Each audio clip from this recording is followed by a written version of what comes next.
So it should start here soon. And then I have a macro, which does clipboard to OBS. I got to see this KM link, generate image, copy to everything. Keyboard Maestro.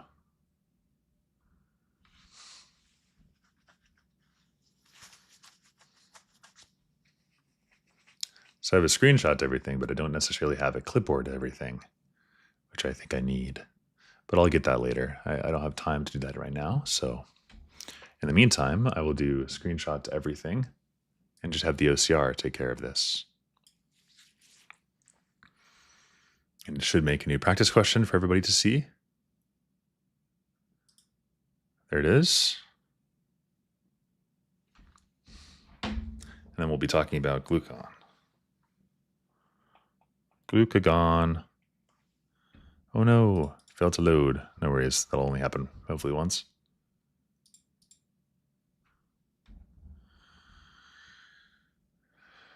Okay. The liver, gluconeogenic glory. Here's our practice question. All right, and I'm gonna get my yellow, which I think is a becoming color. And we'll get started once I know that this is streaming on YouTube.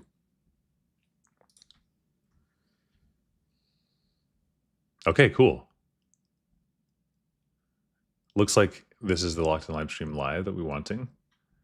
And there's another one that isn't live that I will delete. So let me just go to my YouTube studio and delete all the ones that aren't live right now. And we'll just be cooking, guys. Thanks for tuning in.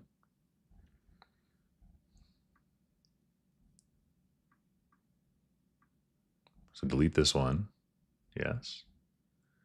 And lock in live stream step 1. We're going to be doing practice questions together. 2 people. Thanks for stopping by. Okay, lock in live stream practice questions.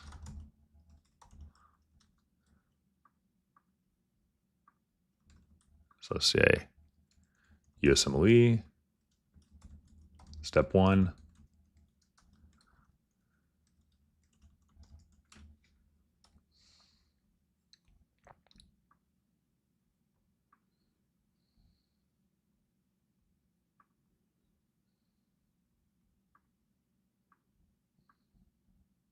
And let me just make a quick Canva for this so that people are enticed to view it.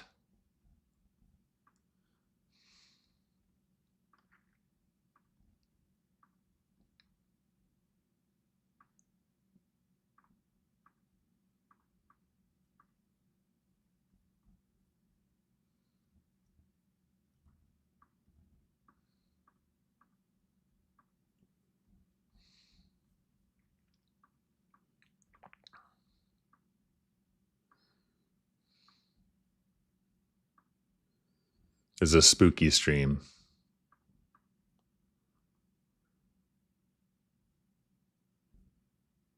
Position.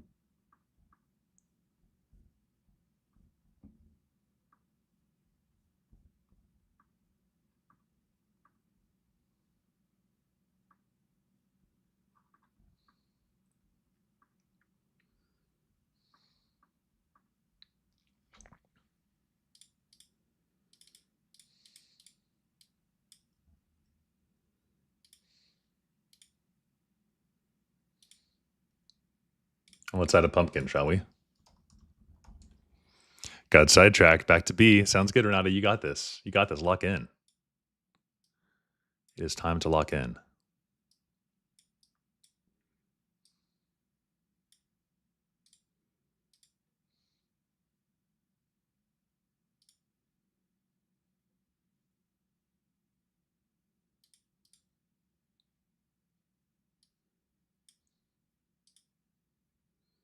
All right, and we're live, baby. Practice questions.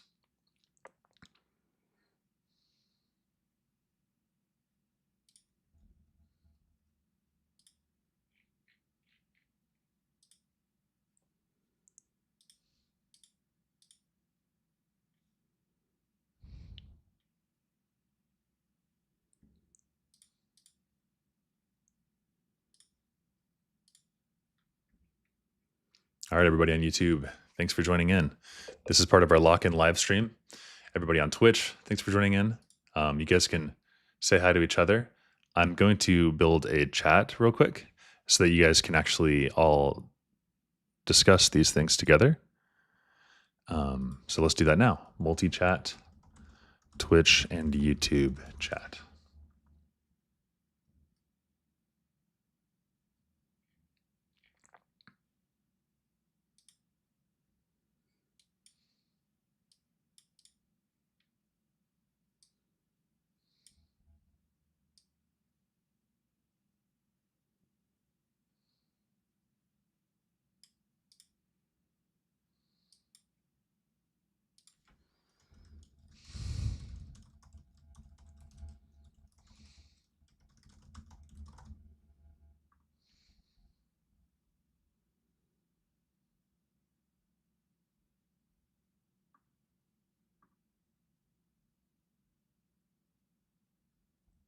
I don't want to use Restream, so I'll have to figure that out later.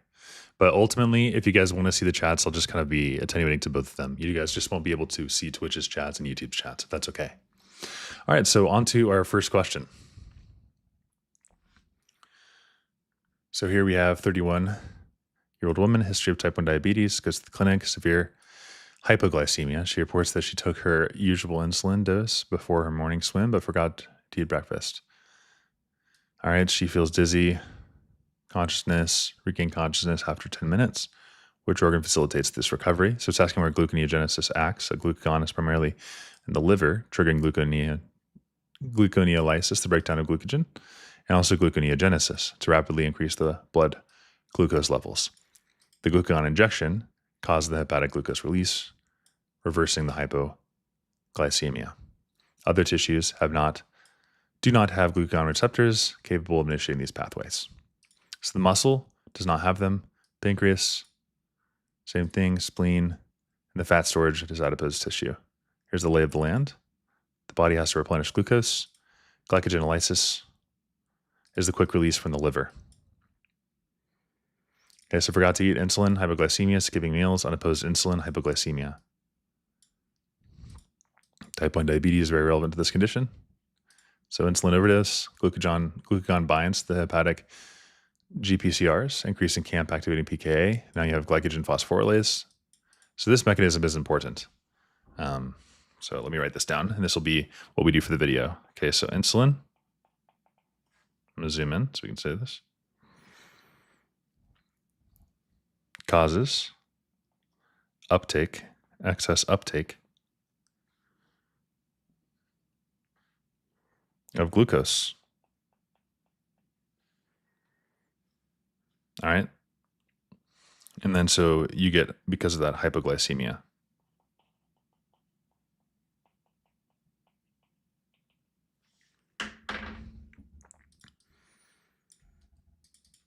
By the way, on YouTube, feel free to ask any questions that you might have. I'll just be explaining these things pretty slowly, because what I'm doing is I'm gathering all this information, I'm building the images, and I'm building the practice questions, and I'm going over it once, and then I'll be recording a video, which I will later display to the channel. So that's the process. In the meantime, if you have any questions, just let me know, and I'll answer them directly. So the first question that somebody might have here is like, why does that cause the hypoglycemia if you have the insulin? So like, why does insulin overdose or missed a meal cause hypoglycemia even though there's more glucose?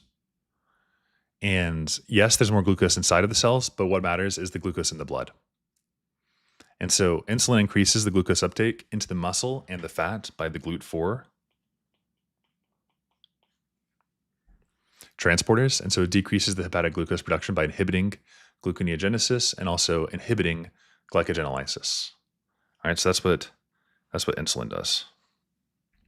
So if you take too much, or you take your usual dose without eating, and you exercise, right? Because exercise uses up the blood glucose, then the insulin pulls too much of the glucose into the cells, and there's not enough left in the blood.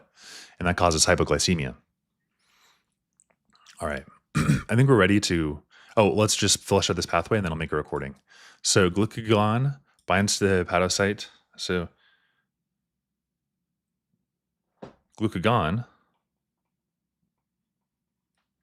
goes and binds to the hepatocyte G protein coupled receptors. This increases camp. I know there's a break. For those of you who are doing the study session, we just hit a break time. That's what the timer said. Ba-doom. You probably heard that. So you have 10 minutes of break. So it binds to the glucan G protein coupled receptors and it activates. So now the camp is activated and you're activating PKA. And PKA now is going to trigger glycogen phosphorylase.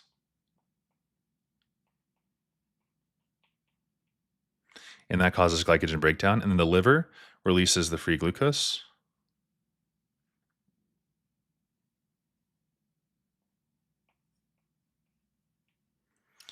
And now we have restored consciousness. Okay, so that's the pathway, which we'll go over in our video. Okay, so I think we're ready to record. If you guys have any questions, again, just let me know and I'll see them in the chat. Here we go. Okay.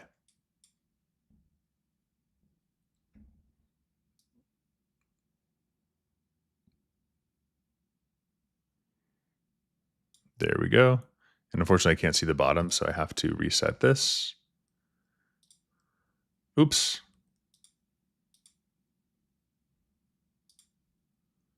That was not what I wanted to do. I should have made another set. Sorry. Let me just fix this real quick.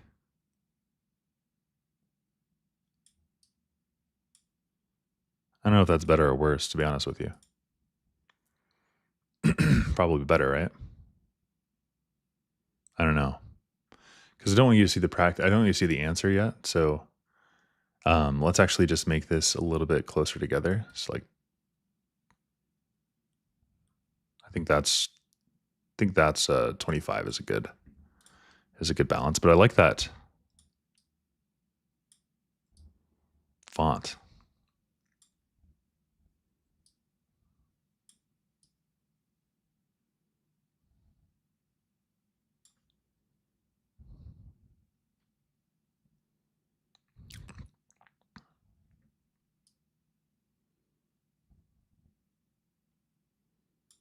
There we go.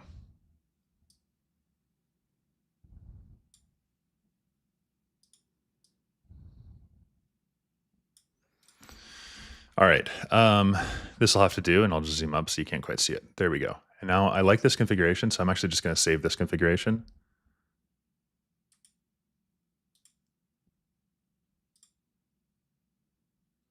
And yeah, here we go. Ready to record. Okay.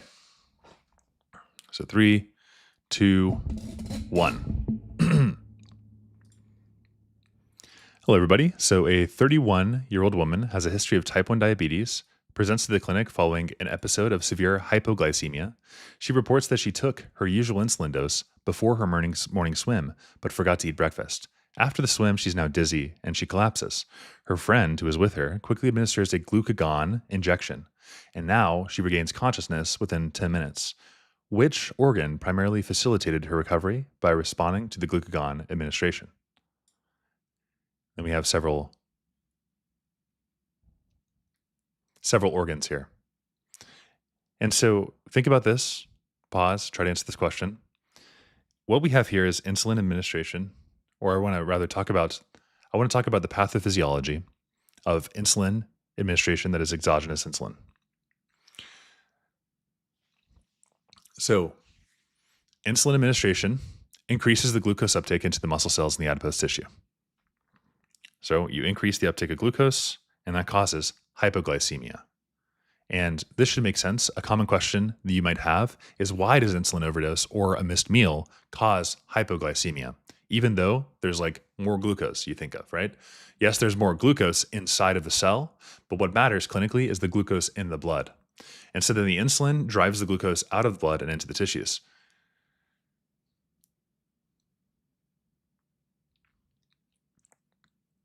And so that's hypoglycemia. So mechanistically, we know insulin increases uptake in the muscle and the fat through these GLUT4 transporters. And so if you take too much insulin or you take your usual dose without eating, or you exercise, like in this case, then the insulin pulls too much glucose inside and you get hypoglycemia.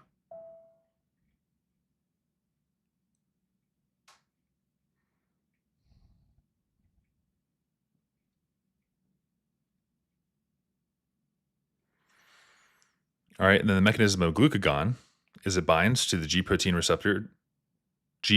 couple receptors, and it increases CAMP, increasing pKa, causing glycogen phosphorylase, which then releases the glucose. So that's the mechanism. And now they're asking us, okay, well, where does this act? And there are a couple of answers. There's the cardiac muscle. And the buzzword there to remember is oxygen demand. So the cardiac muscle does not store glycogen for systemic glucose release, and it is not glucagon responsive. The liver is indeed going to be the correct answer. Glucagon acts primarily on the liver to raise the blood glucose levels. So glucagon acts on the liver to raise the levels, and it does it by the G protein coupled receptor, increasing CAMP, increasing pKa, triggering glycogen phosphorylase, which then lets the liver release glucose. So that's the way the glucagon acts, and it's on the liver. So gluconeogenesis synthesizes the glucose from the precursors, and also glycogenolysis, which is the breakdown of the stored glycogen. So it's the liver is going to be the answer to this question. The pancreas, good distractor here, that's for hormone production. So that makes glucagon, yes, but it does not respond to the low glucose. It does not release the glucose. It makes glucagon. The liver is what's going to release the glucose. Spleen, that's an immune filter. There's no metabolic role in the glucose metabolism. And then adipose tissue, lipolysis. While glucagon can stimulate the fat breakdown, it's not going to be a rapid glucose source. And that's the reason why the answer is not E. So the answer is B here. All right, so here's the brief explanation. Glucagon acts primarily in the liver. And here are the alternative answer choices. All right, there's the lay of the land. And then here's some buzzwords and associations. There's the pathophysiology that we talked about. And here are the key features. So this can save your life in under 10 minutes. Glucagon administration.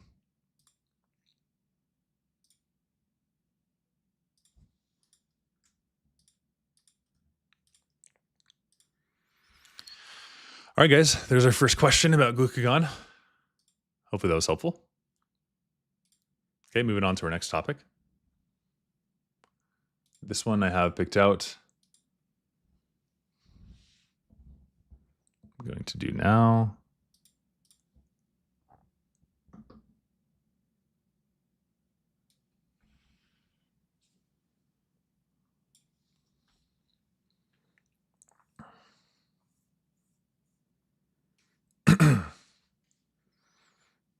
So here we're going to talk about toxo.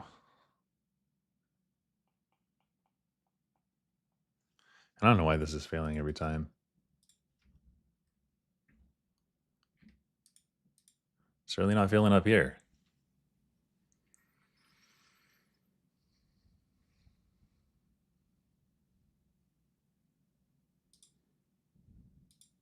All right, so here's our new question.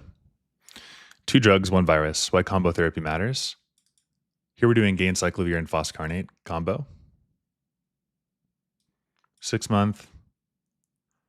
They can't roll over. They have hepatosplenomegaly and chorioretinitis in the left eye. Start on ganciclovir and foscarnate. Why do you use them? The answer is to prevent the drug resistance.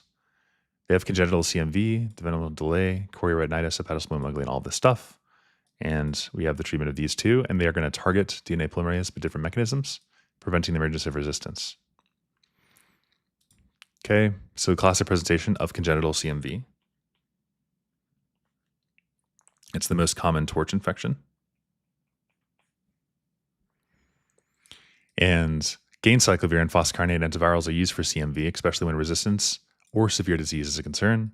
Understanding antiviral mechanisms and resistance prevention is key. Okay, intracranial calcifications.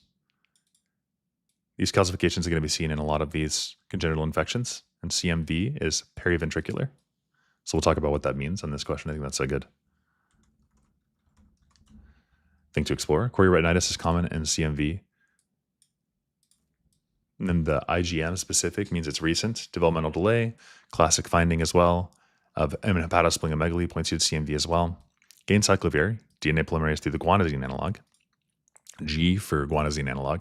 Phoscarnate without activation is a pyrophosphate analog. Okay. CMV is the most common. Pathophysiology. Transplacental spread, especially in the primary maternal infection. It replicates in the host cells. Gain-cyclovir inhibits the synthesis but requires activation of this kinase. And then phoscarnate bypasses this. Okay.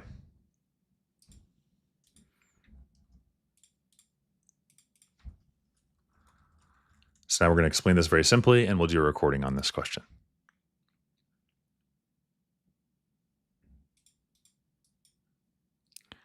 And it's a big red screen. I need to restart this capture so you guys can see this screen here.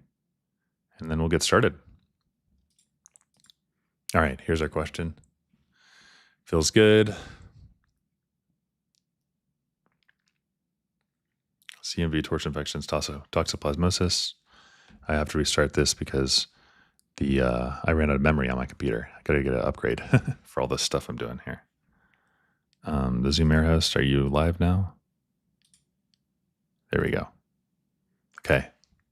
On to our next question. 3, 2, 1. In our next question, a 6-month-old girl is brought to the pediatrician office by her parents due to concerns about her developmental progress. The child is unable to roll over and does not respond to her name. Physical examination reveals hepatosplenomegaly and chorioretinitis in the left eye, and we have bilateral ring-enhancing intracranial calcifications. Maybe it's a torch infection. Cytomegalovirus specific IgM, so it's cytomegalovirus, and we're starting on these two. Why are we using these two? Well, they have different mechanisms. So combination antiretroviral therapy, so gain-cyclovir and phoscarnate, prevents the resistance in cases of serious CMV. So the answer is going to be to stop the development of drug resistance. So you can have a resistance, for instance, to gain-cyclovir, because gain-cyclovir requires activation through this viral UL97 kinase, and some mutations can cause that resistance. And phoscarnate bypasses this directly by inhibiting the viral DNA polymerase. And so they use them together, and it lowers the chance that the virus can escape both of these mechanisms. So it's proactive to prevent resistance. Okay, reduce renal clearance. Gain-cyclovir and phoscarnate these are both renally cleared, and so that does not make sense. In fact, it'll increase nephrotoxic risk. Decrease the adverse effects by reduced dosing. Actually, combination increases the toxicity, so increases the nephrotoxicity with phoscarnates. That's not the answer. Target different stages of viral replication. They both target DNA synthesis, which is the same stage, so that's not right, and provide coverage for potential co-infections. Both are CMV-specific antivirals. So it's not broad spectrum stuff. This is just, there's no bacterial fungal coverage here. All right. So the pathophys, CMV goes in, infects the fetal brain, and causes periventricular calcifications and neuro deficits. Gain-cyclovir targets the DNA, but it also needs activation. So you get this weird mutation, then it stops it. But phoscarnate will block the DNA directly. It's a backup plan. All right, and then a common question you might have is, what about this weird word that I just said? Periventricular. What on earth does that mean? Well, peri means around, and ventricular is the brain's ventricles, which are CSF filled.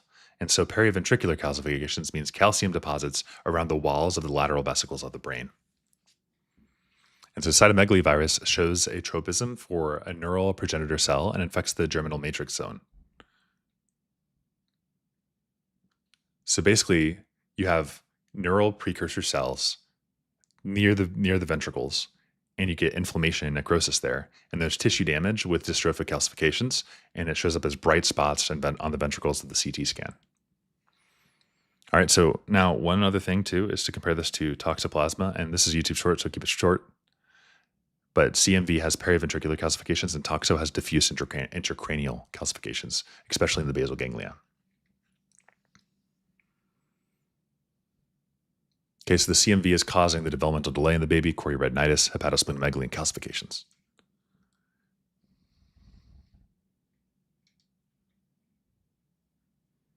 All right, that's all there is. If you enjoyed this, then like and subscribe. I'm realizing too that these are kind of like long form content that I'm doing, but I need to be doing this, which is the short form content. So I have to change my profile to go over here to the full screen view of shorts like this, right? Because I was doing long form content, but you guys aren't going to be able to see that as well. And so I have to do it this way. And I shouldn't have moved my profile around because now what I have to do, I can't change my profile while I'm streaming. That's unfortunate. That is actually unfortunate.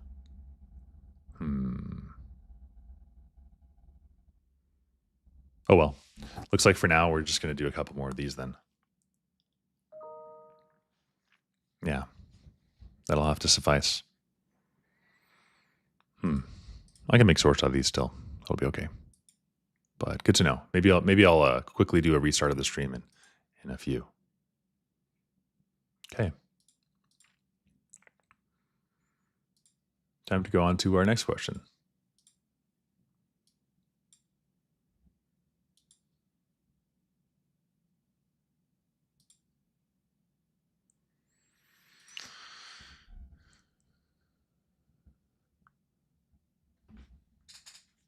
Man, I wish I could switch when I'm on stream, but I guess you can't really do that.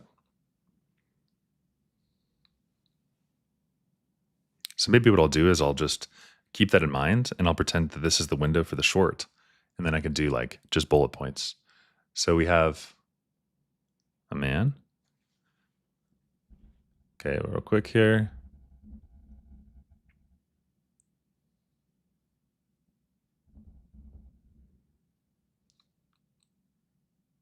Okay. I have an idea. I'll do both. I'll make both work.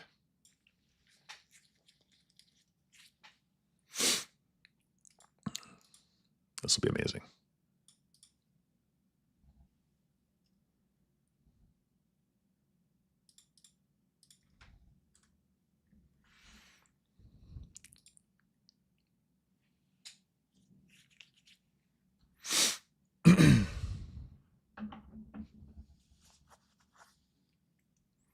Batcave fever.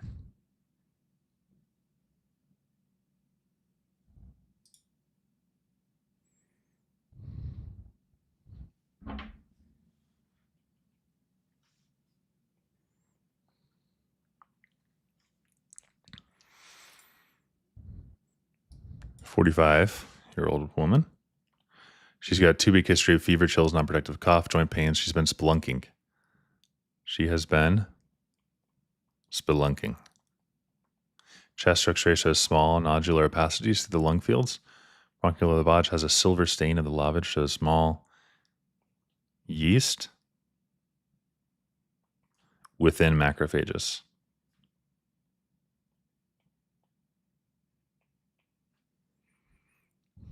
Okay, that should be good enough for this question.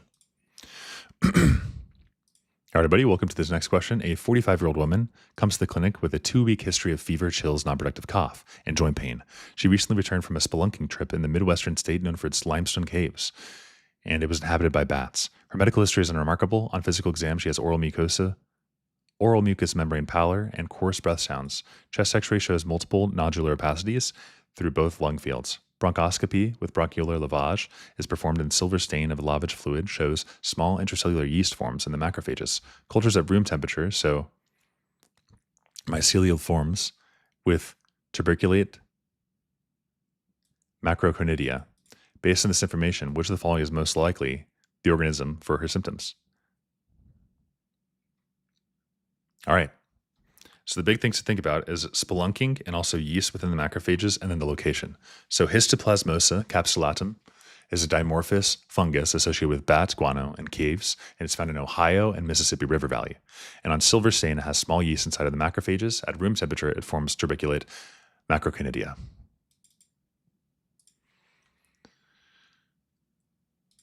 Macroconidia is the large asexual spores that are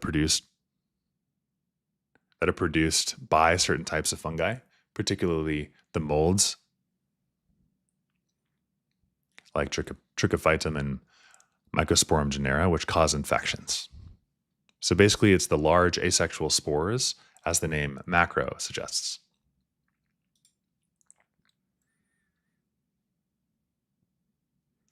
Okay, so this is just classic histoplasmosis.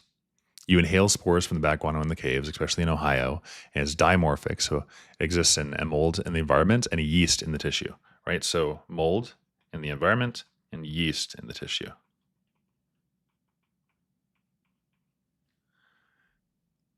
Also, congrats, Renata, on finishing your UWorld questions. If you want accountability, come to the Twitch and you guys can add tasks to the chat, and that way we can all study together. There's also a Discord as well. Okay, why is it not Sporothrix? Well, that is going to be rose gardener's disease. Why is it not Histoplasma capsulatum? Well, it is. Dimorphic fungus, right? Mold in the environment, yeast in the tissue, yeast within the macrophages, spelunking. All of this is just screaming histo, especially Ohio and the River Valley. Coccidioides, different location. That's southwest United States, and spherules you have the spherules with the endosporus. Paracoccidioides, Brazil. This guy, it's the pilot wheel. You have the yeast. It's not in the US. It has multiple budding. And blasto is broad-based budding. It's seen in similar regions, but the yeast is large, extracellular, and not within the macrophages. So not within macrophages would be blasto.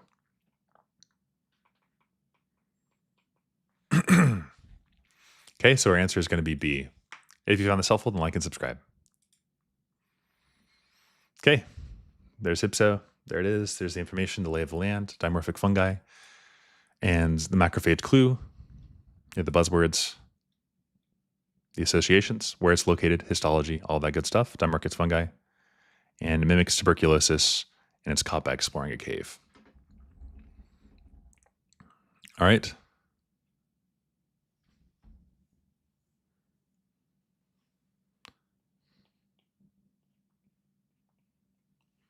So I do want to cover these topics here. And so I wonder where the best location for coccidioides, probably like fungal infections. Well, I should cover this in my course. So that would be in hematology, no. Pharmacology, no. I guess like you could do some pulmonary. Yeah, let's just put it in pulmonary. Why not?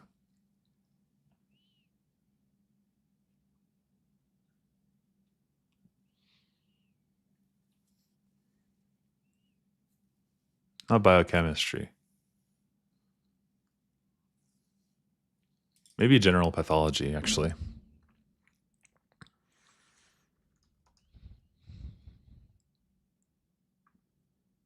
Pulmonary is probably a better spot for this.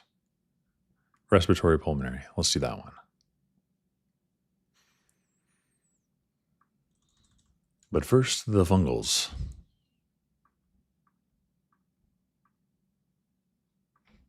So I'm going to make a chart with all the fungal species, and then I will display it on the screen here for you guys.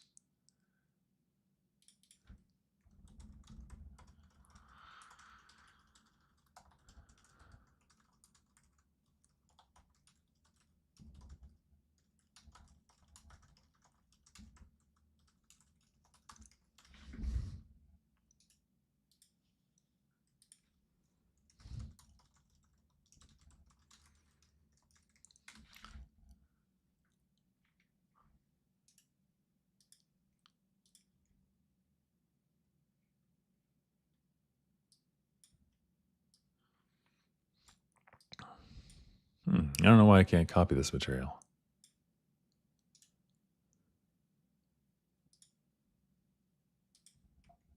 That's wild.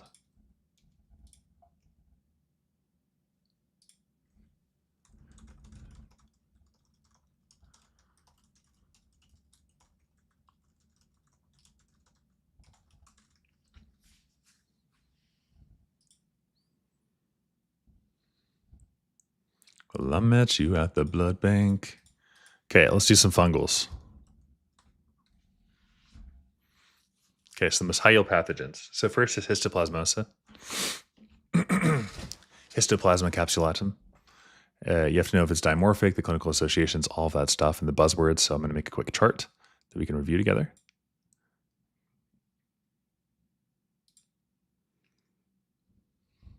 Oh, and while I'm doing this screen, let's do to the co-working teaching screen. where you guys can use in the chat if you want to do a task. You do !task, and it'll load there for you. All right, so this is an order of what's most high yield to least high yield.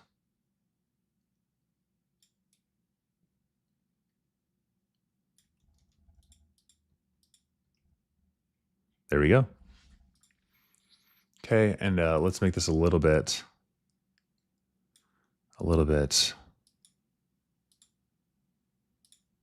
smaller.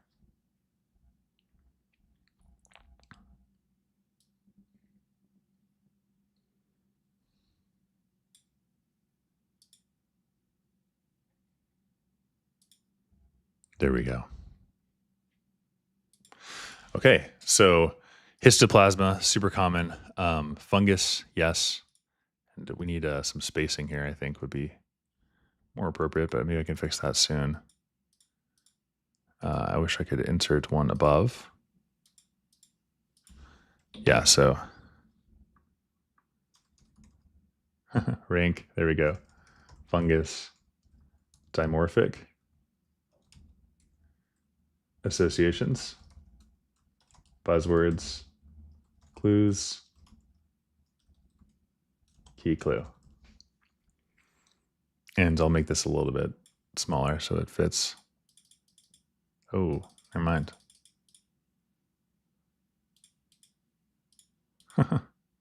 That'll suffice.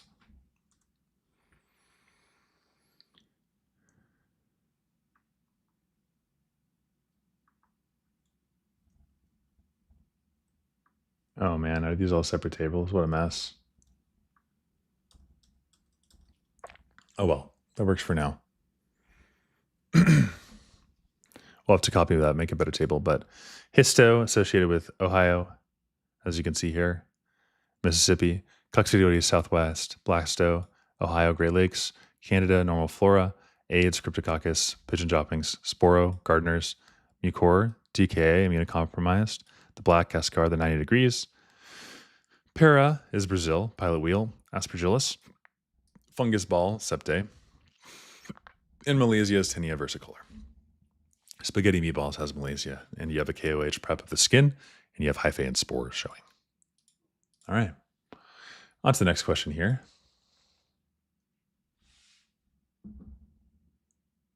Let's do this one together.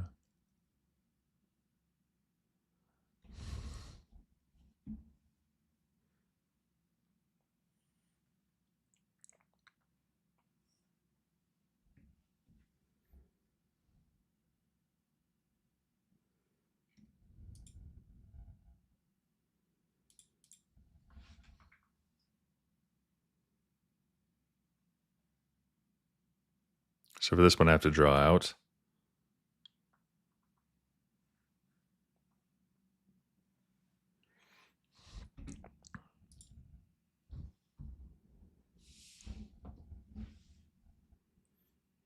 this information here for our practice question.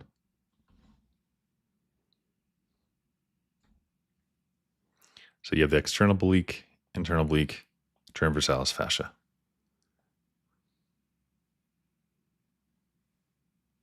And here's our bladder wall.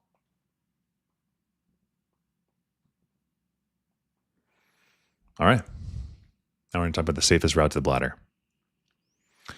So here we go. Recording. A 72-year-old man is brought to the clinic with complaints of significant abdominal distension and discomfort. He has a history of chronic obstructive pulmonary disease and is currently on medication for type 2 diabetes. On examination, his abdomen is distended. Bowel sounds are reduced. A bedside ultrasound reveals a massively distended urinary bladder. Urinary catheterization through the urethra is unsuccessful. A needle is then inserted suprapubically to decompress the bladder. During the procedure, through which of the following structures will the needle need to pass before it reaches the bladder? And here are all of the structures. Okay, so they got some bladder outlet problems, and maybe we have to know the anatomy here. There's the external oblique, the internal oblique, and then the transversalis abdominis. There's the anterior abdominal aponeurosis. And here you're looking at the skin. Underneath that is Camper's fascia. And then underneath that is the scarpa fascia. And underneath that is the investing fascia. Investing fascia right there. And this is the bladder right here. And this bladder is extraperitoneal.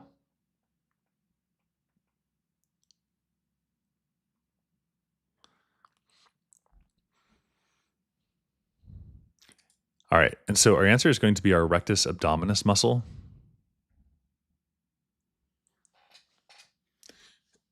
So if we're doing a bladder puncture that's done suprapubically, then it's going to be just above the pubic symphysis where the bladder is extraperitoneal is where we're going to have it happen. And so the needle is not going to pierce the peritoneum or the bowel. It'll just pass through the abdominal wall structures into the bladder dome. So you do a puncture just above the pubic symphysis because that's where it's directly against the anterior abdominal wall without the peritoneum or the bowel between.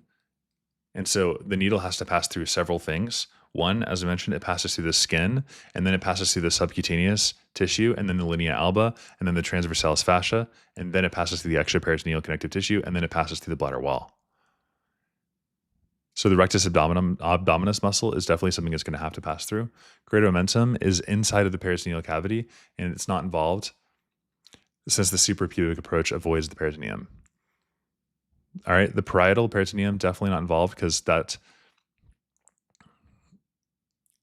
the bladder dome is extraperitoneal when it's distended, and the peritoneum is displaced upwards, so it's not going to be punctured at all. Transversalis fascia, it's crossed, but it's not the most specific correct answer here, and this is going to be the rectus abdominis, and the small intestine lies intraperitoneally, and it's not in the path when the bladder is full and the puncture is suprapubic. All right, so that's the rectus abdominis muscle. All right. And congrats, by the way, to the student for finishing UWorld. Good job, Renata. If you guys want to be accountable, then join the Twitch stream at Blake on Call. So, yep, the needle goes through the skin, superficial, rectus abdominis, transversalis fascia, extraperitoneal, and then the bladder.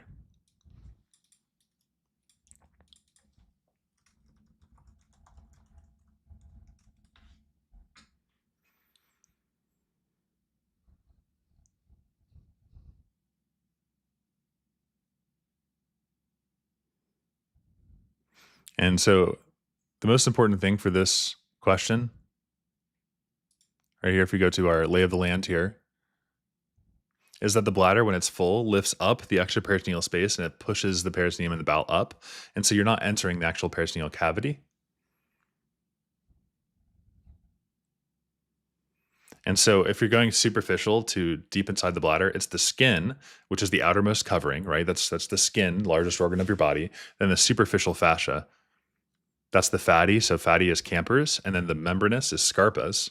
And then you have the rectus abdominis below that, or the linea alba, the midline. And that's the main anterior abdominal wall muscle. And that's the answer to this question. And then you have the transversalis fascia.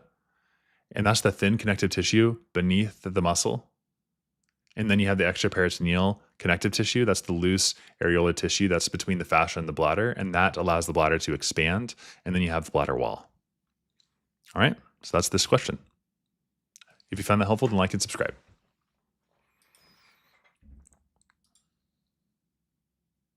Cool. Let me know in the chats if you guys have any questions. I'm happy to answer them in between. So I finished recording there. And now we're on to our next question. And yes, good job, Renata. You're killing the tasks. By the way, for those of you who are on YouTube, if you want to join the Twitch stream, you guys can just stop by and I just have accountability sessions. I built this server where it looks like this, right? So you guys can log on, and even in YouTube, if you guys type !task space and then whatever you want, it should add a task to the list, which is super cool. So we have 4 more minutes of locked in time. Do you guys have any questions that you want to cover? People on YouTube or on Twitch? I can dedicate the next question to whatever you guys want. So just let me know what you want to do. Otherwise, I have a question that we're going to cover on what was the next one I had loaded here? A NOVA test. Really quickly. It's a biostat test. So just let me know. BRB. I have to return do some stretches. And I promised myself that every time I get up, I'm going to do at least 5 curls. So I got to do that as well. 2, 3, 4, 5. And that's how motivation works. You start with the curls, and then you're like, okay, I got to keep going. And then you'll do a couple of these. 6, 7, 8, 9, 10. All right.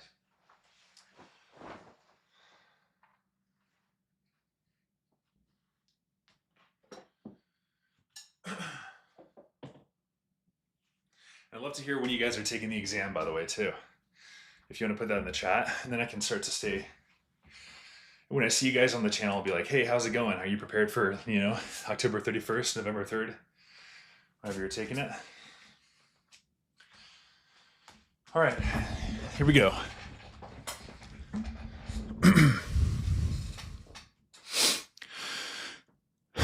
Work session, 24 minutes.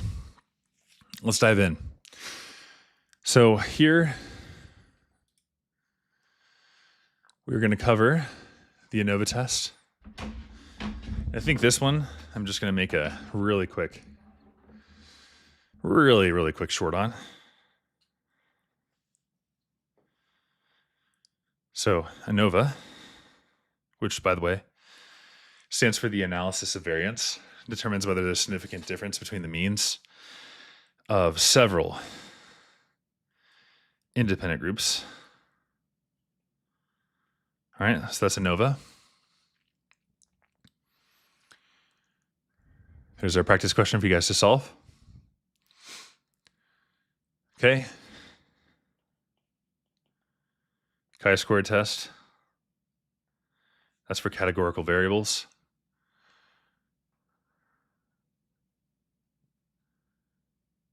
So not mean. If there's a mean, then don't do that. Don't choose that one.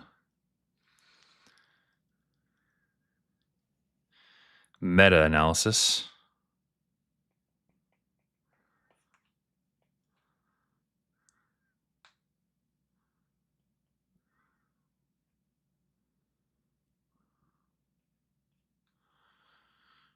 That's going to be data from several studies with greater statistical power than the individual studies. So that's not going to be this in this question. And one more I'll mention is the Pearson coefficient. So that's the strength of a linear relationship between two quantitative continuous variables.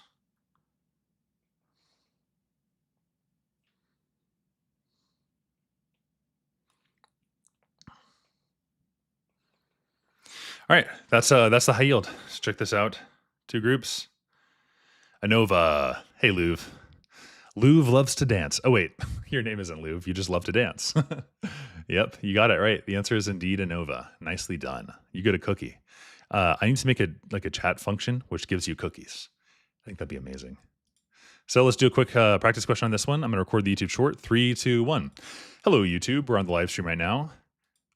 A researcher wants to investigate impact of different diets on systolic blood pressure on middle-aged between 45 to 60. Participants are assigned one of these dietary groups. There are 4 of them. Group 1, low fat. Group 2, low carb. Group 3, Mediterranean. And Group 4, Western. I have my bets on Mediterranean.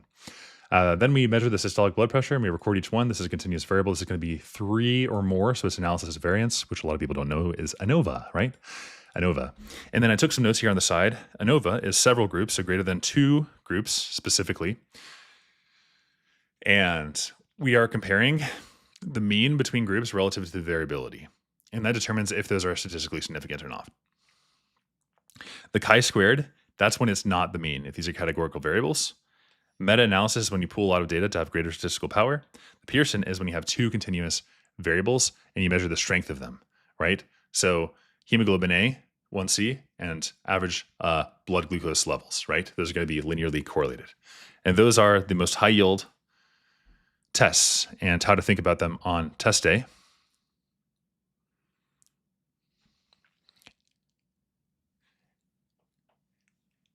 And another one I should mention, a little bonus, is the t-test. Because the t-test compares the difference between 2 means, right? 2 means. ANOVA is going to be 2 or more. So that's another big way to distinguish them. If you found this helpful, then like and subscribe. All right, to stop the recording there, I'll go back here so you guys can check in. And I'm going to make a quick scene, by the way, a quick button I can push, which transitions the scene. So I'm going to add that right now, right here. And I'll transition the scene to co-work study because I like to go back to this one a lot. And then on Canva, I'm going to make a quick button for that one because I like to organize all my buttons. But hopefully you guys are doing well. How are you guys doing this fine Monday? Are you guys prepping for the STEP exam? And when are you guys taking your exams? I'd love to know. All right, so now I'm going to do these elements, and I'm going to add a quick co-study. This is a co-study stream on Twitch. Now let's make that white. You guys can see what I'm doing. It's kind of fun. So what I'm doing is I'm making a button for my stream here. So it looks like this. Oh, hey there. Hello there.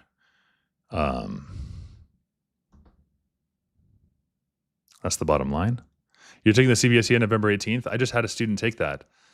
Nice. You're going to pass that. Yeah, that's plenty of time for it. Hope December? Totally. You got plenty of time. 100%. You're doing the right thing, though, by joining us on the stream, because you'll definitely pass by then. You just got to stick to the program, and you'll be totally, totally good.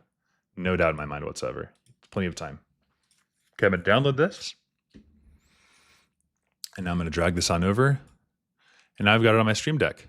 So now, anytime I want to, I can just go back here, and I'll click this. There we go. So loves to dance. If you want to join me on Twitch as well, what you can do is you can type in the chat like ! task, and then say like study or like something like that, and it'll show up on this over here. It'll show up, and here, let me make myself a little bigger there. It'll show up on that right side there, and I think I have to transform.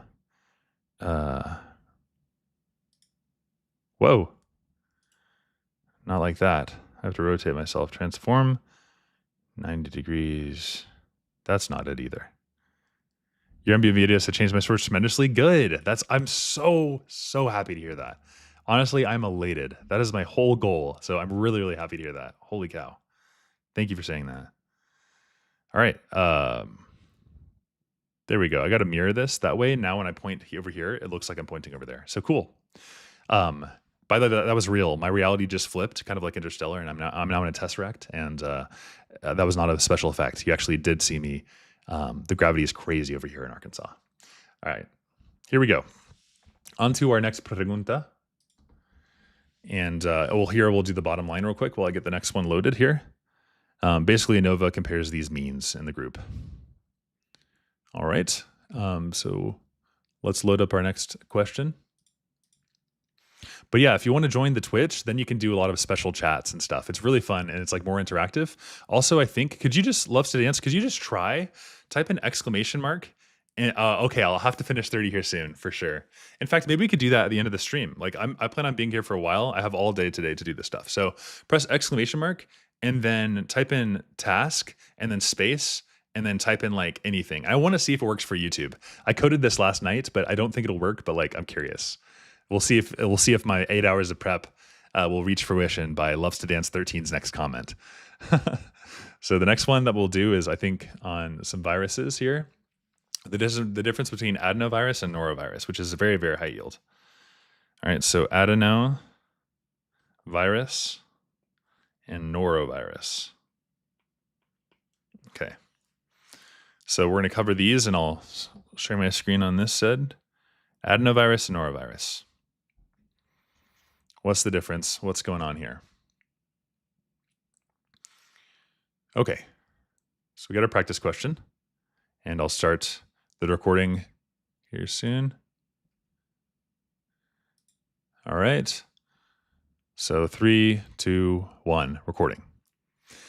All right, hello LiveStream. This is a video for future audience. A 10-year-old boy is taken to the pediatrician after a 5-day history of sore throat, high fever, red eyes.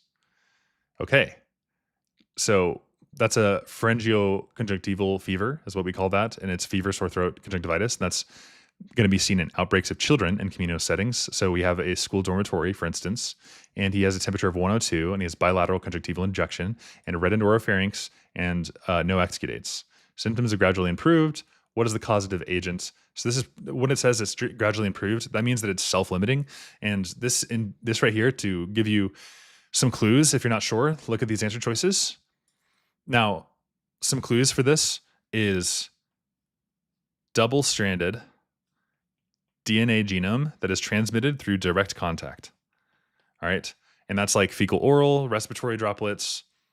And this can be like year round. And it's going to be in like crowded areas. So camps, military barracks, I've seen question on daycare centers. This is adenovirus. This is adenovirus. Now, common confusion is like, why is this not norovirus? Well, norovirus it can also be self-limiting, but this is more going to be a gastroenteritis in an outbreak setting like a restaurant. Like a restaurant, it could also be childcare, maybe a cruise ship. They love asking about cruise ships with this one. Okay. And so here, this is going to be crazy, the norovirus, because you vomit a lot. You vomit and you have really, really bad diarrhea, fever, headache, and malaise. And so it is not going to be norovirus. And so here's an explanation.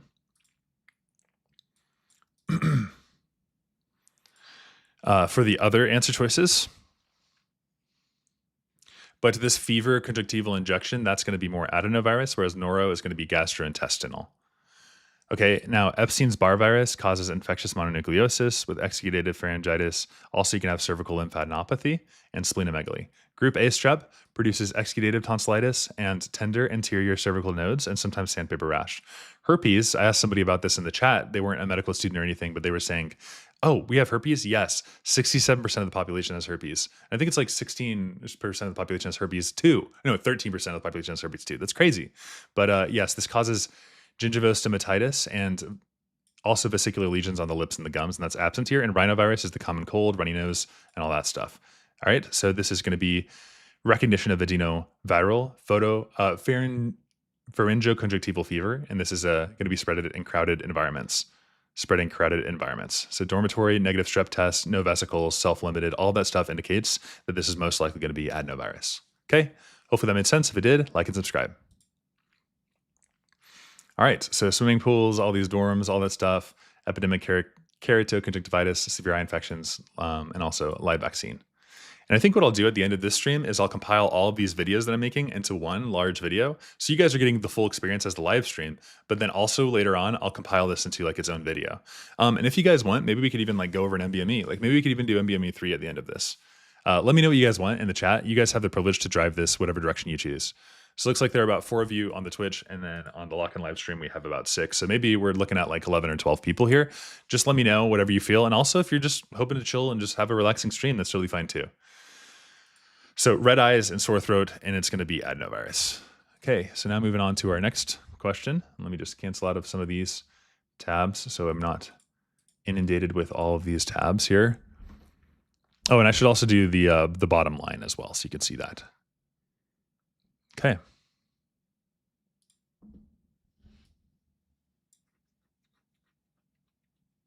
Okay, let's review 30 then. Let's do it. That sounds good. All right. So I have a couple questions that I wanted to get through today, and then we'll start making progress on that one for sure. And also just want to check back on the live stream here.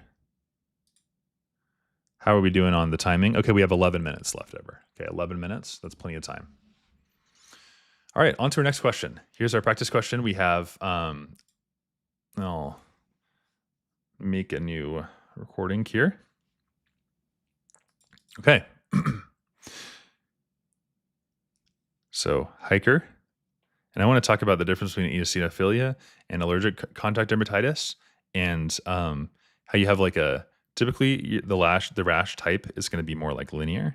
I want to talk about what that means if it's linear, and I also want to talk about the difference between eosinophilia. Okay, so here we go. 3, 2, 1, recording. A 28-year-old hiker presents to the clinic with pruritic rash on his left arm. He reports 3 days ago he ventured off the trail on an excursion through a densely forested area. On examination, the rash appears in linear streaks of erythematous, papules, and vesicles. The patient has a history of asthma but denies any recent illness. He has not started any medications recently, and considering the likely cause of the rash, which of the following immune cells is most directly involved in the tissue damage? Okay. So put your answers in the chat.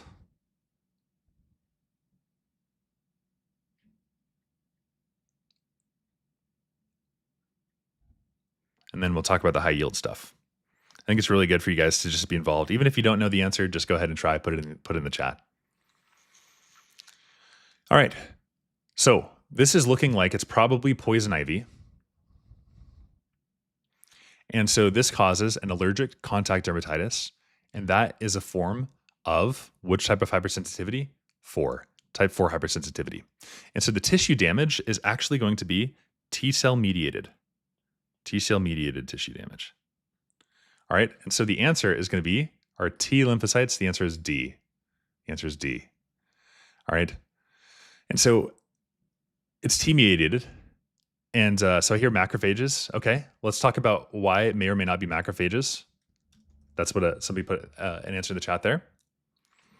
And Dr. Kawasimi says D. You're correct. Nice. Basically, what's happening here. Hey, Dr. Kawasami, good to see you. You're a legend. So there is a linear pruritic vesicular rash and forced exposure. And so it's poison ivy. It's an oily compound. It's which I can never pronounce, urushiol. It acts as a hapten. So it binds the skin proteins.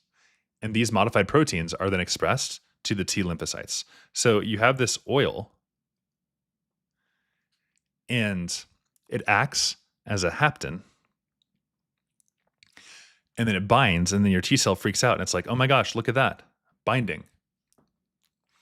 And these modified proteins are scary to the body. And so it causes a delayed type 4 hypersensitivity reaction. And then you activate, and I'll scroll down so you can see this. You activate the CD8 positive T cells directly, and it causes tissue damage, while the CD4 positive T cells release cytokines that amplify the inflammation. All right. Now, so T lymphocytes is going to be our best answer for this question. And we'll get the lay of the land here. 4 types of hypersensitivity. 1 is immediate. This would be the IgE. That's anaphylaxis and asthma. Okay, so different mechanism. Poison ivy is what this is. And this has a linear kind of formation here. If you're looking at the rash, it looks more like this. And this is delayed T cell mediated tuberculosis and skin test, and also multiple sclerosis. Those are also going to be good answers here. 3 days later is a delayed hypersensitivity. Usually like 2 weeks would be a little bit more, I guess, common. Linear streaks, brushing, and poison ivy. There are some other ones: nickel, granulomatous disease, TB, autoimmune. And so now let's do our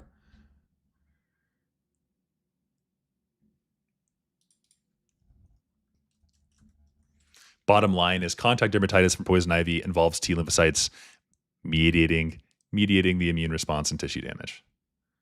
All right. Now, Loves to Dance asked about the macrophages.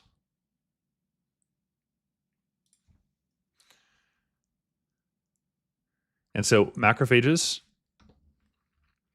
if we go back, are important in granulomatous inflammation, but they're effectors after the T cell activation. They're not the primary mediators. Anytime you see poison ivy, Loves to Dance, I want you to think of a type 4 hypersensitivity reaction and then pick T lymphocytes as your answer. Okay. Anytime you see granulomas and granuloma formation, those are going to be important for, like, macrophages are involved in that process. So in terms of what's buzzy on the CBSE or step 1, that's how you should think about it.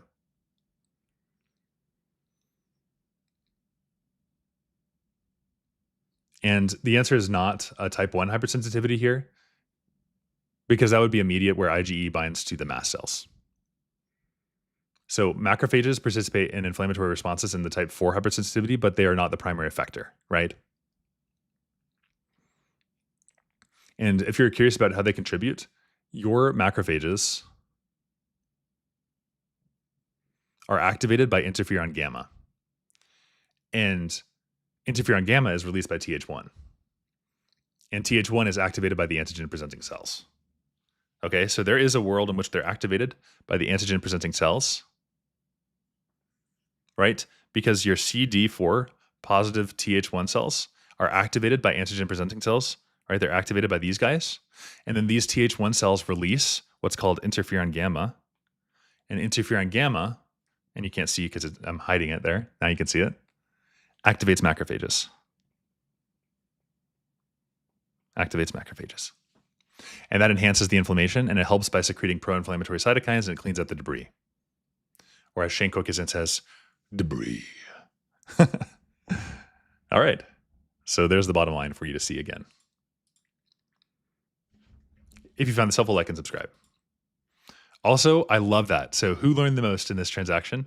The person who put their best guess into the world. I love that. I much prefer a wrong answer in the chat to even a right answer. That's crazy, right? Because then that means we're all learning and we've experimented and we've explored with this world. We've interacted. We put our mind and our best guess out there and we responded and the world responded to us. Like, I love any wrong answers that you guys have. I like them better than correct answers. I think I want to like promote that out there. It is so good to be wrong in medicine.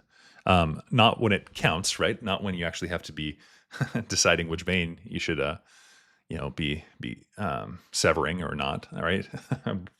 Or, where the heart is located in your body, right? You need to know those things. But in the meantime, it is so good to be wrong and you should really just welcome it. All right, on to our next question. So this one is, this is a good one. And I think I'm going to involve some histology for sure. And do you guys know the mechanism of Epstein-Barr virus? Do you know it cold? Because that's what we're going to be evaluating in this next question. Oops, content failing. You hate to see it. And we'll get this going here. I would then intentionally and deliberately answer wrong, huh? Yeah. That would be, Dr. Kawasami, that's the even better way to say it. Be like, C, and then afterwards be like, ha, I knew it wasn't C. I was just doing it. That's like the most boss move you can do.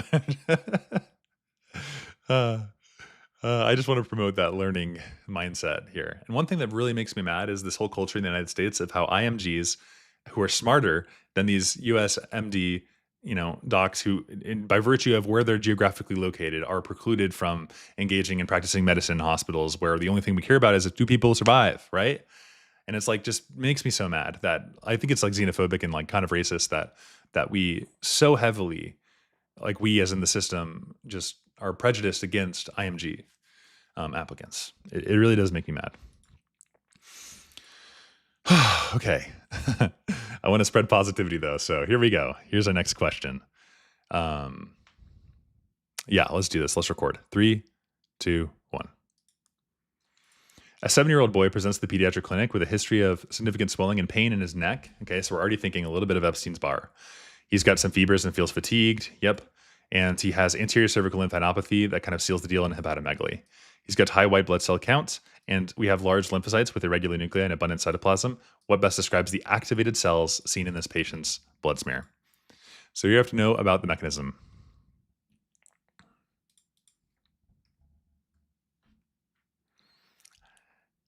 Thanks for the comment. By the way, this is live. Answer this question.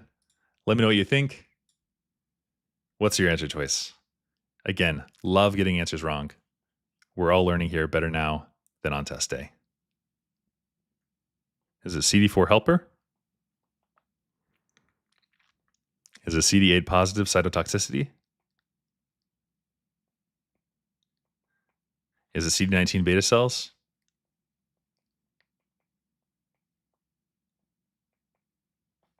All right, we got a B in the chat.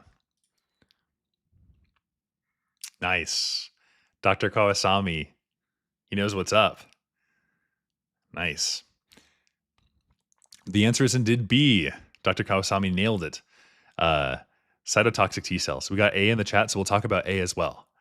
Let's do this. Epstein-Barr virus. And you know which answer I like better? A. Not because it's correct, but because you put it. And this is the learning process, honestly. So here's Epstein-Barr virus, infectious mononucleosis. Epstein-Barr, what happens? EBV, we're infecting the B cells via the CD21. And so anytime you see CD21, we always think, Epstein-Barr virus, because we're infecting the CD21. But the atypical lymphocytes in the smear are reactive CD8 positive T cells. And so they're going to be asking, okay, what do we see these activated cells on the smear? They are the CD8 positive cells. They're responding to the infected B cells. And they have abundant cytoplasm, that's the downy cell, and lymphocytosis is due to the T cell proliferation, not the B cell expansion. Okay, so A, helper T cells, that drives immune responses, but it's not going to be these atypical sites that you see. And the CD19, Epstein-Barr virus and B cells, but they don't appear atypical. They have the target. And 21 as well would be what many people would say. But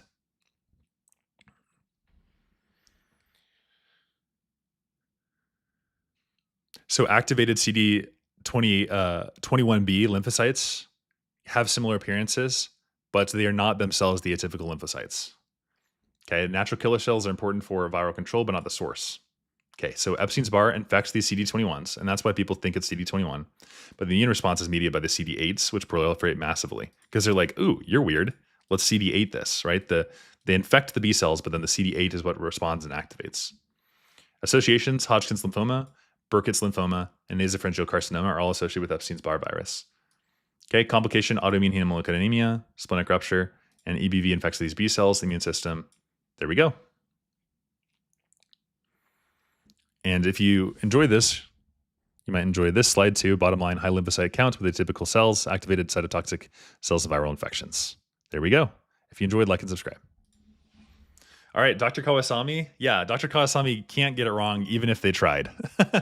Even if Dr. Kawasami tried, they cannot get this wrong. Randomly with wise DFAST decision. Yeah, you nailed it.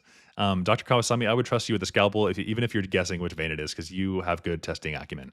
Jacob Prime, how you doing, Jacob Prime? Your name is Prime. How you doing, man? Good to see you. And Kawasami is MHC1 activated. Okay, yeah. So let's talk about that as well. And if you guys have any questions, then we'll hit those as well. And I know Loves to Dance would like to go over A. So let's harp on A here. Helper cells drive the immune responses, but they're not going to be relevant here. And let's talk about why it's not A specifically. And oh, and by the way, I mentioned hapten on the other one. Do we all know like what hapten is and how I guess hapten works? Hapten is just like a small molecule, which by itself is not immunogenic. It's not going to trigger anything. But when it binds to a host protein, then all of a sudden it becomes immunogenic. You enjoyed it, hit the like and subscribe and comment below. That's right. 100%. I got to say that at the end of my recordings, or else I'll never hit 1,250 and nobody will get the awesome, question bank, which I'll be releasing, which I'm really excited about. Okay, so granulomas, we talked about those immune cell, collection of immune cells that wall off the antigen, and activated macrophages are the epithelial cells, and they fuse with the giant cells. Okay, so we talked about that, granulomatous disease. Now, macrophages' role in granulomas, epithelial formation, and phagocytosis. And one thing I did want to cover here is our associations with Epstein-Barr virus, splenic rupture, right? You have to avoid contact sports. And also Burkitt's lymphoma, nasopharyngeal carcinoma, and a monospot test, and there's dormancy in the B cells. And the pathophysiology is it lives inside the 21s. CD8 expands and attacks those B cells. And then the T cells have atypical lymphocytes on the smear, so you have lymphocytosis, lymphadenopathy, and fatigue. That's everything you need to know about Epstein-Barr virus. Monospots could also be tested, but they typically don't like to say monospot because that's like super indicative of it. But this person definitely has infectious mononucleosis. And the question was about CD4 helper cells and these MHC class 1s and all that stuff. So MHC class 1 molecules, those are found on all nucleated proteins, and they present endogenous antigens. And so in Epstein-Barr virus, the Epstein-Barr infects the B cells, and the infected B cells start expressing viral antigens, and they're recognized by the CD8, right? And you mentioned MHC1 activated. You nailed it. Good. Okay, and then CD4 helper T cells, talked about that one. Well, CD4 T cells activate other immune cells, right? They are not themselves like the primary effectors in this specific infection. So they don't become atypical lymphocytes that are seen on this blood smear. They just help, right? They're just helpers. They activate other guys. So Epstein's-Barr lives in B21, and it presents endogenous viral antigens on the MHC, as Dr. Kawasami said, the MHC class 1s. This activates the CD8 positive cytotoxic T cells, and then it proliferates and it kills B cells. And the CD8s become large and atypical, and you see them on the smear.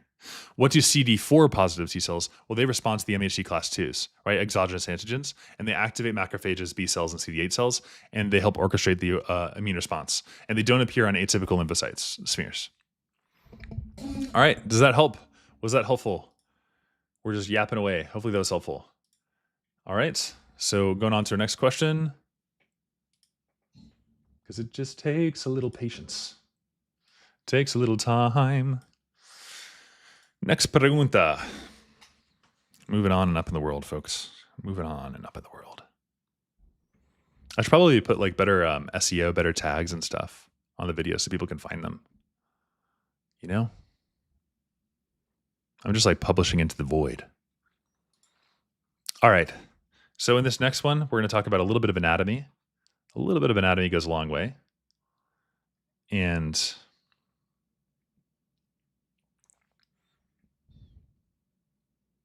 here's our next question. All right. So here we have a 15-year-old girl. I'll make a recording of this. 3, 2, 1. A 15-year-old girl presents to the clinic with a complaint of a right knee pain that has been increasing over the last month. She is a soccer player and mentions the pain worsens while running and jumping. This is already telling us there's Osgood-Schlatters because of the young age. And there's tenderness over the tibial tuberosity on the right leg and mild swelling. She has full range of motion. Which muscle is involved? Well, Osgood, you should definitely think of, it's an overuse problem. And here's when you have repetitive contraction, running, jumping, and all the quadriceps femoris is definitely going to be involved in this process, right? So that's the knee pain. So the answer is quadriceps femoris.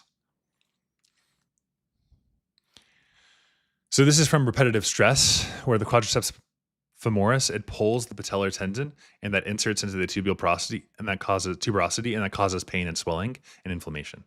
And it's usually self-limiting and it's managed conservatively. So how about gastro? Well, that crosses the knee and the ankle, but it inserts onto the calcaneus, not the tibia. So that's not going to be right. How about the hamstring? Well, that's attached to the ischial tuberosity in the posterior. How about the iliopsoas? Iliopsoas is a hip flexor that inserts in the lesser trochanter of the femur, and it's unrelated to any knee pain that you experience. And the soleus is on the calcaneus and the Achilles tendon, so no role in the extension. All right, so that's Osgood-Schlatters. And there's the lay of the land. So here's the bottom line. Knee pain, active adolescence due to traction on the tibial tuberosity. There you go.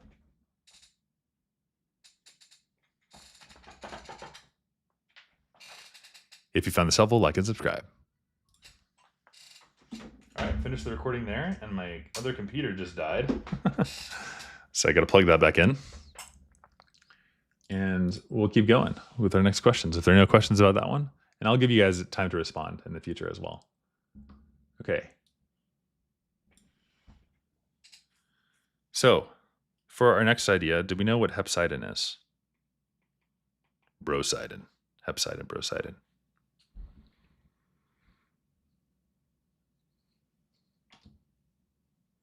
Whoa. That was wild. There we go. Okay.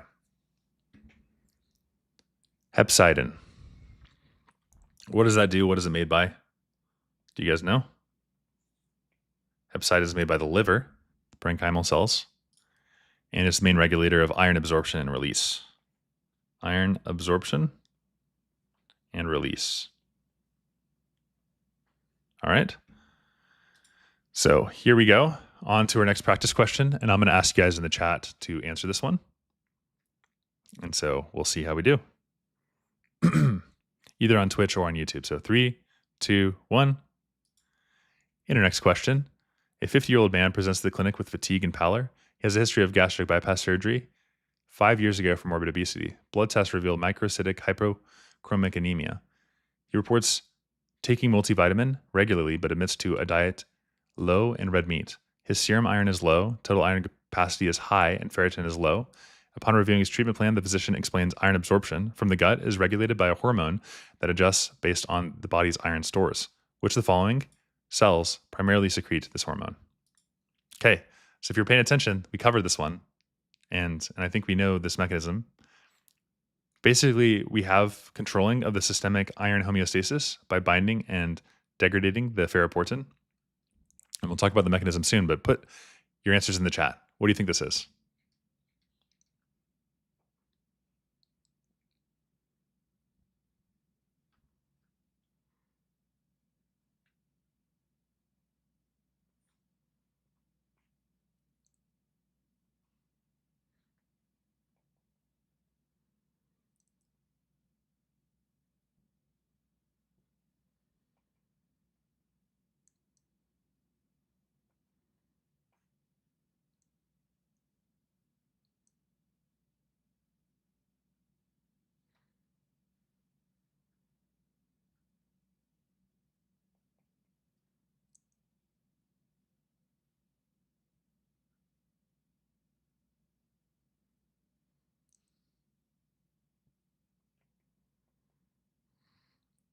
Okay, so chat's saying A or B. Let's see. Which one are you leaning more toward? And we'll talk about the mechanism. So iron is absorbed right here in the duodenum by the enterocytes, and then it's exported into circulation via ferroportin. Okay, so it's exported into circulation by ferroportin. Okay, now hepcidin is secreted by the liver, right? So the answer is hepatic parenchymal cells. And that binds to the ferroportin and it blocks iron release. Okay, so it binds ferroportin, blocking the release. So high hepcidin means low iron absorption. Low hepcidin, as in iron deficiency, means increased iron absorption. So you nailed it. You got it right. B is the correct answer.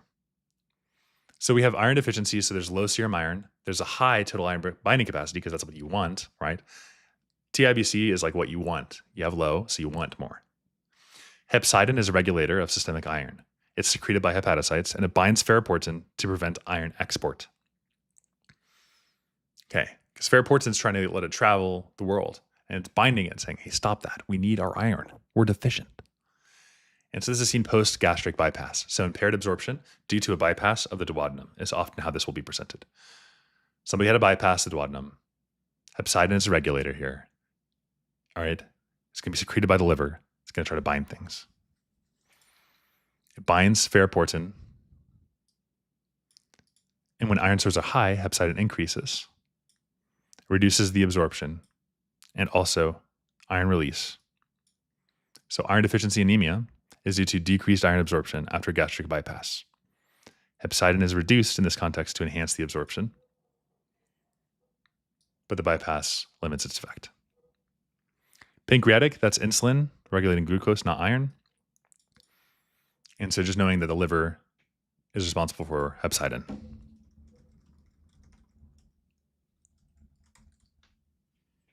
All right. So here's the bottom line, and here's how you think about hepcidin, just to remember this. Hepcidin locks ferroportin. That's the one-liner in your brain, right? Hepcidin is a peptide made by the liver, and it regulates iron homeostasis. It's the brake pedal for iron absorption. It's the brake pedal for iron absorption. So it's binding to ferroportin on the enterocytes and the macrophages, and it causes ferroportin to be internalized and degraded. You're degrading it. All right? And so you have decreased iron release into the bloodstream. You're blocking it. It's the brake pedal. Now, ferroportin, that's the only way for iron to go out. The only iron export protein in the human body is ferroportin. Ferroportin. It's the door that lets iron leave the cells. It's found in the basolateral membrane of the cells that store and absorb iron. So if you're binding that, then you're not going to be able to absorb it. So the iron's locked away because you're deficient. Does that make sense? I hope that it does. If it did, like and subscribe. Okay, so nice. Hopefully, is that all good? Move on to the next one. Ferroportin is the iron exporter.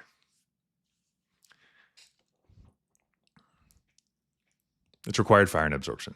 You need it for the iron. Okay. Next one is just about efflux pumps. Basically, P-glycoprotein is an efflux pump, pumps things out, and inhibits the substrates from entering the brain. I think what we should do now is we'll go to the Twitch. We'll go to the Twitch, and I have to log on real quick. And I'm going to set a timer here. We'll go to our study stream, and I'm going to do a break for 8 minutes, okay? 8-minute break. And now you guys should be able to see that on this. If you guys don't want to take a break, then you can study this table, and I'll quiz you on it when I get back, okay? So we have an 8-minute break, and I'm going to quiz you guys on this when I get back. Hopefully you can see this here. I just have to stretch my legs so I don't get a DVT, and you guys too, okay? So stretch your legs. I'm going to do a little bit of, moving up and down, drink some water. But when I get back, I'm going to test you on these things.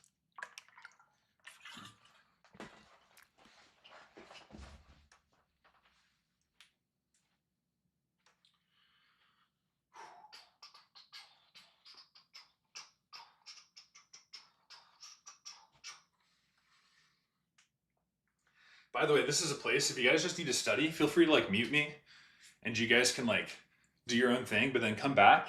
And anytime you're feeling low on the study energy, we'll be doing questions, right? Or we'll be in a break, we'll be doing Pomodoro timers. So it's like a really good way to stay accountable.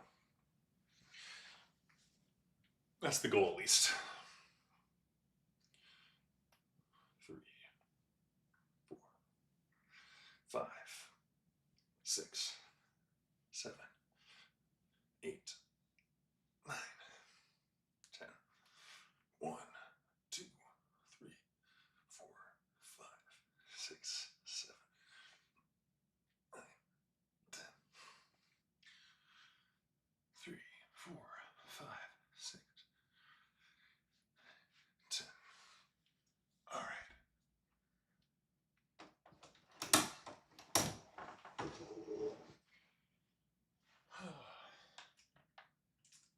Get a new shirt. This is a good one.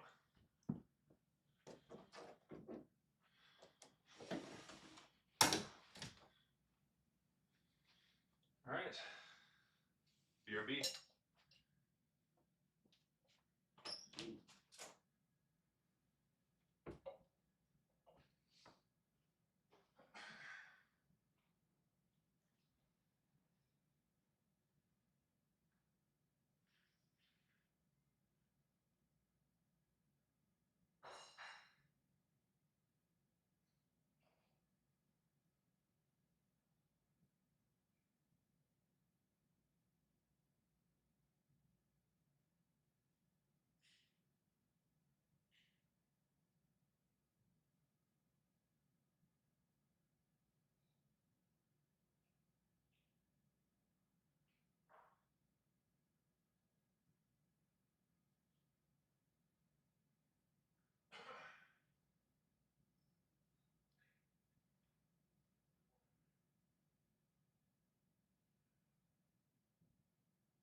How much time do we have left?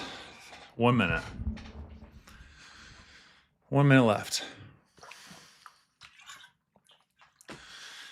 Get all the DVTs out of the system.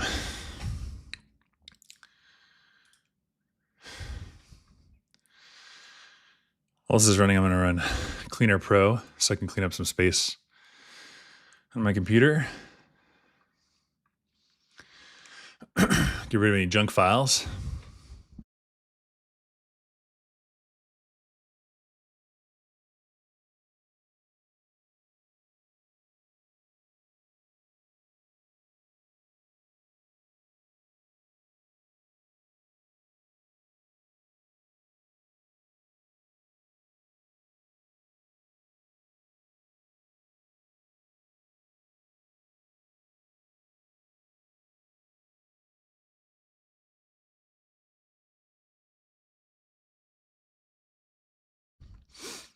All right, and just a reminder, anybody on YouTube, feel free to try functions like !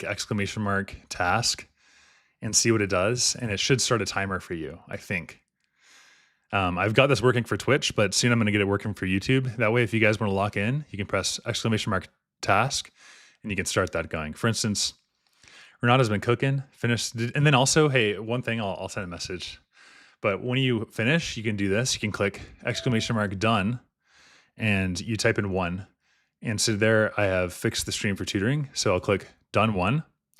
And now you'll see that that task will be marked off. So what you can do here is I'll message this so that she's aware as well. Nice work so far. When you finish a task, you can click ! done. You can type ! done.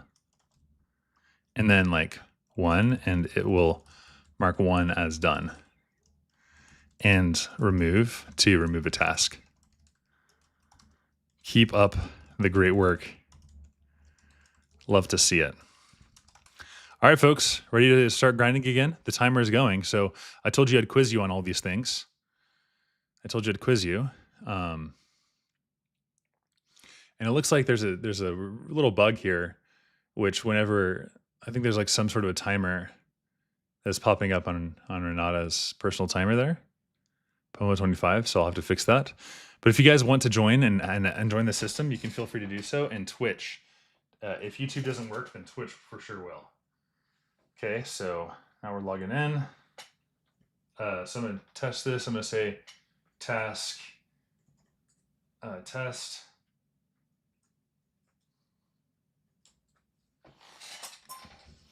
All right, here we go.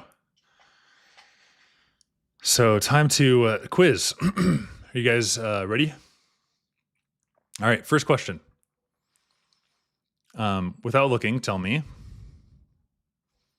What's going to be a good question? Here, I have an idea.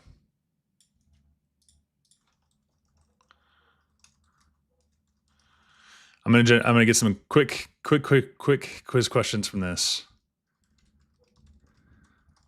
All right, and whoever gets this right in the chat later on, I'll be able to give like channel points, so that if you guys are getting the answer correct, or if you're answering questions in the chat, then you'll get some channel points as well. So all this stuff is coming. Ready, guys? First question, and this is a recap question. Which hormone decreases iron absorption by degrading?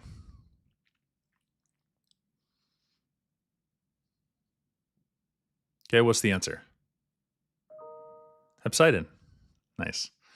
All right, next. Which dimorphic fungus is associated with rose thorn pricks and it spreads on the lymphatics? Okay, hey Puppetus, welcome. Hope you're having a great time. Which dimorphic fungus is associated with rose thorn pricks and spreads along lymphatics? What do you think? Rose thorn pricks and spreads along lymphatics. Is it histo? Is it sporo? Is it paracoccidioides? Is it Milicia? What do you think? Anybody know? Anybody? Rose pricks. Lymphatics. Rose pricks. Yes, ding, ding, ding, ding, loves to dance. You nailed it. Somebody was watching the screen. You nailed it. Loves to dance. So here's where you would get channel points. You'd get it because you got it right. And I think in Twitch I'll be able to do that eventually. But yes, good job. This is Sporthrix. Nice. Second question. Ready? Which mold can cause rhinocerebral infections in diabetic ketoacidosis patients? And it forms a broad, non-septating hyphae at 90-degree angles. Yes, Puppetus got it right. Nice. Puppetus nailed it. Second question. What is it? What's the answer? Rhinocerebral infections, diabetic ketoacidosis shows broad, non-septate hyphae at 90-degree angles. What is it? Who knows? Anybody? Is it Aspergillus? Is it Rhizopus mucor? Is it Blastomyces? Is it Candida? Yes, mucormycosis. Nice. Puppetus got it. Puppetus wins this little game here. So right now, Loves to Dance and Puppetus are tied. Question 3. Which fungus causes the pilot wheel, budding yeast, mucocutaneous ulcers from South America? What is it?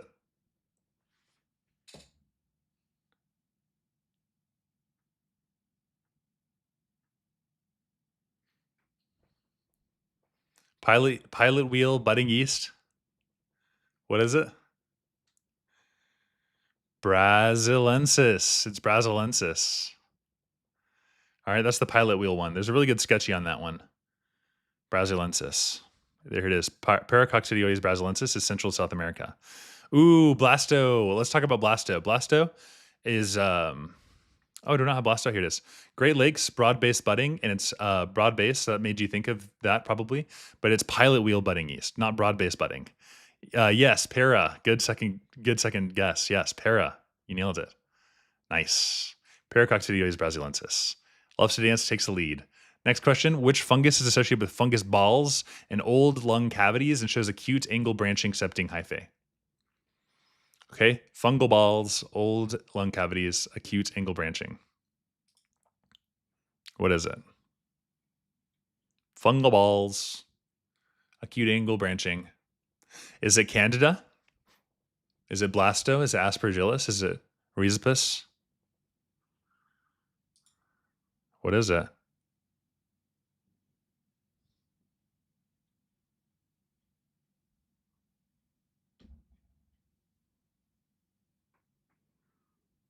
And here I have to refresh my screen so you guys can see the stuff.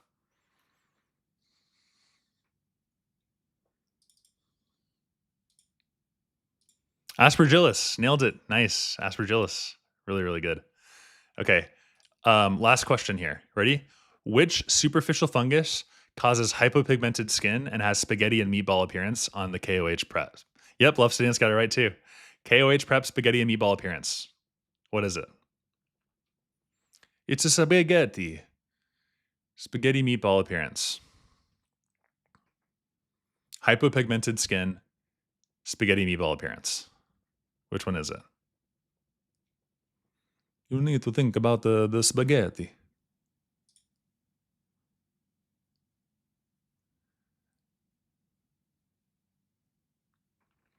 Anybody know? Is it Sporothrix? Malacia? Ooh, nice. Malacesia furfur. Nailed it, 100%. You guys both got it. Yeah. Loves to Dance got it right. Nice. Very, very good. Very, very nice. All right. That was a good little rapid fire round there. So now we've got some more questions for you, but those are the fungus, super high yield. On to our next question. Okay. So the next thing I have to say is about ethics, right? So ethics, what you should do is gain trust. Distrust can happen due to negative experiences. And so you build trust by, you always have to answer the question that they ask, right? So don't do anything that's irrelevant. The first thing in the ethics answer should be whatever their chief concern was. You always address their chief concern first. So that's the ethics question. And now for this one, I want to build an entire new practice question. So here we go. Here's the hepcidin, brocidin. And I'm going to go ahead and restart this capture so you can see it. And then now we're plug and play. We're good to go. So for our next question, we have to know the difference between salmonellas. Okay. Salmonella.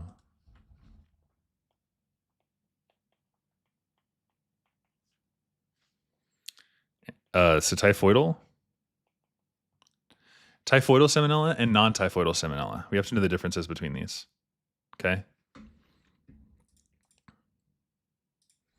So let's dive in.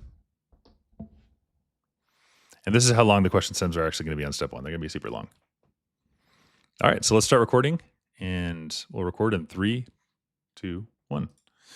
A 29-year-old woman presents to the emergency department, has a 3-week history of persistent fatigue, low-grade fever, dry cough. Recently returned from South America, where she traveled a month-long wildlife conservation project.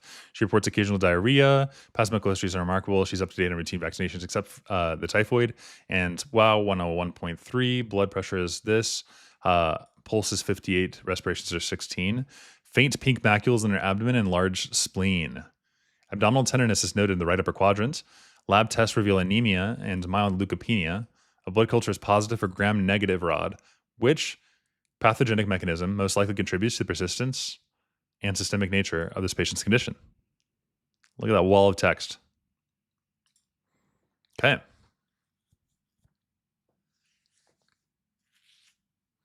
So first of all, we know that it's salmonella. How do we know it's salmonella? They said that it's gram-negative. This is also non-lactose fermenting. Also, you have motile and enteric rods, and they're divided between these two. So what's the difference between these typhoids, these types of typhoids? Because we know there's typhoid fever. We know it's gram-negative, right? Now we have to know about its ability to survive and where it survives. Okay? So answering this question, the way you should think of this is we have a patient comes back from South America. They have fever, they have fatigue, and they have rose spots on the abdomen and also an enlarged spleen. Okay, D. I am hearing D. Anybody else? Anybody else in the chat? Love that guess. Biofilm formation. So I'll keep explaining. Blood culture has gram-negative. And so what happens is this survives inside of macrophages, right? And specifically what happens is it blocks the phagolysosome fusion. Okay, so the answer is C. It blocks the fusion and allows it to spread through the body, and it causes a systemic illness. Okay, causes a systemic illness. All right, so rose spots on the abdomen, that's typhoid. Bradycardia with fever, that's Fagett sign, that's salmonella. Gram-negative and travels. All that points to salmonella. And the mechanism is it inhibits phagolysosome function. So what happens is typhoid fever is prolonged. You have relative bradycardia and rose spots. And the source is fecal oral transmission in areas with poor sanitation like South America or South Asia. And it survives the macrophages and it disseminates then systematically. And it can have complications like intestinal perforation due to the Peyer's patch necrosis. So let's talk about why D is not correct. Biofilm formation. So that would be Pseudomonas. Also, Staphylococcus epidermidis. All right, so Pseudomonas, whenever you have a cystic fibrosis infection, you can have pneumonia. You get pneumonia, right? And that would cause biofilm formation. Also, Staphylococcus epidermidis with catheter infections and Streptococcus mutans with dental plaques, right? So biofilm stuff, you should think of those three: Pseudomonas, epidermidis, and Streptococcus mutans. Okay? Antigenic variations in host immunity, evading host immunity, that's Neisseria gonorrhea. It's got pilus variation, and trypanosomes and influenza virus. So salmonella is going to be reliant on intracellular survival. All right, so here are the top facts. Rose spots, polysaccharide capsule, strep pneumonia, H. influenzae. This is VI antigen, but it's not due to the capsule. Biofilm, epidermidis, and Pseudomonas. Think of those.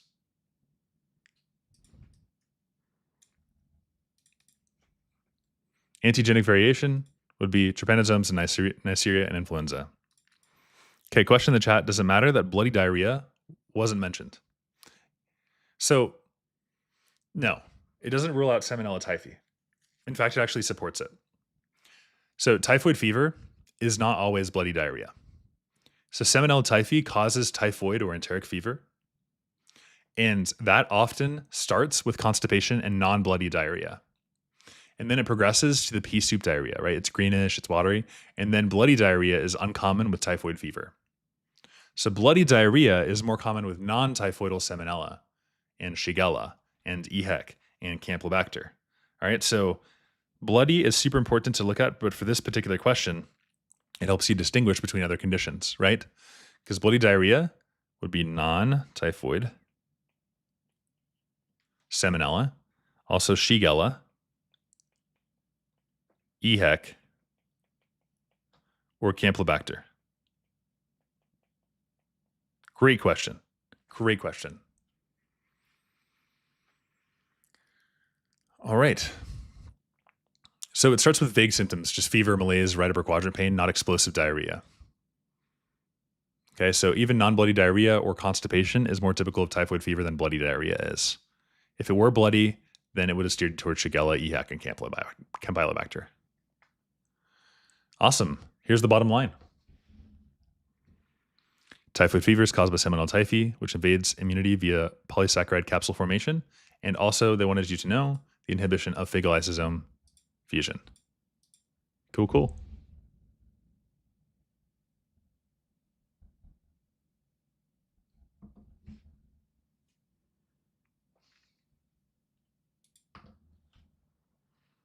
Okay, so we still have 9 minutes left. And if you guys want to add any tasks, then feel free to do so on the Twitch stream. Also, if you're on YouTube, try this. I'm really curious. Try this on YouTube. Go. Oh, I have to stop recording. Go like this. Go timer 10. And I want to see what it does. And then also just go like task and then say anything like finish UWorld or whatever, or like watch stream, right? I just want to see if you type these, I want to see what happens. I don't know what's going to happen. Last night I coded this, but like I don't think it's going to work. And so I want to decode this in the next break. So I'd love for you to just try those two functions in the chat. Just type in !timer 10 and !task watch stream or something like that. And I'm curious if it'll add you to the overview here. It might. I have a server running, and that server keeps track of your guys' tasks. So, next question, just while we're doing this. Okay, so you tried it. Let's see. I don't think anything happened. Dang it. Oh. Don't worry though. This is helpful because I'm going to copy what you did there and I'm going to fix that in our break. And I will make it so it pops up with a YouTube thing. And it's going to be super fun and interactive. So I'm really excited to fix this during the break. So in 8 minutes time, I'm going to take a 5-minute break or 10-minute and I'm going to start coding that solution so that it works for you. Because this is all in-house. I made all of this last night and the day before. All these like sliding things you see there. All right, so the next question is about splicing and the spliceosomes. Yeah, I don't think the commands are working. Don't worry, Loves to Dance. We'll get you soon. We'll get you soon. Thanks for doing that, though. I really appreciate it. All right. So in our next question, I'll make this one really quick.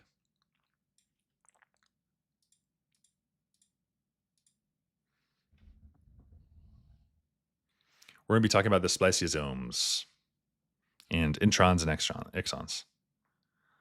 Okay, so we have an exon. And then let's say like this is our exon.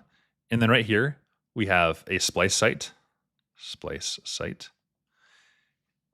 All right. And then right here, we have a single nucleotide polymorphism. Okay.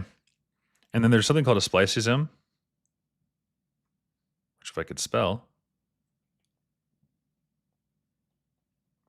And it reads in that single nucleotide polymorphism and it cuts it in half and it breaks out the introns, and the exons. Okay. And then there's a splice site donor and there's a splice site acceptor right here. Donor, acceptor. All right. So that's how this works. And if you have like a spliceosome that interrupts this process, then sometimes you can mutate those donor and acceptance slices and you can remove introns that have really important stuff. And so if you have a splice site mutation, then it can cause the bad removal of exons and retention of introns, and it forms bad proteins. Okay, so here's our question, which I'll do really quickly. 3, 2, 1, recording. A 22-year-old woman comes to the clinic with newly developed bilateral hand clumsiness and difficulty walking. She noticed over the past few months, and she says several of her relatives have similar conditions. Examination reveals mild weakness of the upper extremities and reduced proprioception in the lowers. Genetic testing reveals a mutation of the frataxin gene. This mutation involves insertion of a nucleotide in the exon-intron boundary. Which of the following is most likely the outcome? Okay. So this one right here is indeed, everybody's right, disruption of mRNA splicing. All right. Friedreich's ataxia. This is what she's got. And this is a GAA, repeat expansion of mutation near the intron-exon junction of the frataxin gene. Okay, here's some trap answers by the wrong. Promoter site would be enhanced binding of RNA polymerase at the promoter region. Increased efficacy of the ribosomal initiation. That would be after the splicing. Stability. Splicing errors usually decrease the stability. And extended translocation of the coding sequence, UTR. So frameshift mutation. Okay, so we have to understand molecular genetics. Mutations have the effect. The frataxin gene is crucial for Friedreich's ataxia. And it's an exon-intron boundary. And the buzzwords here, exon-intron, GAA, trinucleotide repeat, mitochondrial dysfunction, and autosomal recessive inheritance pattern. All right, it's on chromosome 9. I have a video on that. GAA increasing. Here's the pathophysiology, GAA repeat or splice mutation. And now you have oxidative stress and ATP deficiency. And so then you get degeneration of the dorsal spinal and the spinocerebral tracts, neurologic problems, ataxia, clumsy gait. It's the most common inherited ataxia. It's a mistake in the frataxin gene. Here's the bottom line. Frataxin gene mutation disrupts mRNA splicing, leading to frataxia's ataxia symptoms. Cool. If that was helpful, like and subscribe. So that's ataxia. On to our next one.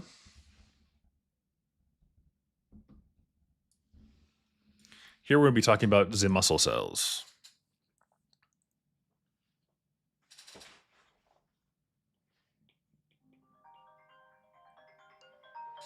Oops, I'm getting a call. I got to deny this call real quick. Here, I'm gonna tell the person that I'm streaming if they want to join, if they can ask a question.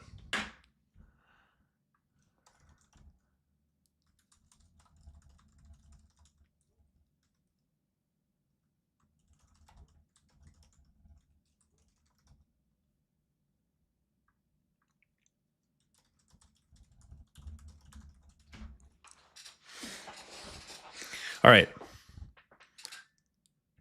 So we'll see if he comes by in the stream. Oops.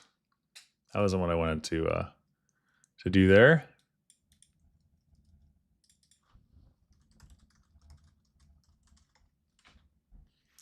All right, almost there. Okay. So muscles. We're talking about muscles. Hey there, Taylor. What's up? Good to see you. Good to see you. This is a stream where we're talking about wrap mill and skeletal muscle. So feel free to ask any questions you have, and we can talk here about anything. By the way, everybody, Taylor Funk, he's building some MCP servers. Very cool guy. We go way back to our time in Guatemala. And Taylor, right now we're on a stream. We have 11 viewers and some on X as well. And we're covering some medical content. So right now we're about to have a question about muscles, and I'll answer the muscle questions for the chat, and let me know if you have any things you want to talk about with like a, anything related to MCP servers. And I'd love to hear and catch up, and we can call later too. We can find a good time to call. Good to see you, buddy. Good to see you. All right, guys. So skeletal muscle. So in this question, and I'll switch to the scene, we have a 60-year-old man, which has a history of hypertension and paroxysmal atrial fibrillation, started on diltiazem. And I'm going to go ahead and get a new photo so it'll represent this actual condition. And they're started on diltiazem. And so this is going to be a dihydropyridine receptor that acts as a voltage sensor that's coupled to the ryanodine receptors, right? And so this is going to be diltiazem. And he reports fatigue and mild leg weakness, but no chest pain and palpitations. All right, so I'm going to start this recording. Here we go. 3, 2, 1. All right, next question. 60-year-old man, hypertension, paroxysmal atrial fib on dilatizam, which is a dihydropyridine receptor. Affecting drug. Past few days, he reports fatigue and mild leg weakness, but no chest pain. On examination, blood pressure is 132.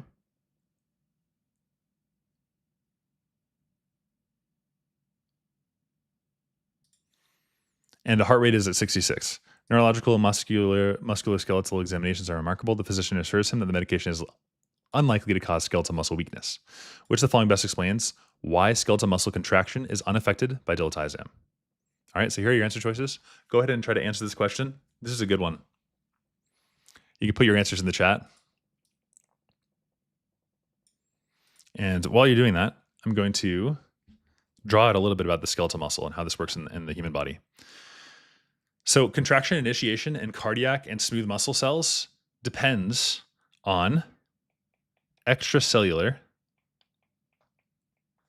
calcium through the L-type calcium channel. And so if you use a blocker like verapamil, for instance, then you can block that influx of calcium. And so skeletal muscle is resistant to calcium channel blockers. And what's the reason why? When calcium is released by the sarcoplasmic reticulum, that happens because it's triggered by a mechanical interaction between the ryanodine and the L-type receptors. Okay? So any thoughts on this one? This is a really hard question. Really hard question here. But we're going to go over this.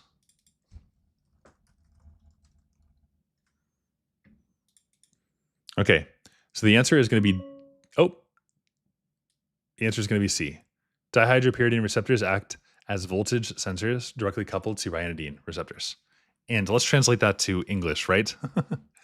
Because that's pretty complicated. Basically, skeletal muscles use a direct mechanical interaction between the L-type calcium, the dihydropyridine receptors in the T-tubules, and ryanodine on the sarcoplasmic reticulum. So it allows calcium release without requiring extracellular calcium influx. You don't need that. Okay, so blocking L-type channels with drugs like dilatizam doesn't impair skeletal muscle contraction because the calcium isn't entering through those channels in the first place. However, in cardiac and smooth muscles, it still requires calcium influx to trigger the calcium-induced calcium release. Okay? So dilatizam is a calcium channel blocker. It's used for SVTs and rate control and afibrillation. And it acts on the L-type calcium receptors, and it decreases conduction through the SA and the AV nodes. And this reduces contractility. And so the cardiac and the smooth muscles require calcium influx through L-type channels, but the skeletal muscles bypass that through mechanical coupling. Okay? So these L-type things we talked about, DHP receptors on the T-tubules, and then ryanodine receptors are calcium-released calcium on the sarcoplasmic reticulum. Okay?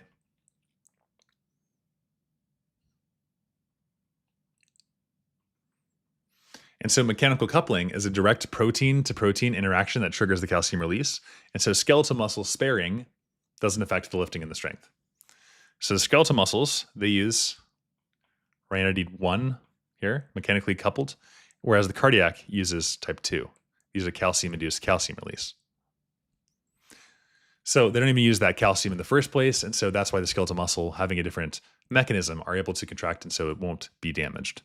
Because an action potential travels down the T-tubules, the DHP receptors, the L-type, sense the voltage change, and it pulls in the ryanodine receptor, and the calcium releases in the sarcoplasmic reticulum, and you have no extracellular calcium influx that's needed, and so dilatizam is ineffective.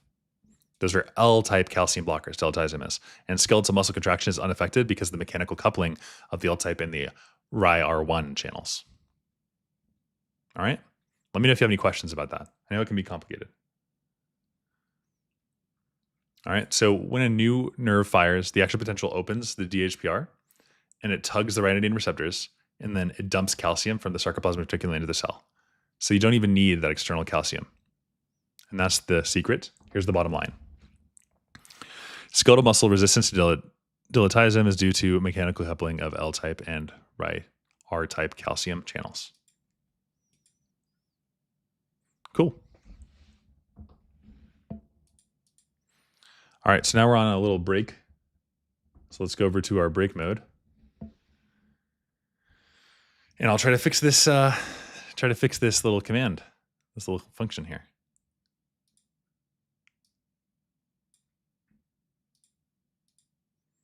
So it looks like we have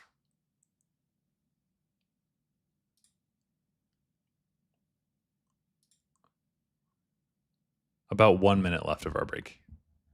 So feel free to get up and stretch.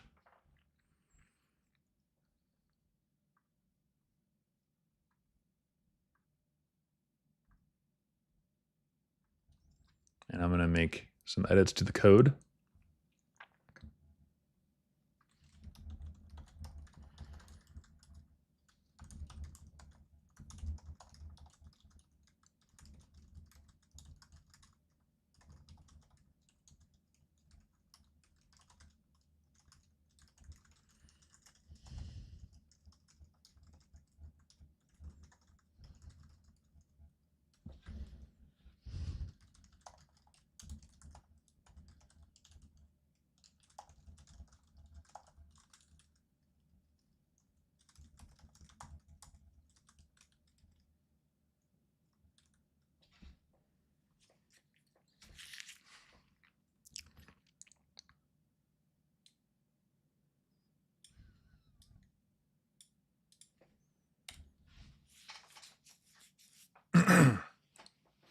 And let me know if you guys want to cover any topics when we get back from our break. We're gonna do MBME 30 here soon, but if you have any other topics, otherwise I've got about 20 questions that we're gonna do. And I need to stand up and stretch too. Otherwise I'm gonna go crazy.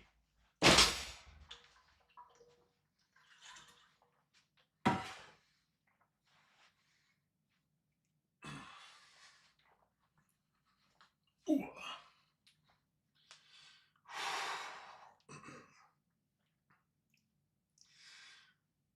5, 6, 7, 8, 9, 10, 3,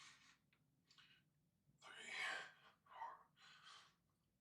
6.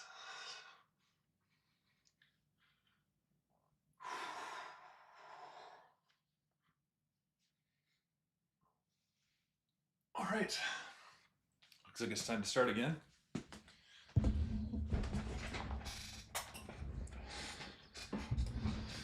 It is time to start again. Whew. Wowza. All right.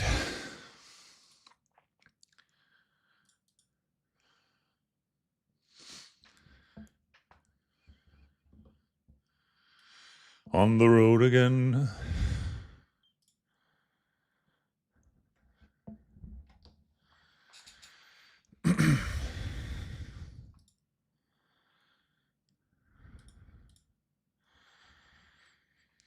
Here we go.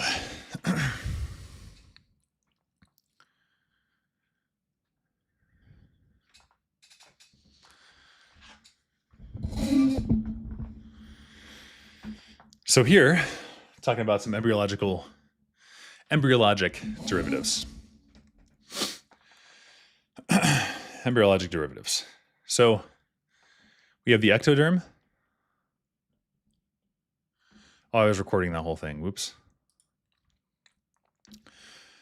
Ectoderm, we have the mesoderm, and the endoderm.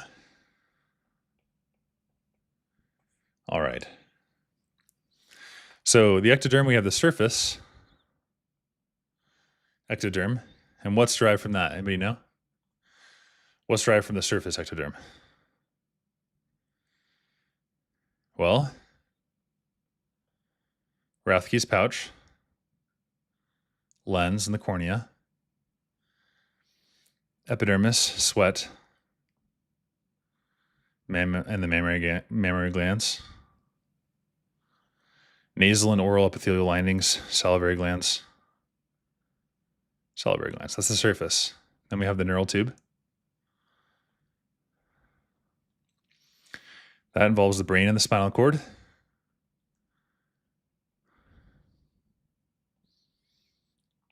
posterior pituitary,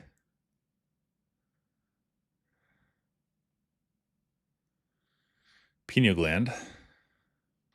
I'll zoom out so you can see this. And the retina. All right, and then we also have the neural crest. And I always like asking you about the neural crest cells. You have the Schwann cells and the melanocytes, or the high yield ones. And also skull bones, neural ganglia, and adrenal medulla. Adrenal medulla. All right. And then our mesodome, that's how you get around. So that's like the muscles, connective tissue, the bones, the cartilage, the serosal lining, the adrenal cortex. The endoderm would be the GI tract, the lungs, the thymus, the bladder, all that stuff. Okay. Now on to our question at hand. 3, 2, 1. Transfer on over here.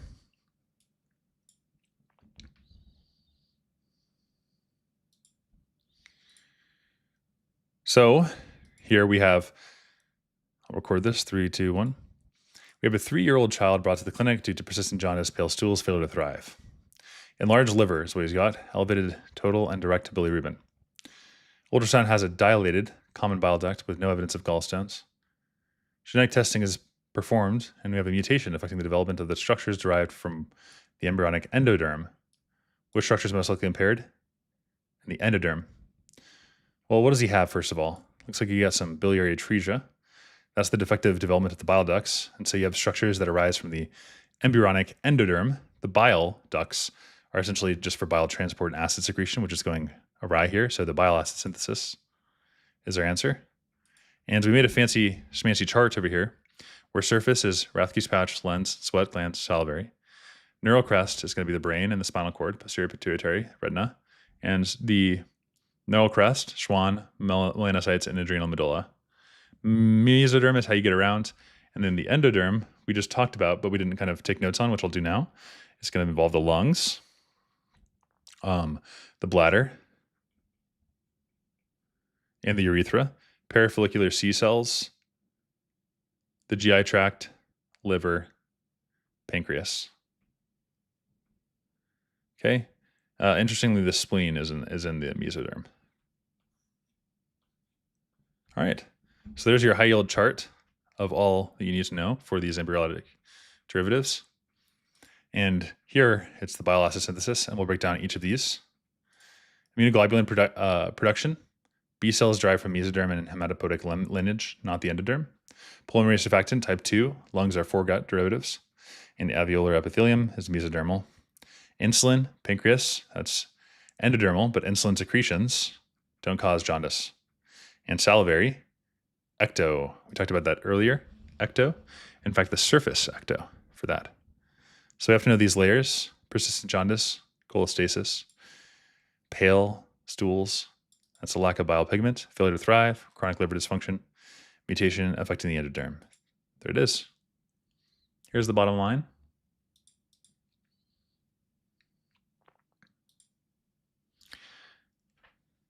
The bottom line is persistent jaundice and pale stools in a child suggests biliary atresia due to impacted bile acid synthesis.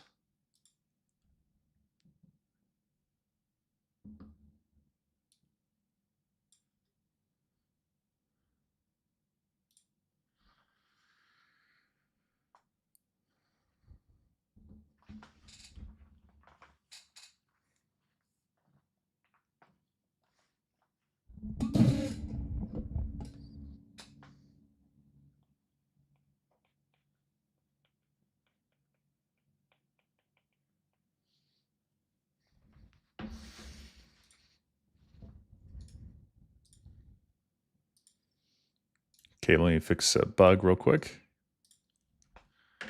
Got to open up my coding palette.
All right, we'll take a break here shortly after this question, but I wanted to talk about the small intestine really briefly here.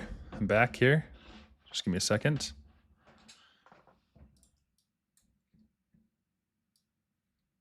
So we just talked about baby jaundice, and now we got to talk about some atresias and some high-yield pearls there, and the mesentery, the gut. So let's do that now. Just 1 second. All right, so let's say you have a blind ending pouch downstream. A bowel is wrapped around a vascular pedicle, and also you have the microcolon. So that's in a triple bubble sign is a jejunal atresia. But duodenal atresia is the failure of recanalization. The jejunal is caused by a mesenteric vascular accident. All right, you have ischemia in utero. And so how this presents is you'll see recently just a 2-day-old, a neonate, a youngster brought to the emergency department by his parents because of poor feeding and vomiting. And the vomitus is briefly yellow, green. And he's irritable, distended abdomen, and we have elevated hematocrit and also metabolic alkalosis. So we're talking about what condition that is. Any ideas? What do you guys think that is?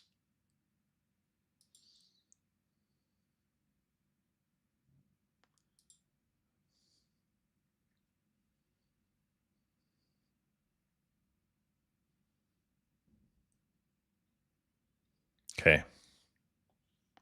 So this is going to be jejunal or ileal atresia. So the pathogenesis here is we have a vascular occlusion that causes necrosis, and then reabsorption of the bowel segment, and then we have a blind pouch proximally and a string of pearls distal. So we get that apple peel of the Christmas tree deformity. So you can also have a microcolon because the colon is unused. There's no flow of meconium. There's no flow of the meconium.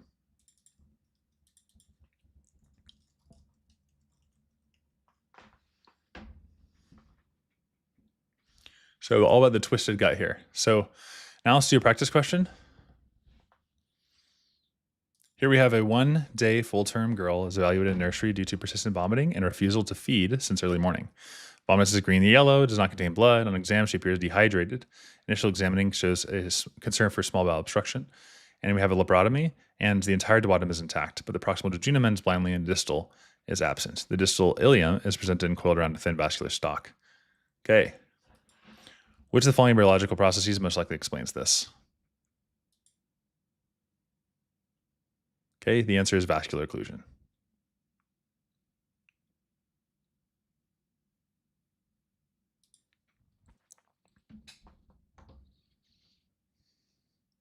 So intestinal atresia in neonates is due to abnormal recanalization of the intestine during fetal development.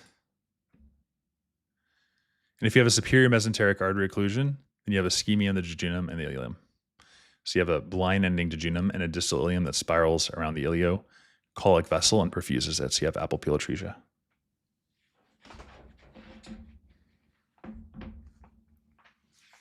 Okay. Hopefully that makes sense here.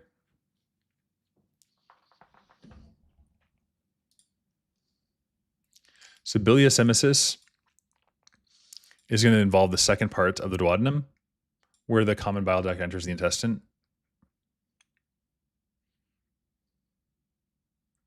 Yes, you'll forget things. But All right, so amniotic band constriction, that would be external structures, not internal ones. Cell migration failure is Hirschsprung's disease. Partitioning failure is the tracheoesophageal fistula. Recanalization failure is duodenal atresia, and vascular occlusion is the correct answer here because it's leading to ischemia of the subsequent atresia of the jejunum and the ileum. And it's the blind ending jejunum that tells you that, and also the apple peel atresia. Apple peel atresia is what they said with the thin vascular stalk. Okay, so we're going to take a quick little break here. So let me go to the Twitch, and I'll do a timer task where we do break 10. And there's our little break timer. Woo! And hopefully I'll be able to fix that YouTube soon, so you guys can kind of see what it's supposed to be like. So go ahead and stretch your legs for a bit. Relax. We got 10 minutes before we go into our next one.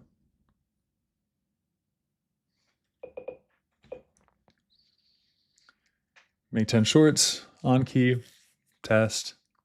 Nice. I'm excited. What I'm doing right now is I'm going to start coding. I'm going to see if I can get you guys' chats to display there.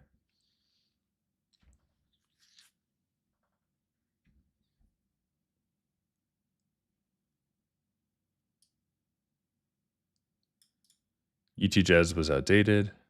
Stream on Twitch and that.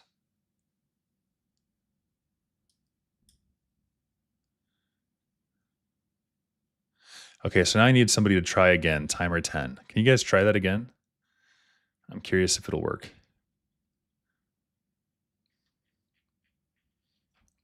Very curious. I'm going to go to my YouTube account as well on my iPad.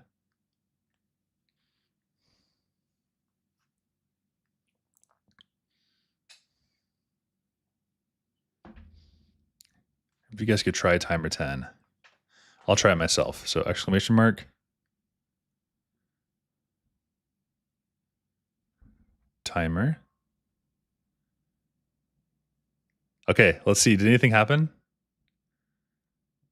I'm trying it too.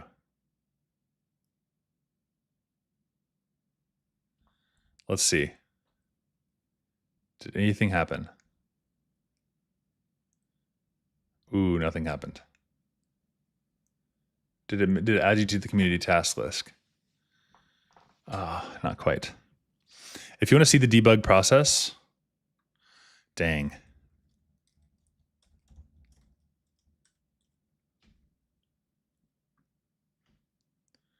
So here's an overlay.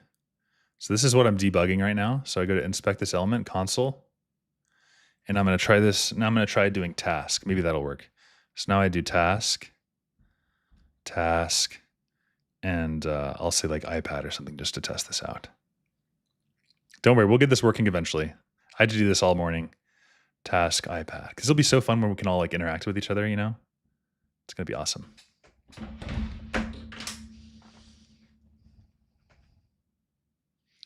Task, iPad.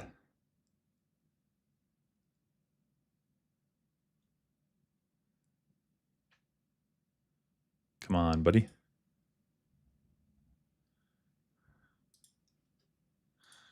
Here, I'm going to refresh this page and then I'll try it again.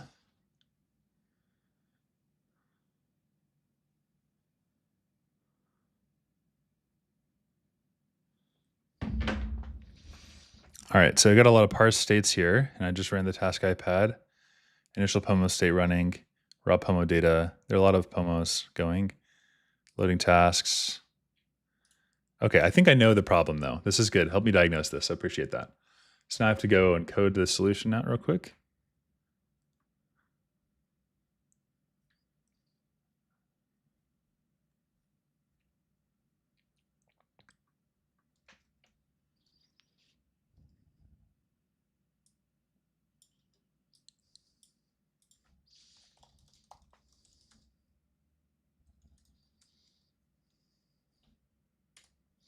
And I think I actually have to go to my edge functions on Supabase.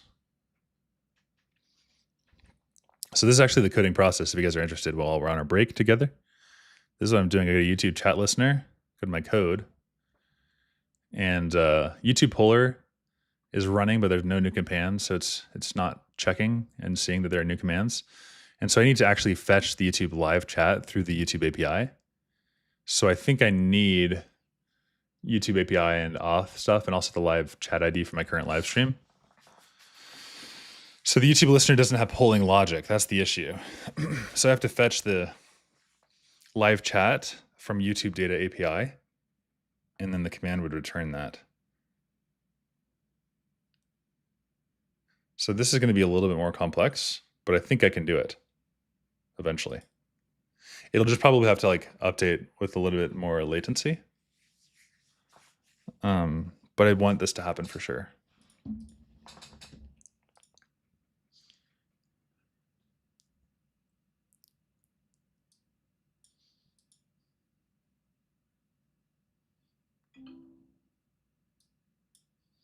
I already did a Google Cloud project. This is the current state. Here are my Google Cloud console.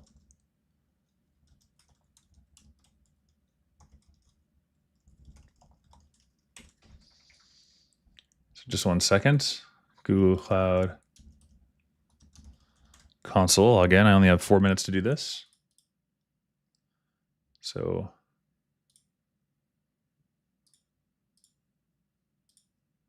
let's switch on into this. Authenticate myself.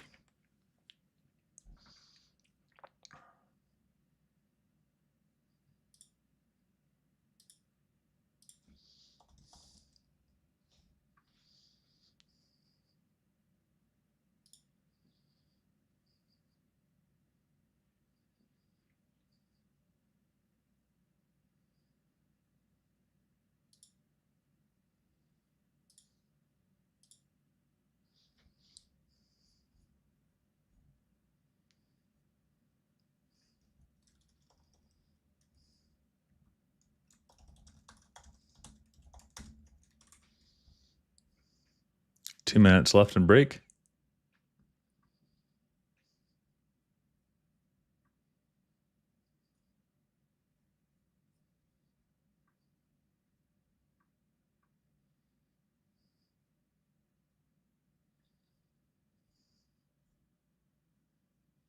And then I guess I need to get my ID as well, which I think I could handle.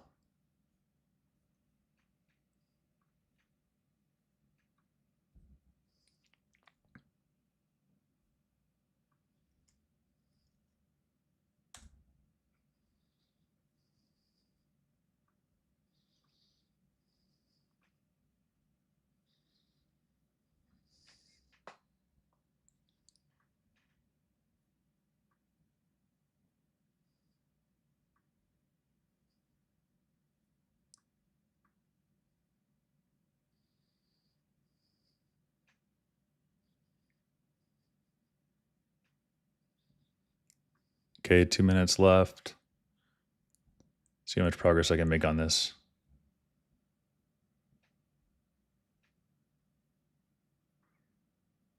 So I'm adding polling logic to this function now, and I need to update my edge functions with a poll YouTube chat function at the end of the file.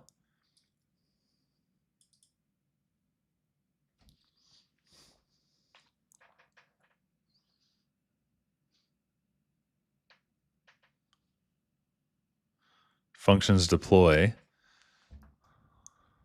So this is 600 lines of code. Let's refresh this and it should be simpler. Good. So it's more lines of code actually. 700 lines of code. So now the pollers to start working. I don't know if it will work though. I guess I can test it now that it should be theoretically running. So task. Hi, YouTube. That's what I'm going to say for my task. Let's see if this works. The poll should start working. Let me make a summary document. Let's see if it got it. Make 10 shorts. Priority.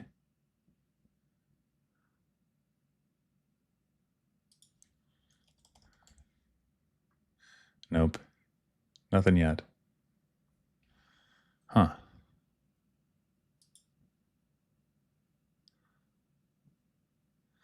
So I'm going to Command Shift R, and I'm going to try this again. So I'm going to say exclamation mark, task, hi, YouTube.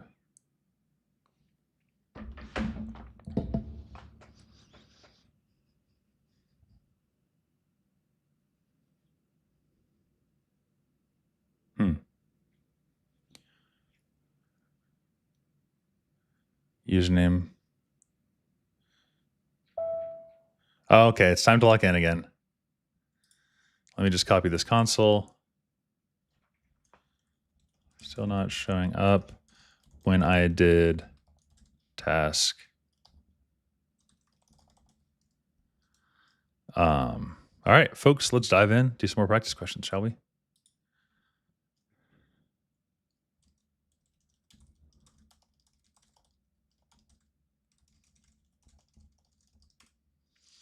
All right, so here we go. Logging back in. Everybody, welcome back. Time to do some more practice questions. Oops, content is not supported. What? Yes, it is. Darn tootin' it is. Oh, it's because I have to go over here. And then I have to do this. Now we're good. All right, folks, on to our next practice question. Vascular occlusion was bilious emesis. And next one.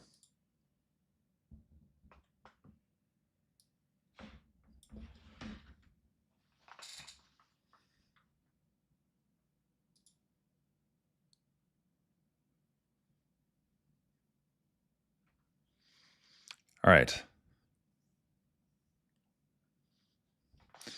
So this one is what do we have to say as a physician when you are telling somebody about the risks of a procedure? So I'm going to go ahead and share the screen.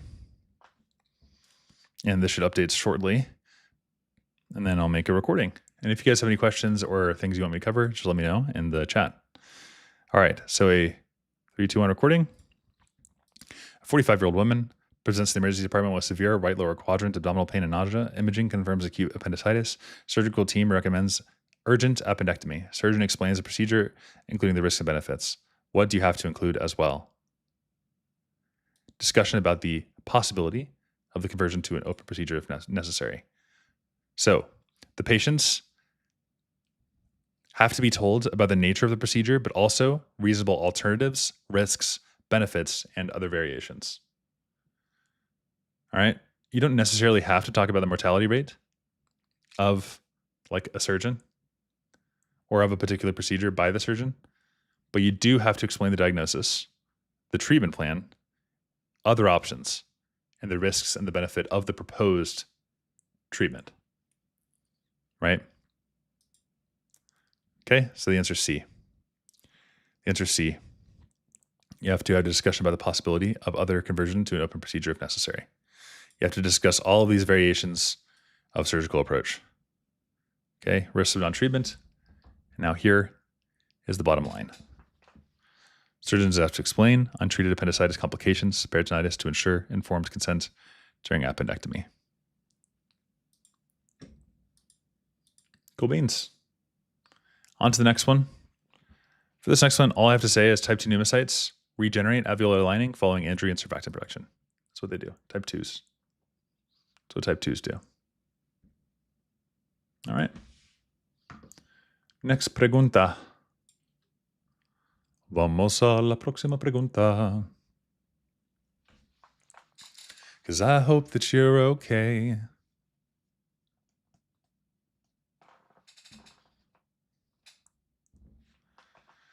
Okay. So here, TUF, what does that stand for? Anybody know?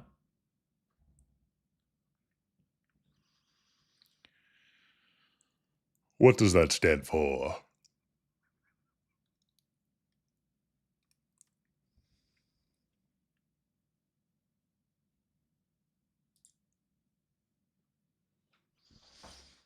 Okay.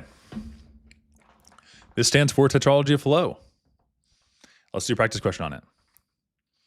So we have a 6-year-old boy brought to the emergency department. I'm going to record this, 3, 2, 1. 6-year-old boy is brought to the emergency department by his parents due to shortness of breath and fatigue during physical activity. He has episodes of lightheadedness, cyanosis during play.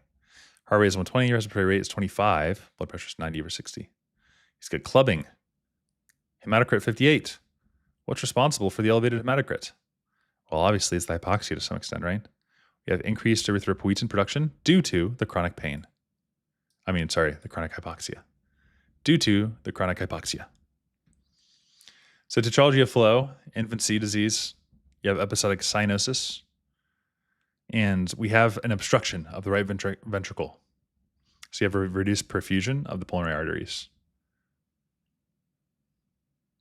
reduce perfusion. So what happens is anytime you see a cyanotic child, they have clubbing, they have some exertional cyanosis and a systolic murmur. It's tetralogy of Fallot, classic cyanotic congenital heart disease. And the elevated hematocrit is a compensatory response. You have chronic hypoxemia, and so there's increased EPO production from the kidneys, which is called secondary polycythemia. Polycythemia. It's because of that reduced arterial blood flow. That's what's causing this condition. Here's the bottom line. Elevated hematocrit in this child is due to increased erythropoietin production from chronic hypoxemia. Okay.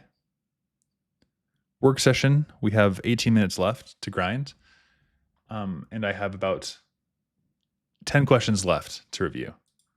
So we should be able to get through all of these questions in time.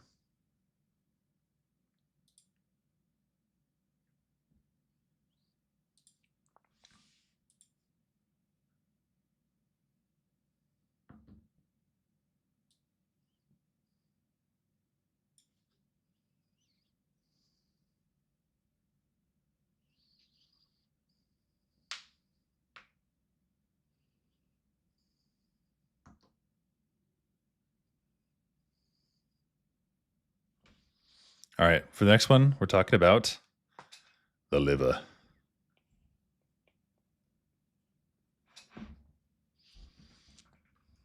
Okay. Pigment in the liver, but it's not hemochromatosis. All right, it's not Gilbert either. Let's talk about this one. Here's the next practice question.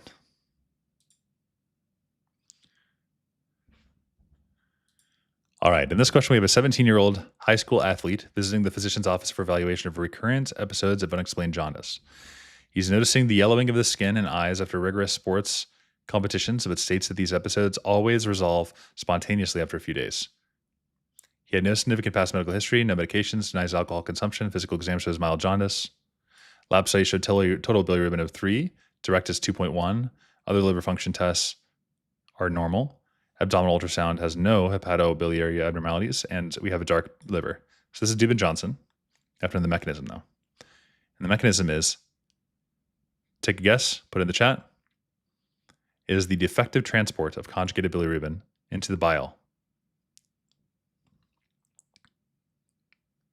Canaliculi. All right. So we have conjugated hyperbilirubinemia and dark pigmented hepatocytes.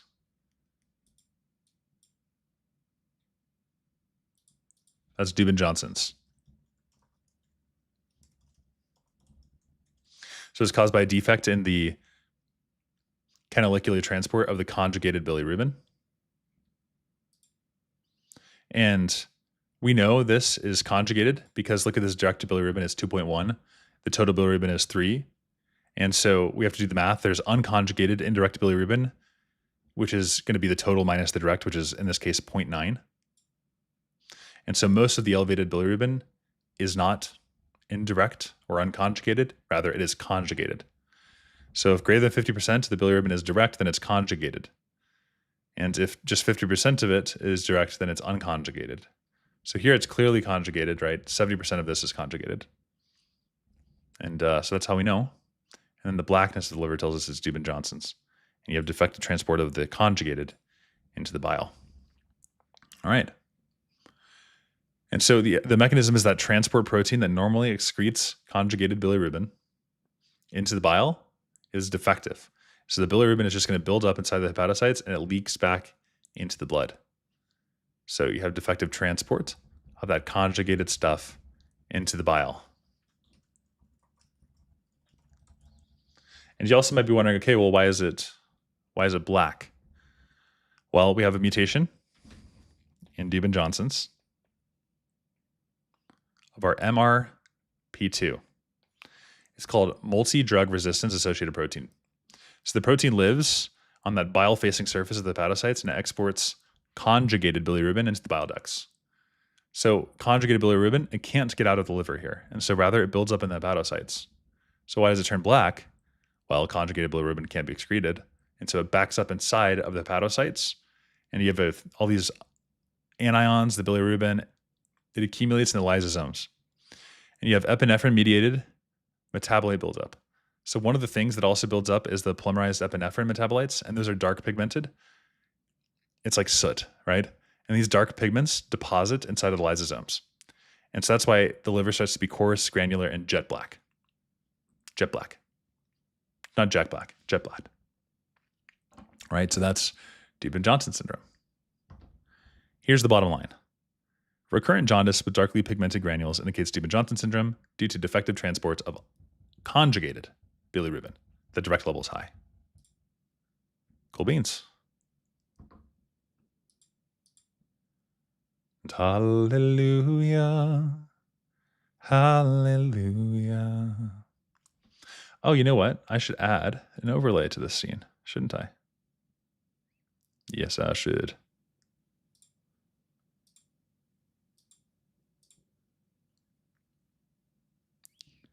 And then I can just get the timer going here. Yeah. That way we always know what time it is. That's kind of cool, huh? I think so. I think that's cool. Hopefully it doesn't mess up this screen, though. Yeah, good. We're still good. All right. On to our next pregunta.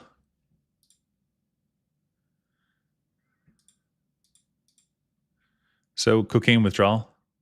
Let's just talk about that briefly. We just have to talk about it. Cocaine withdrawal. How does that present? Anybody know in the chat? Cocaine withdrawal. How does that present? So obviously you're going to be depressed because otherwise it makes you high. So you got to reverse those actual symptoms you feel. You also have fatigue.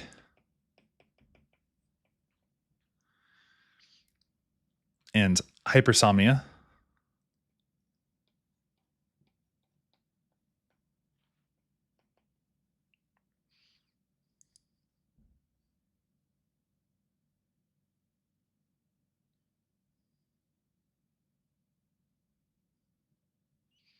And hyperphagia.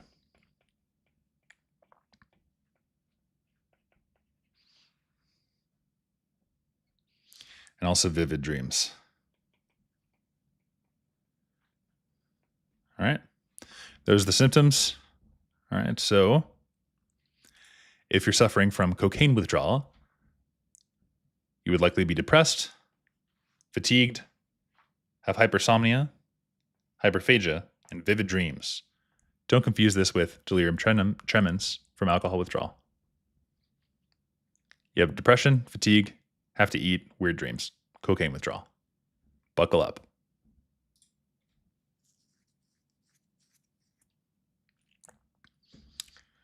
All right. That's all there is to that question. Now let's do one more.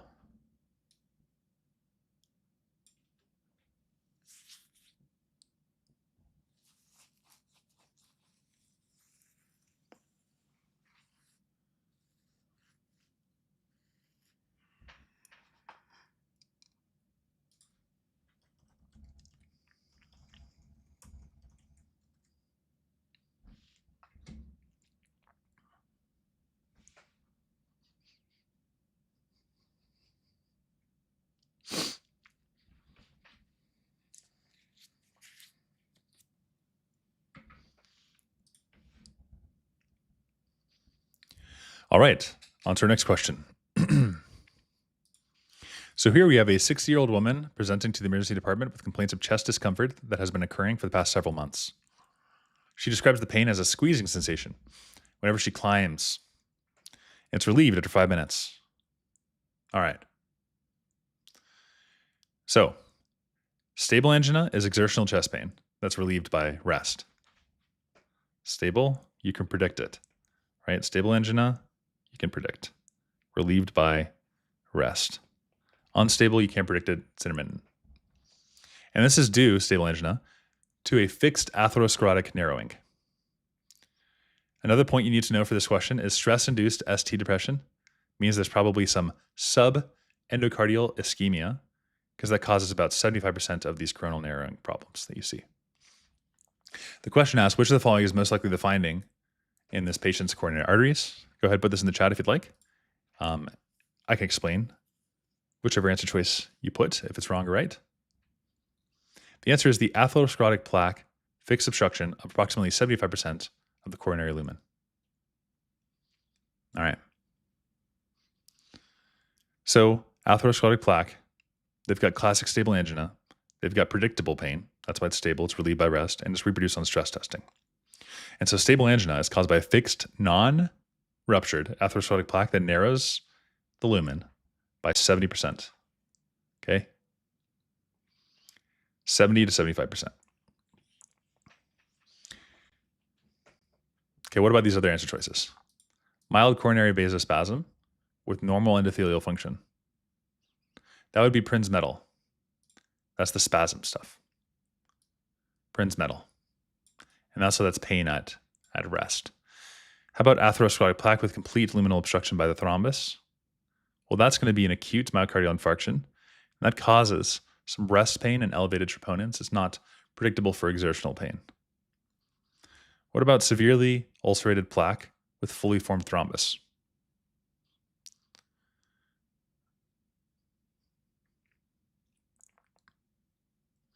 So that would be unstable angina if it's severely ulcerated and fully formed and not stable. And that would be progressive at rest. So different. How about non-atherosclerotic origin of the coronary artery dissection? That's going to be a rare cause. It's more common in young women and not chronic exertional symptoms. So this is stable angina pectoris, which is caused by fixed non-occlusive atherosclerotic plaques narrowing the coronary arteries. All right. Here are the explanations, in case you'd like to pause and look at them. The bottom line is stress-induced ST segment depression indicates fixed coronary artery obstruction, likely due to atherosclerotic plaque, causing 75% of the lumen narrowing. Cool. Cool for school. Kind of fun, kind of quirky, right?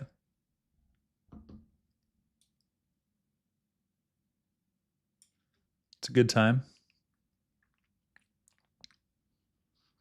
All right, guys, we have 7 minutes left. 7 minutes left to lock in. You can do it. Are you guys having fun out there, by the way? Anything that you'd like to see me do on this live stream that I'm not doing? 7 minutes left.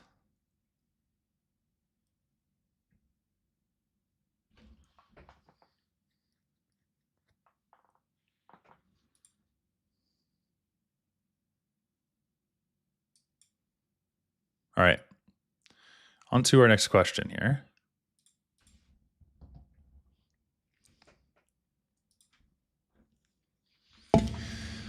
So we have a 64-year-old woman. 64-year-old woman has a history of peripheral artery disease, presenting with a slow healing ulcer on her lower left leg. 2 months ago, she had a small ulcer on the medial aspect. Despite daily wound care, it hasn't healed. The ulcer borders are raised and the wound bed appears moist with exuberant granulation tissue. Lab results show an elevated white blood cell count, mild anemia, normal kidney and liver function. Doppler ultrasound confirms adequate blood flow to the area. What is the cause of slow healing in this patient's ulcer?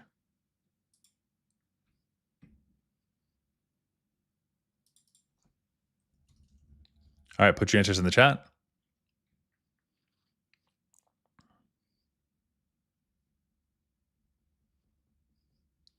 So we know there's chronic wounds with some granulation tissue. So we have overactive something. It is overactive matrix remodeling. All right, so you have matrix metalloproteinases. These degrade the ECM and it causes excess and poor healing. So C, chronic venous insufficiency is what somebody has said in the chat. So chronic venous insufficiency, that causes ulcers. That's true, it causes ulcers, but they're typically above the medial malleolus and they're associated with edema and hemosiderin staining, not raised granulation and confirmed normal perfusion. How about B as an answer? Yes, nice. Loves to Dance does the best thing there. The wrong to rights. You love to see it. And let's talk about why this is correct. Most importantly, why is B right?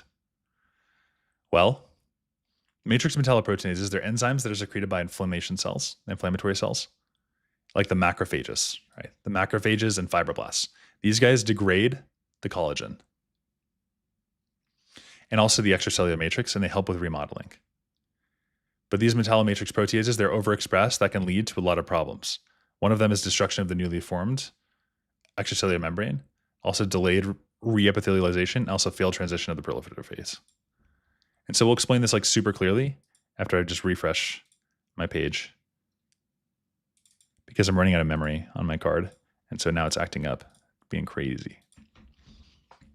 So to explain this extremely simply, some wounds just don't close up, right? And it's not necessarily about poor circulation. It's because the wound is too active. It's not healing. It's just over remodeling. That's what's happening here. Ulcers. She's got moist, exuberant granulation tissue, even though she has good blood flow. And so what's happening is excess MMP. The enzymes that break down the collagen and the ECM, which are supposed to help with healing, backfire. And now they're overreactive in this patient. And so in chronic wounds, the inflammatory phase is just hanging around in this person for way too long. For way too long. So it's the overexpression of the matrix metalloproteinases, not poor perfusion. It's not allergies, right? It's not molecular misfiring. It is just the MMPs. It's the overexpression. And we know this because she has chronic ulcers.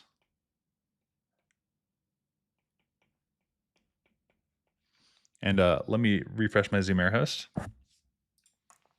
She has chronic ulcers, right? Her blood flow is normal, so it's not an issue with oxygen. And her wound is stuck in the inflammatory phase. So the MMPs are enzymes that break down the tissue to make room for healing. And there are too many of them. They're breaking down the healing tissue as well. And so the wound keeps resetting itself and it never fully heals. Right? So inflammation is good. And it's normal initially, but then there's proliferation and that gets broken down. The building of new tissue gets broken down and the remodeling gets broken down as well. So that moist granulation tissue means that the wound is trying to heal. And these raised borders tell us that the skin can't grow across. And it's still open after 2 months. That's a chronic wound. So it's that metallomatrix proteases that are stopping things from happening. All right, so in the chat, we're thinking chronic venous insufficiency. Well, that's a different location and different signs, right? VEGF, that helps with healing. It doesn't harm it. So VEGF would be great. It'd be awesome if we had excessive VEGF, right? And then speaking more to why venous insufficiency is the wrong answer. Well, the ulcer location is the medial leg. And we have these like raised moist granulation tissues. But chronic venous insufficiency would be above the medial malleolus, so like the inner ankle area. And you'd have edema with that one. Chronic venous insufficiency would present with edema, brown discoloration, varicose veins, shallow irregular ulcers, and that's caused by high venous pressure, and so the blood then pools there and has tissue breakdown. High venous pressure, blood pooling, varicose veins. So the venous ulcer, you have wet ankles with a brown skin, and these MMP ulcers, the wound just doesn't close. Okay, so that's the difference, and thanks for participating in the chat. You nailed it. Also, I think what I'm going to do here is I'm going to also add the browser overlay to this one too, because why not? Because then we can all see the task list that everybody is doing here, and at least the Pomodoro timer. So you have 37 seconds left. If this is helpful, then like and subscribe. And then here is the bottom line. There's a bottom line. Alrighty. So chronic venous insufficiency is likely causing slow healing in this patient ulcer, despite adequate blood flow. So that's just because this question was derived from a different question. Basically, what you need to know for this one is that if the wound is still open and it's trying to heal, then it's metalloproteinases. Venous insufficiency would have the pooling and the brown stuff. And so the bottom line thing is from a different question. So it's not always completely relevant, but sometimes it matches up. I'm going to fix that in the code.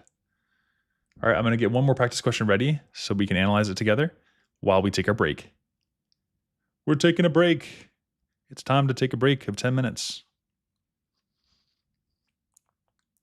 Time to take a break.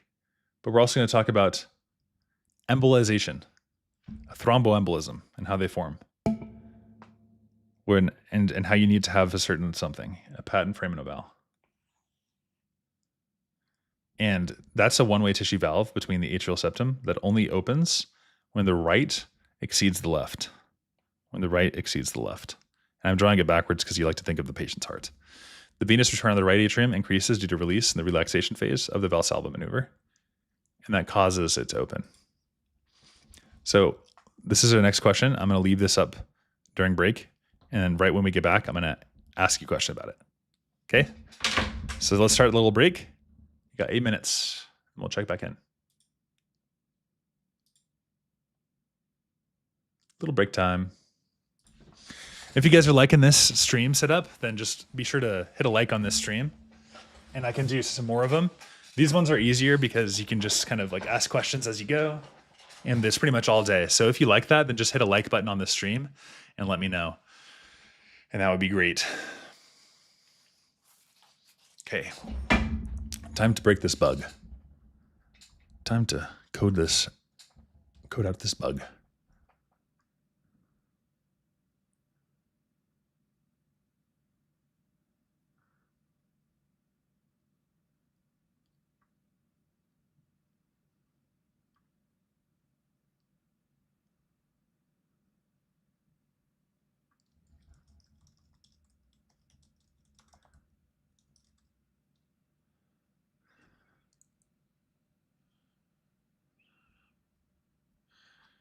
I'm going to start an MCP server.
Got to create credentials. So let's do that now.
Create credentials, OAuth to client ID.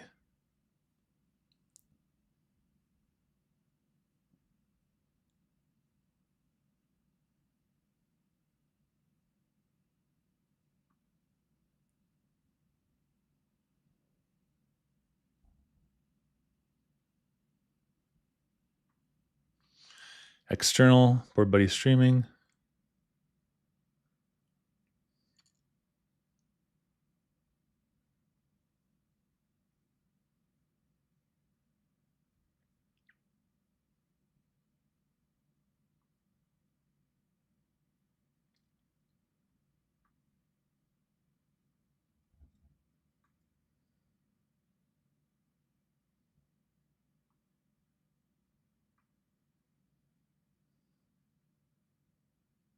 Let's create credentials. Let's do OAuth client ID, I think.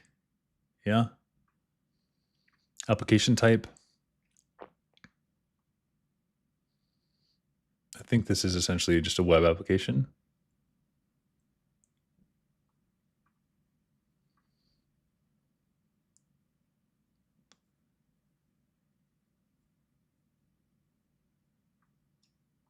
I'll call it Board Buddy streaming.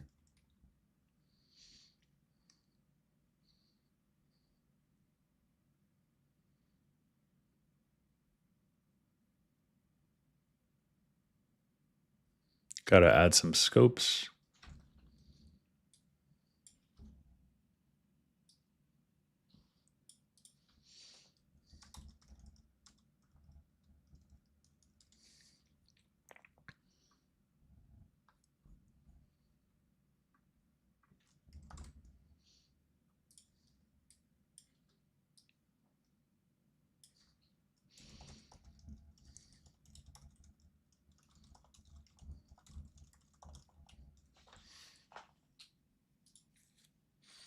Authorize JavaScript. So web application, add authorized stuff. For local development, I probably want access to like this. Probably localhost 880 is my overlay.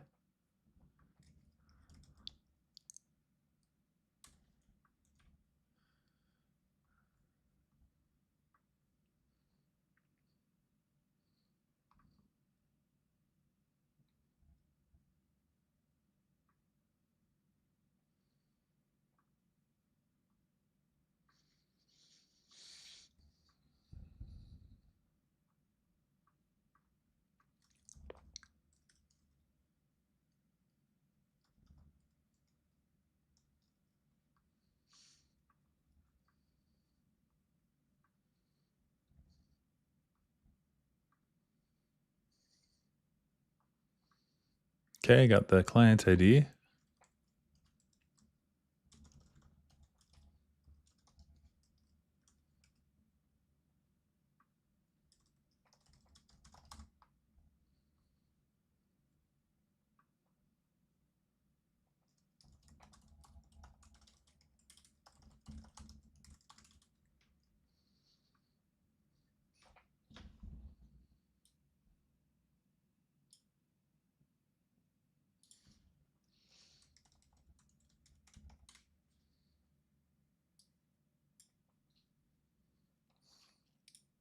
I need to add some scopes to the streamer.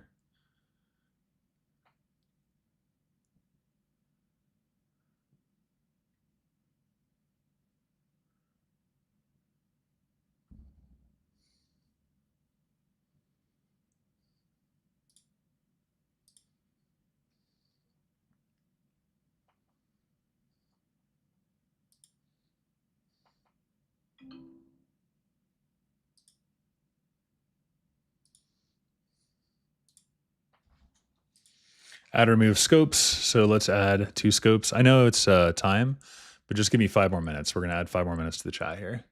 So timer. So I'll do like break 5 because I just got to fix this bug. I'm on a roll. I'm on a roll, folks. I'm on a roll. And you can go ahead and put your answers to the chat if you have one for this one.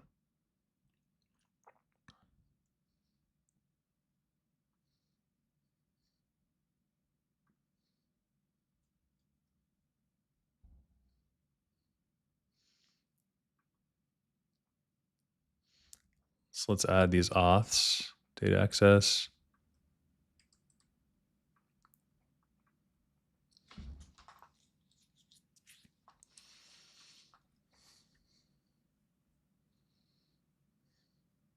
Google API is auth YouTube. I want anything YouTube association.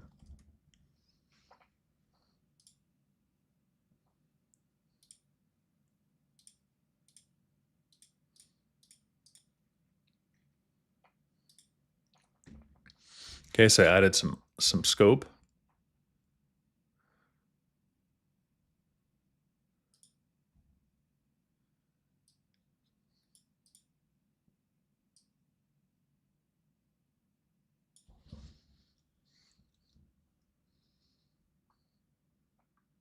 A or E. I like those. One of those is correct. Which one do you think is correct? You're right.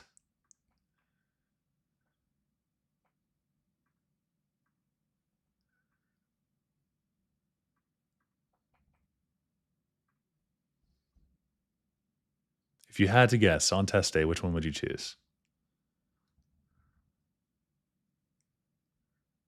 I'm just quashing this bug here.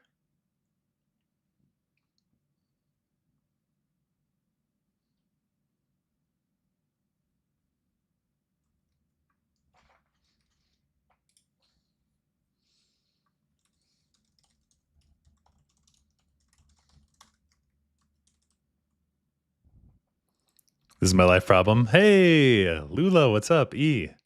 You guys are saying E? Nice.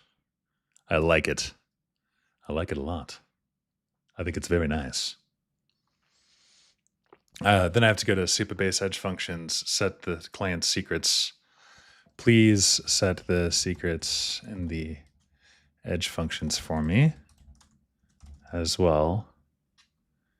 Do everything to get this working. And then I have to do some user authentication and go to the YouTube auth for everything that I need, test the flow, and we'll get this pumping. I'm always stuck with second guess myself. Okay, well, never change your answer, right? Always go with your first gut, unless you have an active reason for which you should change it. So I think I'm ready to now start the next timer. So let's do this now. What are you guys thinking? Timer 15 minutes? Let's have a 15-minute block here. So I just reset the timer. And now let's do this question. 3, 2, 1. So, a 45-year-old man presents to the neurologist for evaluation of recurrent transient episodes of right-sided weakness and sensory loss. 3 episodes. These episodes last for several minutes and resolve spontaneously. He has a history of migraine, headache, and reports a recent episode of chest pain during strenuous exercise and resolves with rest. Physical examination is unremarkable.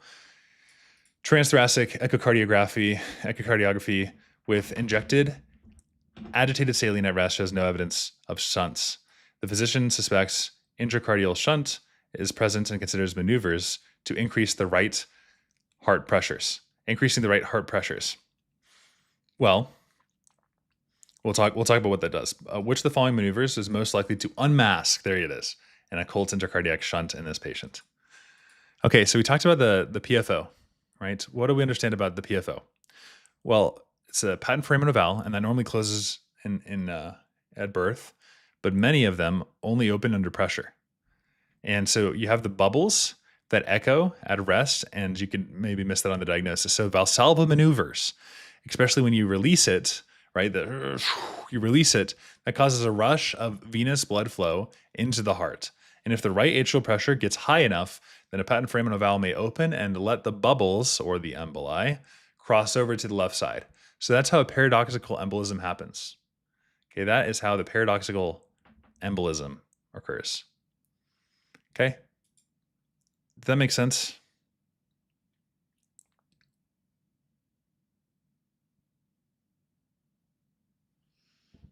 Okay.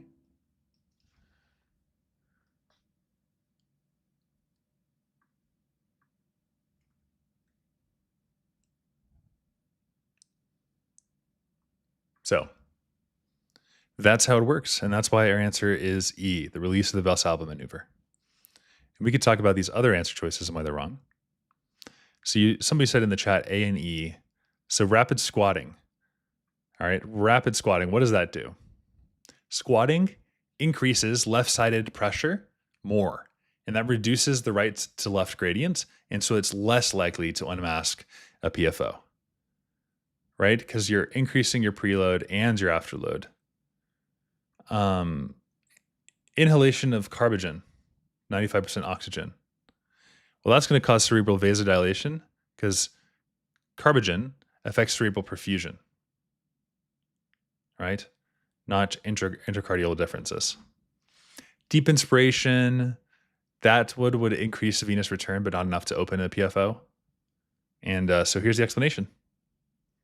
If you found this helpful, like and subscribe. Booyah. I feel like that was a pretty decent question there. Any questions about this before we move on? Here are the explanations. Here's the lay of the land. Here are the buzzwords. Valsalva release causes that transient difference there.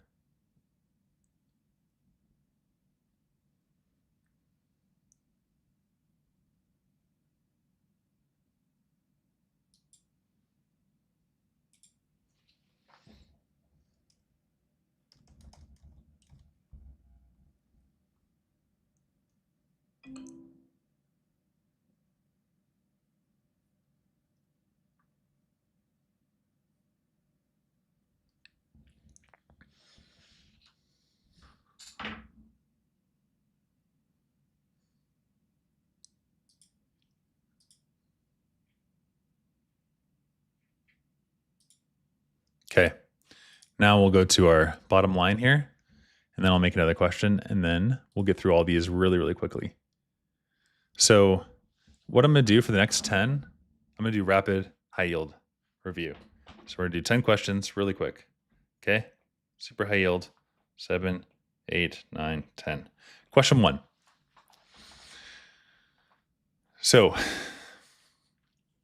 hyperammonemia and advanced liver failure.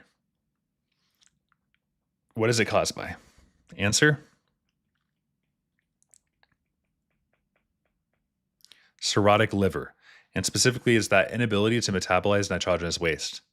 So ammonia crosses the blood-brain barrier and causes glutamine to accumulate in the astrocytes.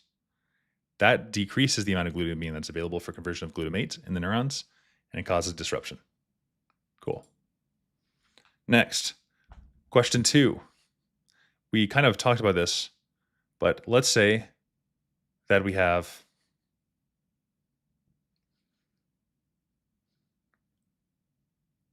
someone who's analyzing whether there's a relationship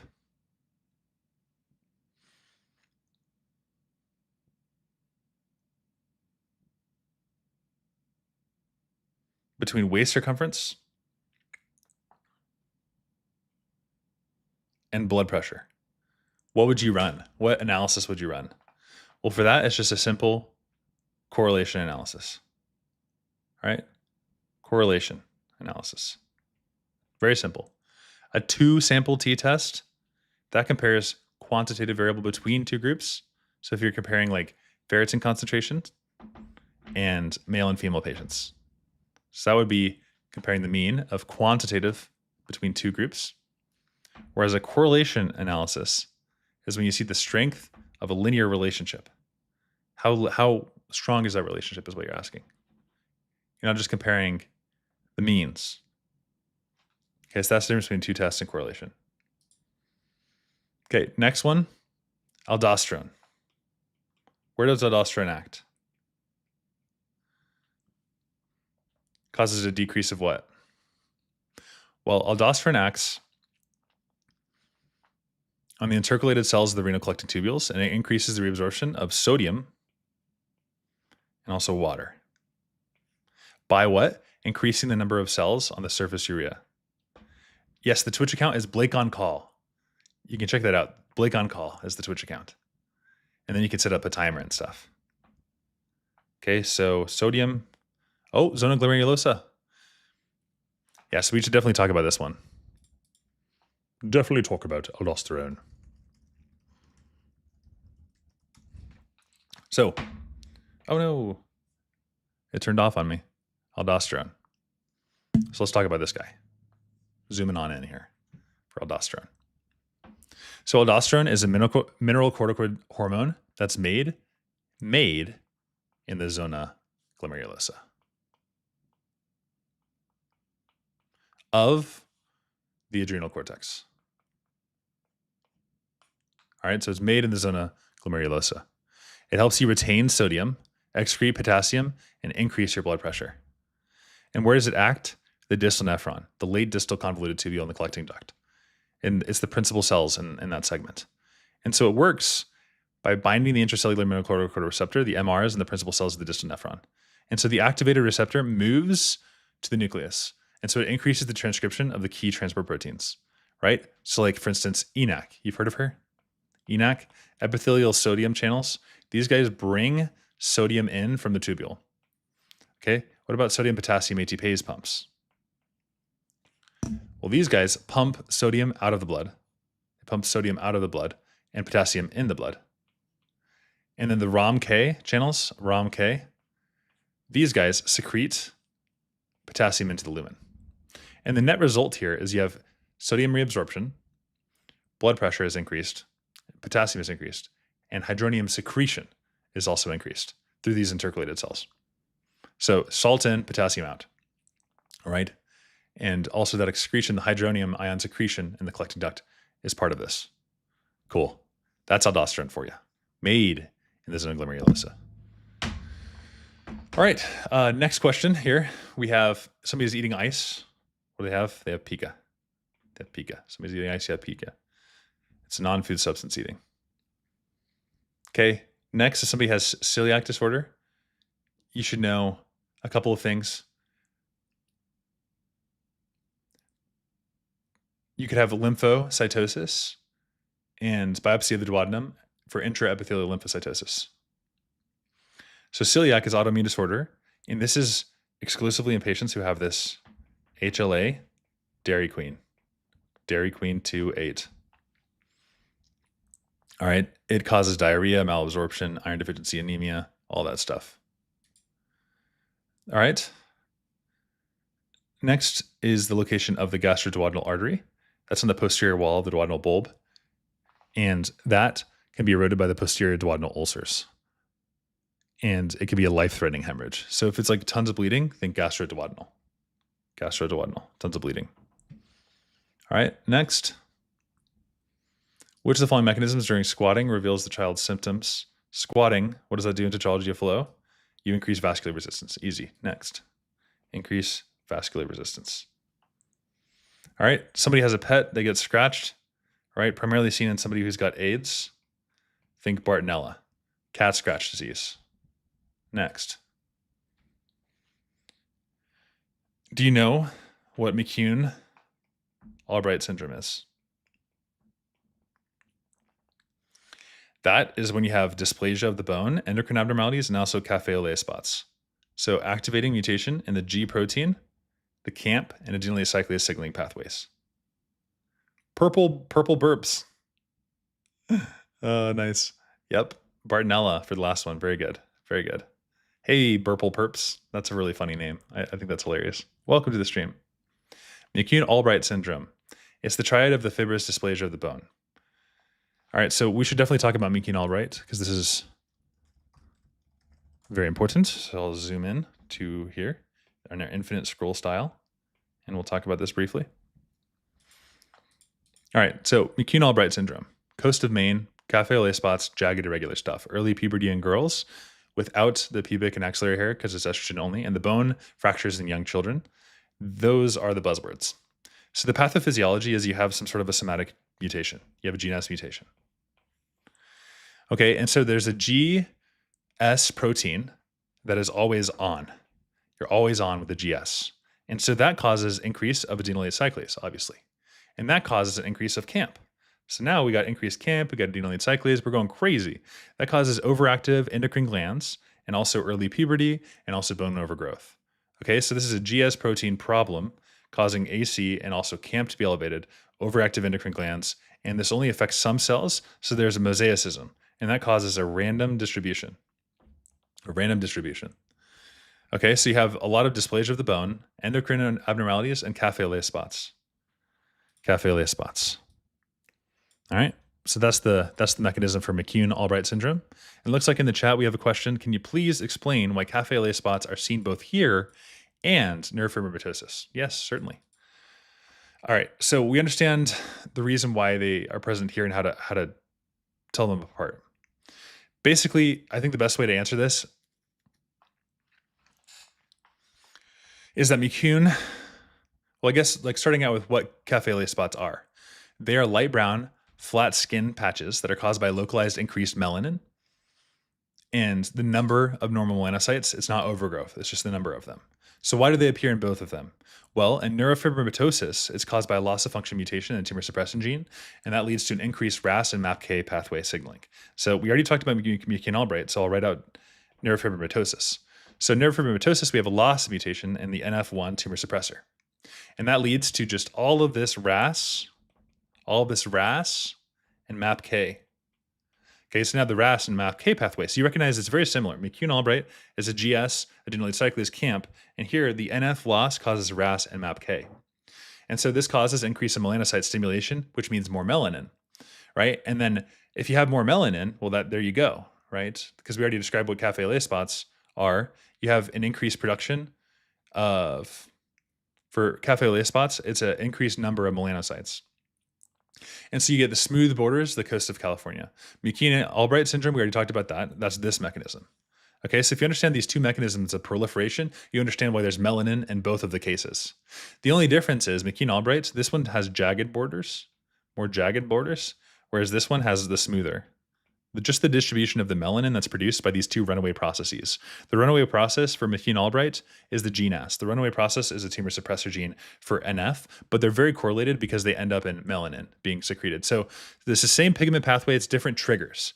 In both diseases, the melanocytes are told to just make more melanin, tons of it. It's just different genetic mechanisms. NF1 is a loss of the tumor suppressor and the mass overreactive signaling. Does that make sense? There are ways to tell them apart as well. You know, not only like the jagged stuff tells you that's the mass activation. Thanks. Awesome. Thanks, purple burps. Purple perps. That name is funny. I love it. Autosomal dominant is the NF, and neurofibromatosis has the leash nodules as well. And you see precocious puberty. So if it's a female with precocious puberty and they have this dysplasia of the bone, endocrine stuff, cafe au lait spots, definitely McCune-Albright. Okay, quick break, guys. Quick break. So let's go over here to our quick break. And I'm going to write some cloud functions and get this working while you guys can look at the fungals, which is what we're memorizing for today. So take a look at these fungals real quick here. Try to memorize them. And if you guys could hit that like button on the stream, that would really help. And I'm going to try to get cracking on this thing. Also, if you guys want to join the Twitch, you can start to do community tasks and make your own timers. And I'll show you how to do that soon. I'm getting YouTube to work with that right now. That's what I'm doing in my break. So I've got to go to the database table.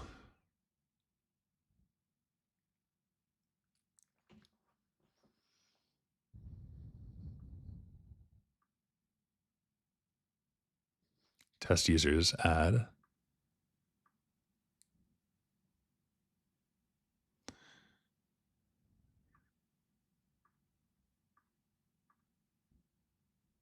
So time to make a database table. And I'm going to call this table.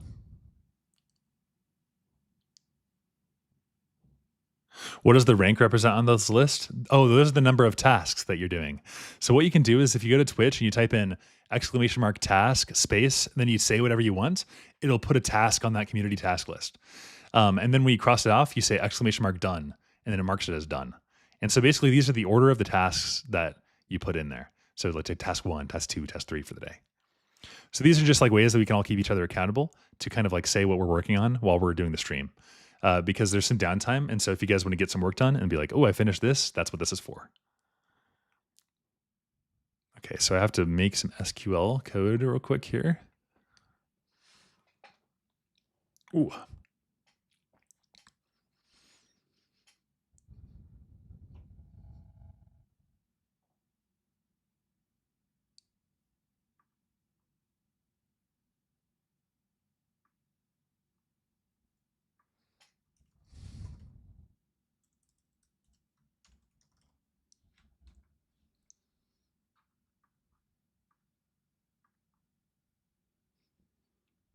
Yeah, thanks. I made it this morning. So I was pretty happy about it. Now I just got to figure out how to run some SQL in the code so I can get this working. Oh, SQL editor. That's how. Okay, run query. Okay, just ran that query, so that should be successful. So I'm coding right now the YouTube version of this. The Discord isn't working on the Twitch. Can you please share me a new one? I'd like to join. Yes, let's do that right now. I'm going to go to Discord. And I've got a mod making the Discord stuff, so this should be actually pretty sick here soon. I just need to switch channels because I have a couple of them. Log out.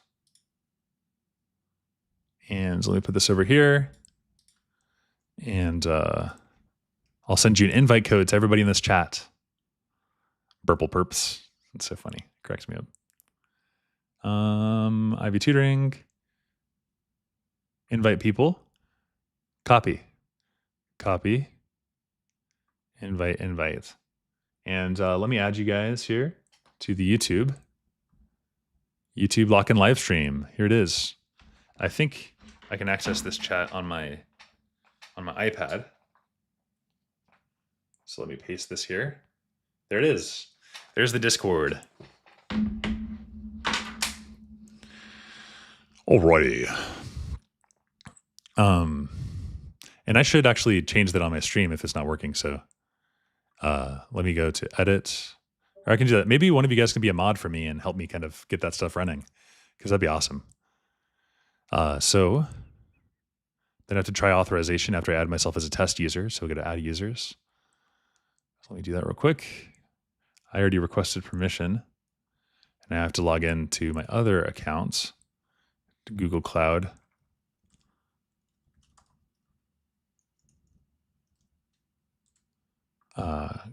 Google Cloud Console. 24 seconds left. We'll make another timer though, don't worry. I just need a little bit more time to get this going, if that's okay with you guys. Is gifting a tier 1 sub. Harold, thank you so much. Oh, that's so nice of you. I really appreciate that. Oh my gosh. Burble Perts, thank you. So I'm just going to give myself a little bit more time to build this YouTube API for you guys. And so let's do break for just 10, just 15 max. And if I finish earlier, that'd be great. But awesome. Thank you, Harold. That was really nice of you. I appreciate that. Bunch of nice people on the internet. Okay, so I'm building right now the YouTube API key, or like the YouTube material. I just have to request these permissions to board buddy. Okay. So let's do that now. Image finder, APIs and services.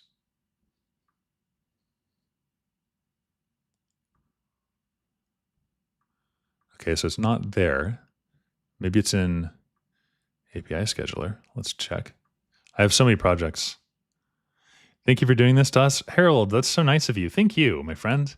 It is absolutely my pleasure. It truly is. And it's really good. I really appreciate you sharing that.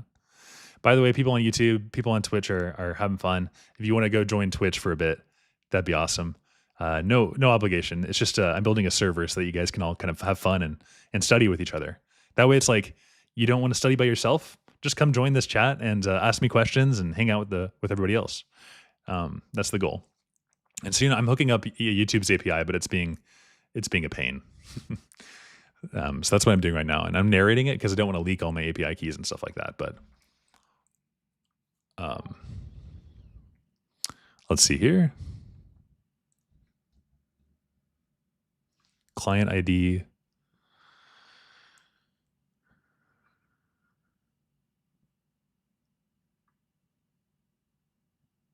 YouTube subscriber monitor. Interesting. You may be able to solve this problem by accessing directly. So let me just go there and I'll do that directly. Grant access.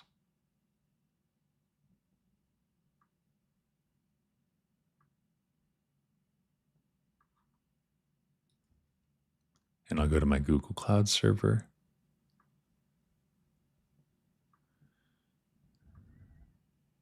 Oh, your puppets, Harold.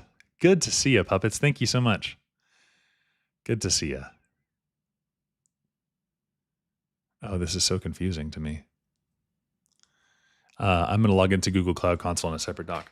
But yeah, Harold, Puppets, super good. I'm so happy that you've like logged in and had some fun. Hopefully this has been productive way to like study, because dedicated period, oh, it's no fun, right? And if we can just like do anything to like say that there's a community out there, then that's what we want, right? Blanket Ivy Tutoring .net. Because we're all in this together, right? We're just trying to save patients' lives at the end of the day. Let's be honest. Okay.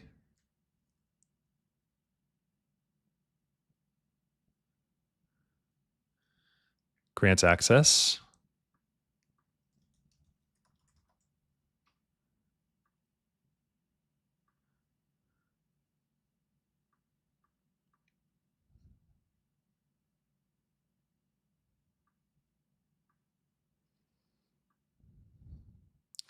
Oh, it's because it's an organizational problem. That might be tricky.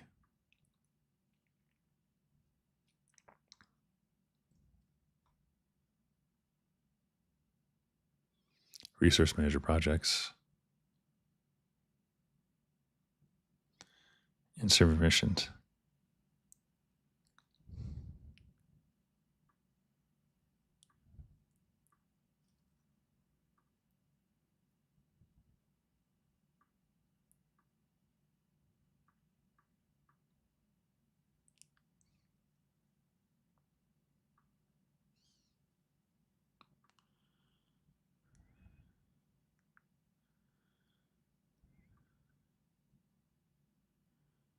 Hey, Sabotage Blake Stream, Profiteer Gaming. Thank you. Hopefully you do not reach fruition on that goal. Good to see you though. Profiteer Gaming has been with me since like midnight today. It's been crazy. What a long day. I'm trying to give myself principal access, but I'm having some difficulties. It may be that I have to log into a separate Gmail account, and I'll just do that now, and I'll rerun the script.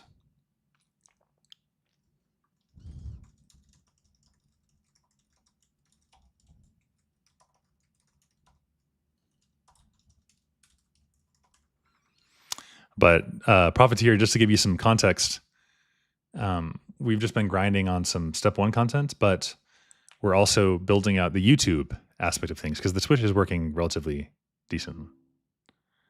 You sabotaged. Good. That's funny.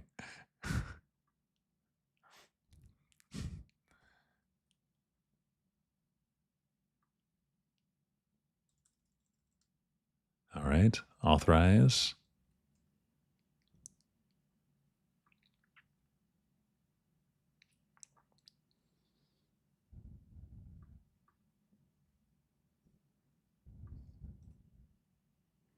Yeah, it has been a weird day, huh? What have you been up to today? All right. Let's see if this works if I log in with my actual account. Oh, access is blocked. CR details. I have to request access. I'm being denied from my own app that I'm building, which is great.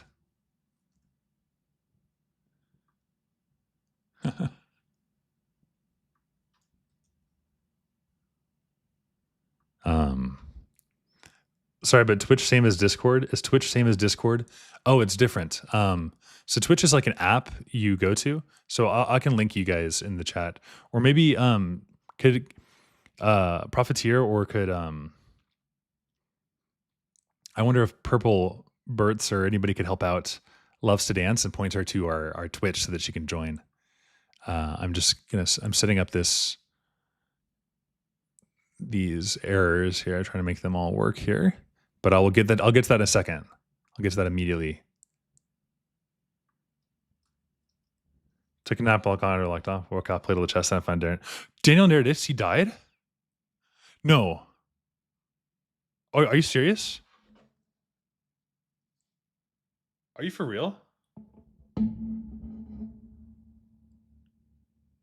There's no way. No. Oh my gosh. No way.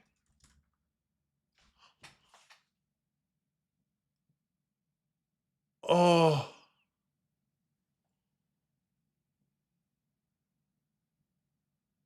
what?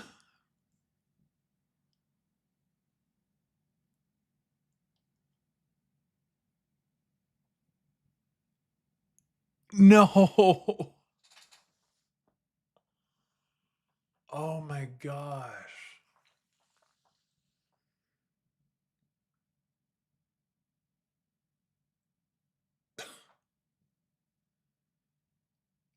Oh my gosh. He is like,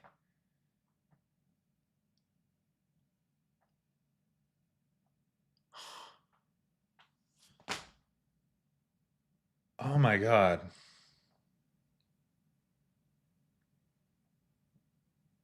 Bro, that is devastating.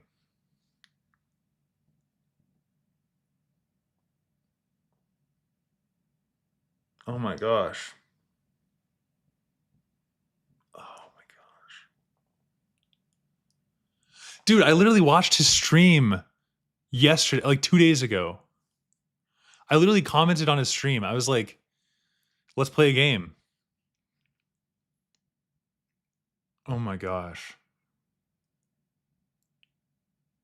That actually is horrible. What?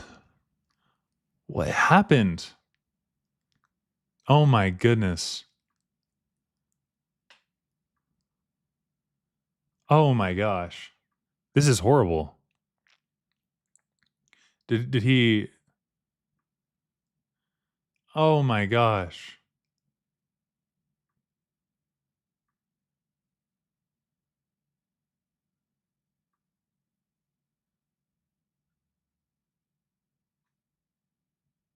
Oh.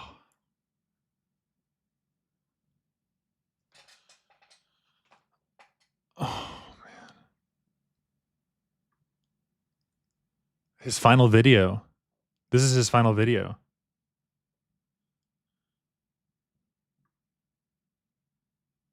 This is him 3 days ago.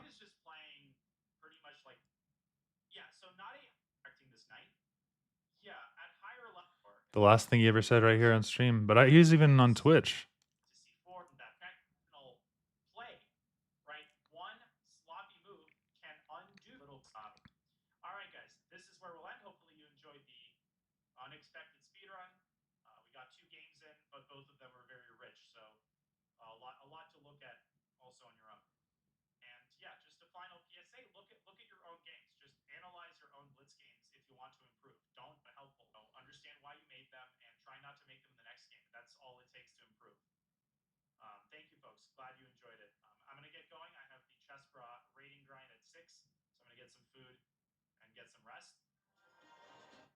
Oh my gosh.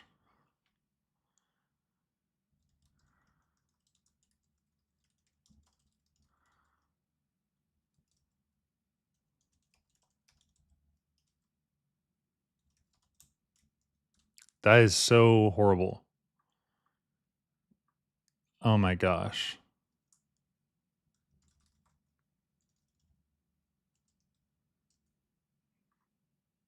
I can't believe this, guys. This is actually so bad.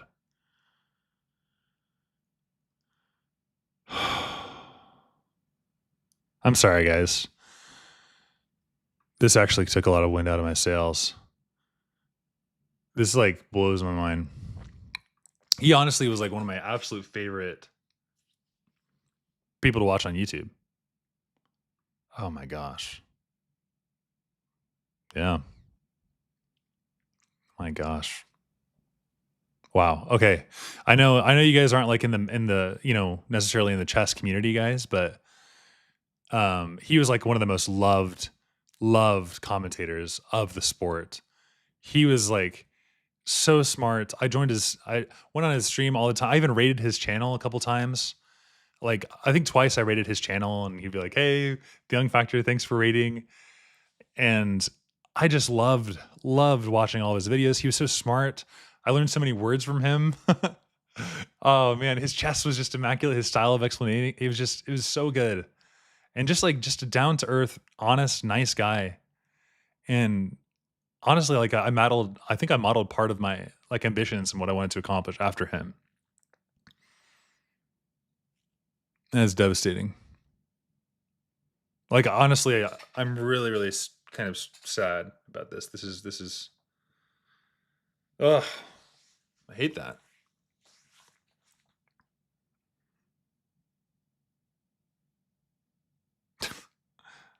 Yeah, put out a compilation of his impersonations on YouTube today. Ah, man, if this is a mental health thing, then I feel like this is just speaks to how we got to change something, right? The like male loneliness epidemic. If there's anybody out there who's like struggling a little bit, tomorrow's a new day. Your thoughts are going to change. Even if it seems like nothing's going to change, like it will. Things can get better. Please reach out. Reach out to me if there's any problems that you might have. Whatever it is, man.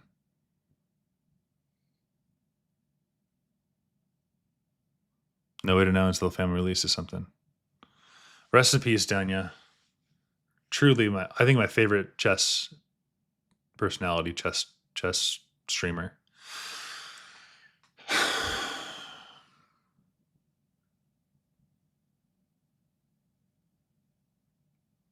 Yeah, I'm gonna have to take some time and work through that one a little bit. Because, like, honestly, like I said, wanted to emulate him. Amazing person. All right. Forget out of all this Google Auth stuff I was just doing. My goodness. I'm sorry, guys.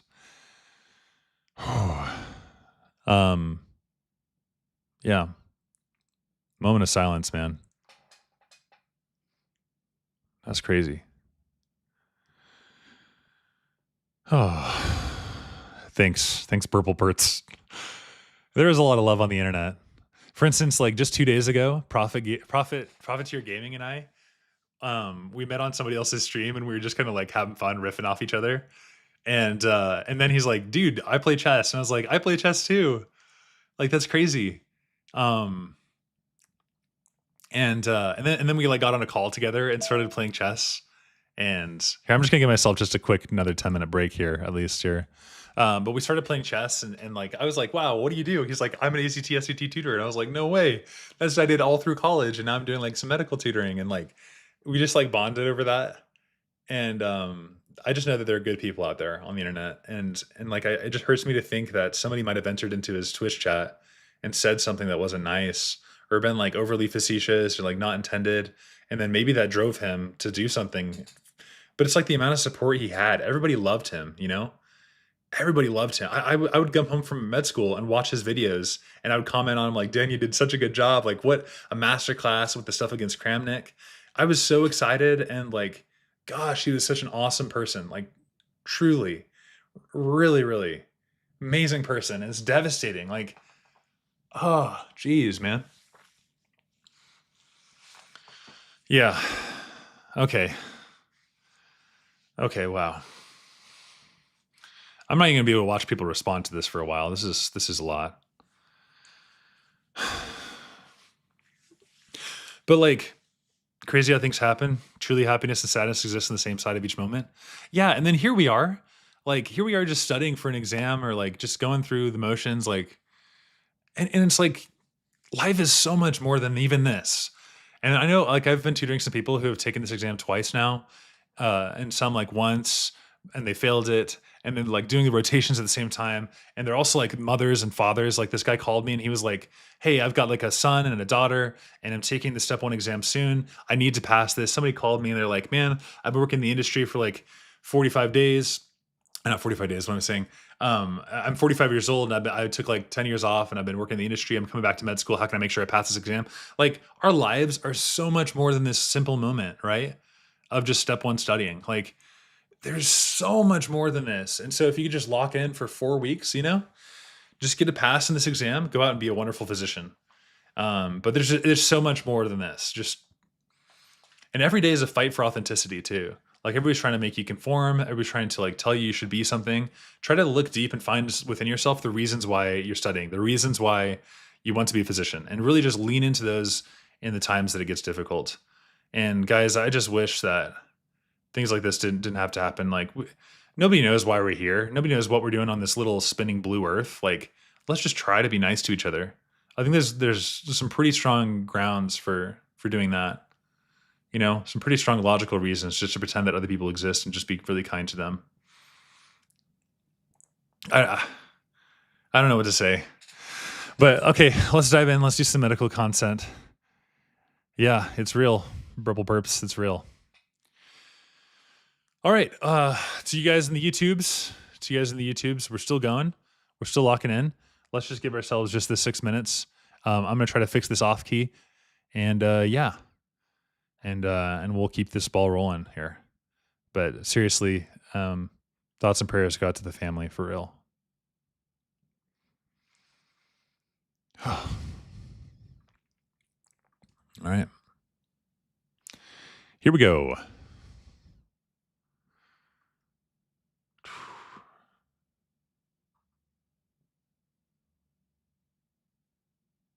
Oh man.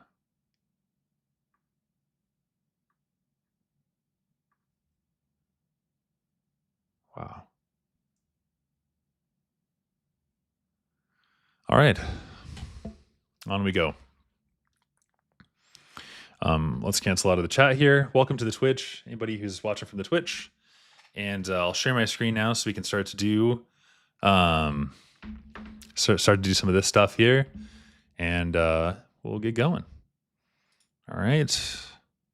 Let me hide this screen here, hide the Zoom screen so I can keep sharing my screen, and go over to Zoom Air Host, and I have to restart the capture. There it is. And then I have to restart the capture right here. So go to Properties on my task list, Zoom big right screen. There it is. And now we're cooking. Now we're cooking, everybody. Sorry for that little detour. Yeah, thanks, Purple Burps. Sorry for that detour, everybody. It was just kind of some hard news, but we're just going to keep going with the stream. And remember what I said, everybody, reach out. Like, life is so important, so precious, and just be kind to people. Just be so kind. All right, on to our next question.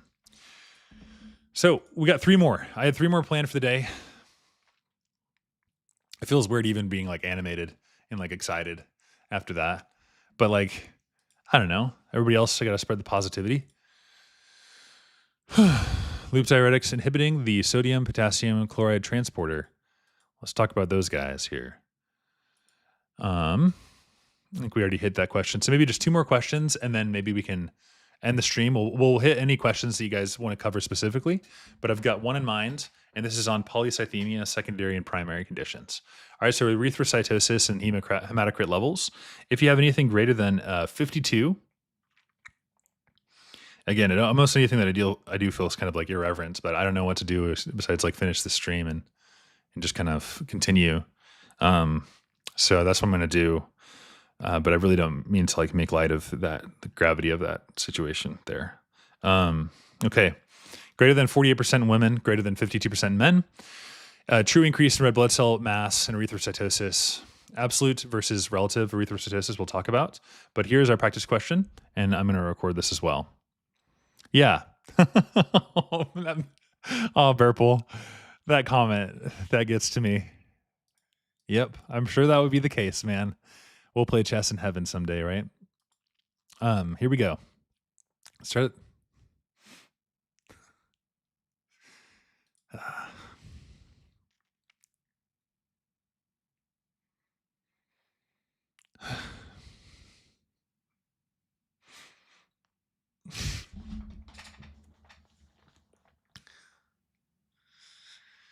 Yeah.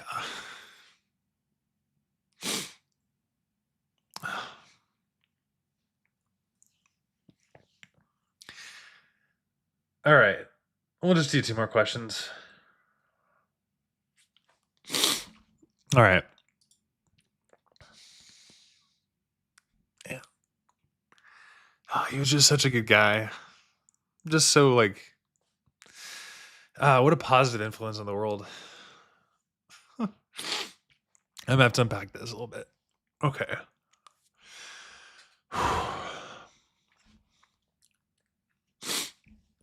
All right. Wow. It's just crazy because like he was like honestly the only person that I followed on Twitch the first time I made an account. And really I really mean it. I really admired the way that he conducted himself, who he was as a person. He was always so positive, always so like uplifting, just intelligent, just radiated just positivity and just generally was nice to everybody that I knew.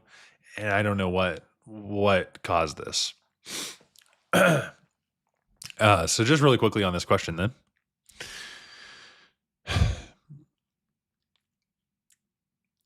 We have a 45-year-old man. He's got COPD. And what's the cause of the hematocrit? I'm just going to explain this one with our explanations here. High hematocrit, and then I think I'm gonna end the stream here. But thank you everybody for joining and for participating. Normal oxygen sat is on 2 liters. Rules out true polycythemia because he does not have elevated red blood cell mass or EPO levels. Okay. Polycythemia.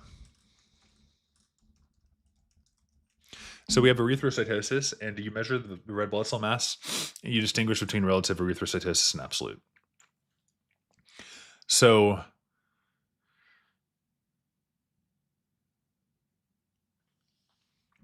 let's tell the difference between these disorders and why the wrong answers are the way they are. So polycythemia vera is going to be a chronic myeloproliferative disorder, and this is going to be involved in the JAK2. So the JAK2 mutation, and that leads to autonomous or unregulated overproduction of the red blood cells, even though you have a low EPO. All right. So there's a sequence. The JAK2 mutation in the hematopoietic stem cells causes the constitutive activation of the JAK-STAT signaling. So JAK-STAT signaling is going to occur, and the growth signals are always going to be on, even without the EPO. And you have uncontrolled proliferation of the red blood cells and also white blood cells, so panmyelosis, and you have a hyperviscosity. All right, so chronic hypoxia, that would have a low O2 saturation, so that's incorrect because it's oxygen sat in this question is fine. Renal arterial stenosis is renin activation, secondary hypertension, and increased EPO. Hepatocellular carcinoma, no liver pathology or elevated EPO is reported. All right. And so polycythemia vera is basically a blood cancer where your bone marrow makes too many red blood cells and sometimes too many white blood cells and platelets as well.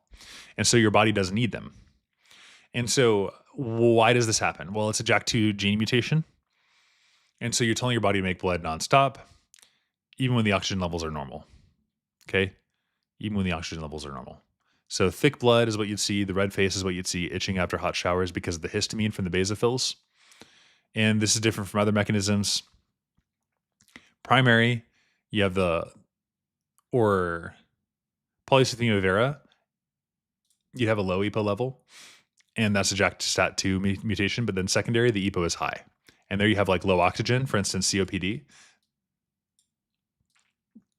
but he does not have elevated EPO, right? So the EPO level being high would be secondary, but since it's not elevated, this is just going to be true. So like the EPO level being true is going to be polycythemia vera, and the JAK2 mutation is going to cause that. All right. So absolute versus relative. Absolute, increased red blood cell mass. Relative, normal, so it's false. So that absolute increased the red blood cell mass. And then primary is polycythemia vera with a JAK-STAT2 mutation. And then secondary is chronic hypoxia and relative smoking, exposure, dehydration, and diuretics. Yeah, sorry, I'm a little bit scatterbrained right now, obviously. But bringing this back, got a question in the chat. Purple Perts, your comment definitely is one that got me emotional thinking about what he would have said. How do we tell if it's polycythemia versus polycythemia vera? Yeah, that's a good question. All right. So basically polycythemia vera versus secondary polycythemia. Secondary polycythemia is going to be due to hypoxia and tumors. And you can tell by the EPO level, right? So polycythemia vera is going to have an EPO level that's low. And I'll write this down. So polycythemia vera has an EPO level that is low. Whereas secondary polycythemia, that's going to have an EPO level that's high. And usually, if you're having like true just polycythemia vera, that's going to present in 95% of the cases are going to have a JAK2 mutation. We're going to have a JAK2 mutation. And the oxygen saturation is going to be normal. And the red cell mass is also going to be high in polycythemia vera. Whereas secondary polycythemia, that's going to be with like COPD, where you have like high altitude. You have some form of oxygen deprivation. So the oxygen saturation is going to necessarily be low because that's what's causing the polycythemia. So that's why it's secondary polycythemia, because of the COPD, the high altitude. And a big difference on the labs is that the red cell masses are going to be high, right? You have a lot of mass in that secondary. The plasma volume is going to be normal in that secondary, and also the symptoms are going to be differing, but you're going to have hypoxia for sure in secondary. Whereas for just polycythemia vera, this primary, you have that ruddy face, you have thrombosis, right? So how to approach this is first check the EPO. If it's low, think of polycythemia vera. If it's high, it's probably a secondary cause of the oxygen status. And so that's the second thing you check is the oxygen status, right? COPD, high altitude, smoking, all of that should make you think of secondary. And then you check the other blood counts, right? So elevated white blood cell and platelets. If it's elevated white blood cell and platelets, that's classic polycythemia vera. You also do JAK2 testing, and that's confirmatory for polycythemia vera. So that's kind of the way to think about those two conditions. Basically, one is secondary because it's caused by COPD, and then polycythemia vera with the ruddy face and all that stuff. All right. Next question in the chat. It says, is the mechanism of polycythemia related to hypoxia stimulating growth factor like VEGF? Yeah, that's a really good question. So you're definitely on the right track conceptually. Is it involved? So in secondary polycythemia, yes, because you have like hypoxia, and that activates the hypoxia inducible factor, which I'll write down because I'm saying a lot of stuff. So let's say we're dealing with secondary right now. So secondary polycythemia vera, you have hypoxia, and that activates hypoxia inducible factor, which is called HIF1 alpha. And what that does is that regulates your EPO production. Okay, so hypoxemia causes this to cause that. And now EPO production is produced in the kidney, right? So then the EPO is like, hey, bone marrow. Hey, EPO is like, hey, bone marrow, why don't you do this thing and create more red blood cells? All right. So now we're going to create more red blood cells. And then VEGF can also be upregulated by this inducible factor here. And especially in angiogenesis, so like cancer or wound healing. But VEGF is not, I repeat, VEGF is not the main driver of the red blood cell production. The key molecule for the red blood cell production is EPO, not VEGF. However, it is still relevant, okay? That's the key distinction. Hopefully that answers your question. And then in polycythemia vera, which is different, right? So now I'll write this over here. Polycythemia vera, here this is not due to hypoxia. This is due to a JAK2 mutation. Okay, good. I'm glad this is helpful. And so basically the bone marrow makes too many red blood cells even when the EPO is low. And so this bypasses the need for hypoxia or the inducible factor, right? You don't need that hypoxia inducible factor in polycythemia vera. So the main drivers are different, right? Cool. Well, that's that question. I'm feeling a little bit more wind in my sails now. What a talk about, sabotage and stream, man. Wow. That was probably like one of the biggest deaths that really would shake me. Okay. I do want to talk about herbs Duchenne. That was the last one I had notes for. So let's definitely mention that one, and I'll go back to this view and we'll hit that really quickly. Yeah, wow, you actually did. Definitely knock that one off of the reel, man. Profiteer Gaming. Definitely knock that one off the reel. All right. Hey, Renata. Hey, how's it going? Good to see you. Wow. I don't know if you heard the news there, Renata, but that was, oh, thanks. So proud of you. Appreciate it. Yeah, my literal favorite chess pundit died, and he was like my age. Like, crazy. Because even when I was 12 or 13, I watched like Rebecca Harris was his username, and I would watch his like streams and stuff. Not his streams, but his games. And I'd see his games being reported on by another chess streamer that I watched called Chess Network. And I was like, dude, Daniel Naroditsky, He was my favorite. Him and Eric Rosen were like my two favorites, and he's gone. And like I've watched just dozens and dozens and dozens of hours of his content. And like I would do that in my spare time. Like it'd be like, okay, time to get home and watch some Daniel Naroditsky. And now he's gone, and he's literally my age. Like, and he went to Stanford. Ah, ah, ah. Man. Okay, I should really stop talking about this because it really gets me feeling some type of way that I don't even know is really conducive to broadcasting. But that being said, here we go. On to this next one. You haven't seen Chess Network in forever? Yeah, I know. Chess Network. Jerry. Hey, everybody. It's Jerry from the Chess Network. All right, guys. Here's our next question. We have a 5-year-old boy evaluated in the emergency department for falling down from a tree. His mom reports after the fall he's unable to move his right shoulder properly. On a physical examination, the child has limited motion of the right shoulder. His right arm is held in an adducted and internally rotated position, and the elbow is extended, and the forearm is pronated. Pronated. Sensory examination shows decreased sensation of the lateral aspect of his forearm. Reflex testing reveals decreased biceps reflex in the right arm, but the grasp reflex is intact. No other injuries are evident. Which of the following is most likely the site of the patient's injury? Okay, so this one I think it's going to be helpful to go through all these answer choices and go through. Yeah, I know it was sad news. Okay, so let's talk about all these and the pathophysiology of each one. So this is waiter's tip posture. So we have decreased biceps reflex. That's musculocutaneous. So C5, C6. And musculocutaneous nerve, and the lateral forearm sensory loss, and then the grasp is intact, so it rules out the lower trunk. So Erb's palsy, you see this in traumatic falls, shoulder problems at birth, and also in contact sports as well. And so let's just explain this really simply. We have waiter's tip posture, and I wonder if I can get like an image of that because that's really, really, really important to view. Any images online of waiter's tip. But basically what's happening is the arm is limp and it's like hanging by his side. And it's like the important thing is it's adducted and it's also turned inward. So it's like internally rotated and the elbow is straight. So it looks like this. And then the palm is facing back down and it's pronated. Holding the arm in the reflex. Yeah. So basically like waiter's tip, you fall down, you hurt your shoulder, and now the arm is like stuck. And how it's stuck is that it's like limp, so it's hanging by your side. It's adducted right here, and then it's turned inward, so it's internally rotated, and then your elbow is straight. You have that straight elbow, and then your palm is facing back down, so it's pronated. Right? That's waiter's tip. And so basically that happens because of the C5 and C6. It's part of the brachial plexus that controls your shoulder muscles, like the deltoid, for instance, right? And also the biceps for elbow bending, and also the forearm muscles. Profiteer Gaming, thanks so much for stopping by. And so basically what this happens, and yeah, we'll have to play some chess later.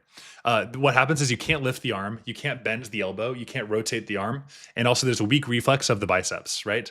So there's a weak reflex. Yeah, and so like a guy giving a tip, exactly. That's why, yeah, waiters, like a guy giving a tip, 100%. And so there's numbness on the outside of the forearm, and so it's the C5 and the C6. The C5 and C6. Okay, hopefully that's helpful. And then talking about the other answer choices, I'll scroll down so you can kind of see them. C3, C4, diaphragm controls the diaphragm phrenic. C7, triceps and wrist drop. C8, Klumpke's, that's the claw hands. And I have another video on all these on the YouTube channel, I think. But yep, it's the roots of the brachial plexus. C5, C6 is the upper trunk. And waiter's tip, like Renata said in the chat here. Internal rotation, waiter's tip, fall on the shoulder. And maybe I could even just search that one here and show you an image. Like that. Oh, you can't see. I'll go to this frame too. Yes, like a guy giving a tip discreetly. These AI images aren't super awesome. So like this. See that? Like that. Herb Duchenne's palsy right here. And then that's the claw hand deformity for Klumpke's palsy. Cool. Okay. Nice. Good stuff. Good stuff.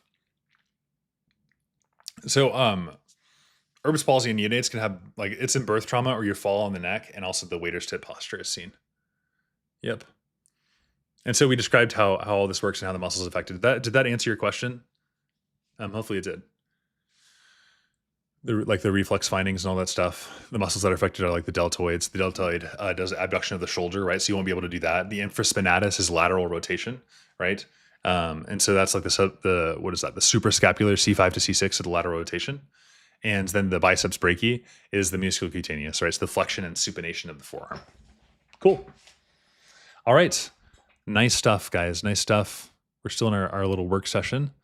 And what we were going to do is do questions like 20 to 30. I think I'm going to take a quick break, though, if that's okay with you guys. And we'll be back soon. So go ahead and try these functions. You can do like break 10. Or you guys can do like task 10 and all that stuff. And it should launch a break. Oh, no. Why is it not working? Okay, there it is. There it is. Now it's updated. So I'm going to take a quick minute, and then I'm going to take a break, and then I'll come back, and we'll join you guys in a second. Yeah, I just realized break 10 might not work for you because only you can start a break. But if you try timer 10, that will start a timer for you. So try that one. Maybe that'll work. Personal timer. There we go. Oh, nice. Good. I'm glad that worked. And then later today, I'm going to start coding that YouTube API as well. Timer 10. This is so fun to see. And now I have to go, but now you guys can't see it. So I have to go here and show you. There it is. Okay, so your guys' timer should theoretically appear up there. Yeah, so it looks like Renata started a timer and you started a timer as well. Let's see if it appears. I should scroll down and you should see it. Hopefully. Fingers crossed. There it is. There's the timer. All right, be right back.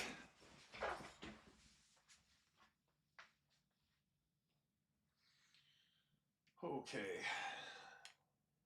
Where's my phone?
Okay.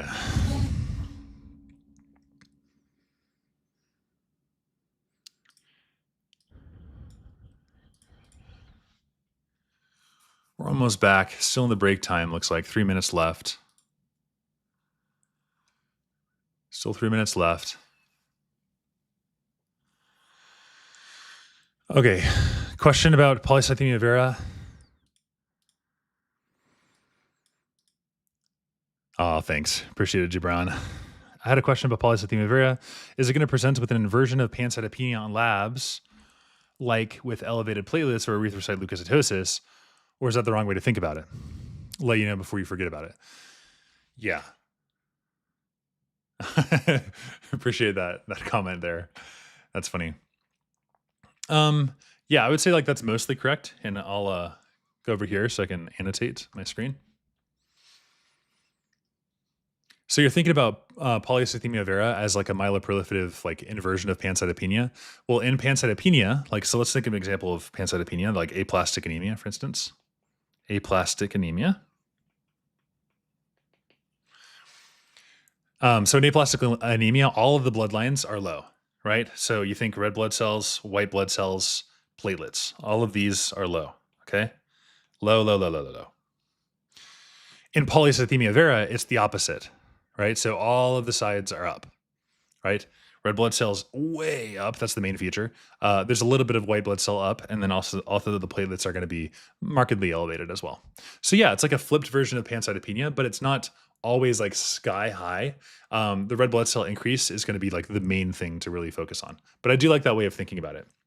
Also, just wanted to remind you the mechanism is different, right? Because it's caused polycythemia vera, this one right here, which is different than aplastic anemia, is caused by a JAK2 mutation.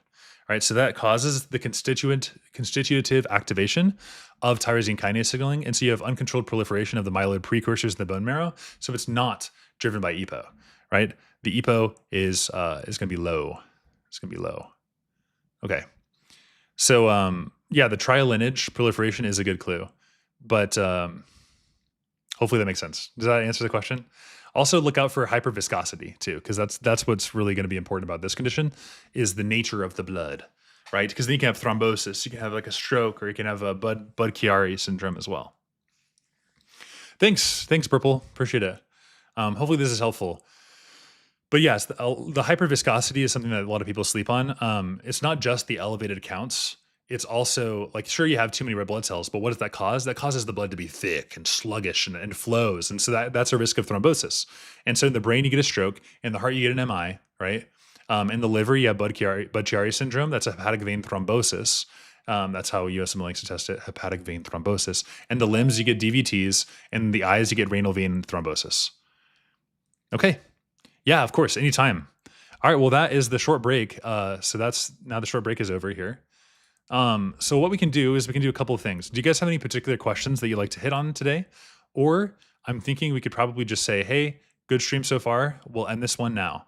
I don't know if you guys have any thoughts, anything else you want to talk about. Because if not, I think what we'll do is we'll just call this good for the day. And I'm going to go back and start working on two things. I might just like stream casually on Twitch, but I think I'll end the YouTube stream. So if you guys want to hop over to Blake on Call on Twitch, you can join me there. But what I'm going to do is probably, unless you guys have any questions, I'm going to start working on these documents, right? And these are just like big documents that kind of cover all of the high yield information that you need to know on test day, like congenital diaphragmatic hernia, prolonged oxygen therapy. I'm building up this so that I can show you guys a course. And let me just show you guys, like, in case you're interested, this course that I've been building. It's called Ivy Med. So you log in, it looks like this. And I've been building this over the past couple of weeks. And right now, it's actually free to use. You can go down here to Medical Library, and here I've typed up notes, and I made like HTMLs, like a site for each of these entries.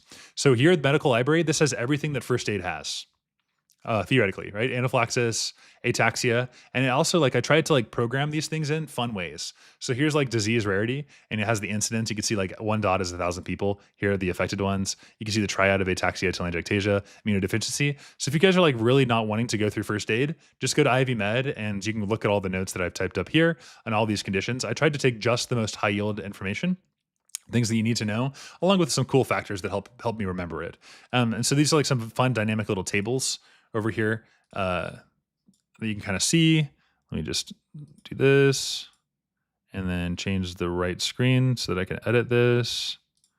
So yeah, you can kind of see, basically, I created these tables: management symptoms, um, mnemonics, ATM, early signs, gate, all that stuff. So all that is free. It's totally free. And this is what I'm going to be releasing at 1,250 subscribers. But I've just been working on, all of these entries behind the scenes. So that's happening. I've also been working on some flashcards, some practice exams. I've made my own forms that I'm trying to like replicate, or like do my best to like they're take questions that are made by me. And I'm also making a question bank with all these things that I plan on releasing along with this course. And this is what I'm really excited about. I just paid one of my friends who graduated from Harvard, and he took the full entire like MD route. So he actually has like all of his, he's already got all of his credentials. He's already got his MD and everything ready to go. And so he's actually running this course, which is a 7-day step 1 intensive crash course.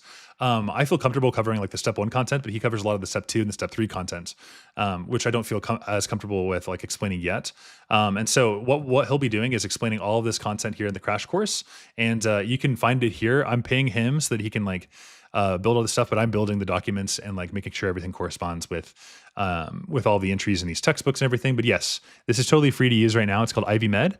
I'm still developing it, so bear with me on that, but I'll post it in the chat for you guys. So here we go.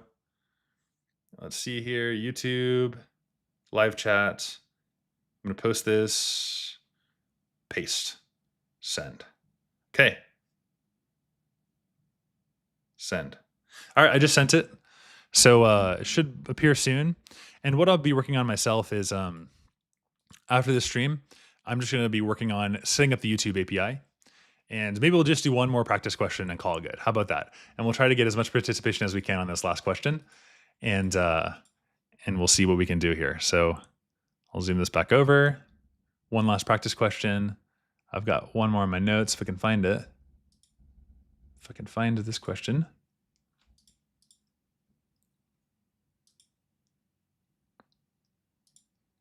Let's do it on this one. Okay. Last practice question, guys. Here we go. Doodle-doo-doo, doodle-doo-doo. Okay. Last question. Last question of the stream.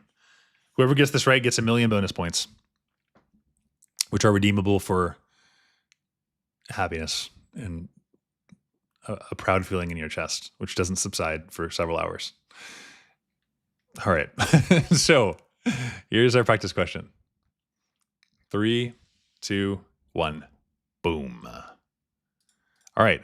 We have a 46-year-old woman presenting to her primary care physician with a 6-month history of fatigue and persistent diarrhea and unintended weight loss of 10 pounds, frequent bloating, cramping, and medical history has type 1 diabetes, well managed with insulin pump.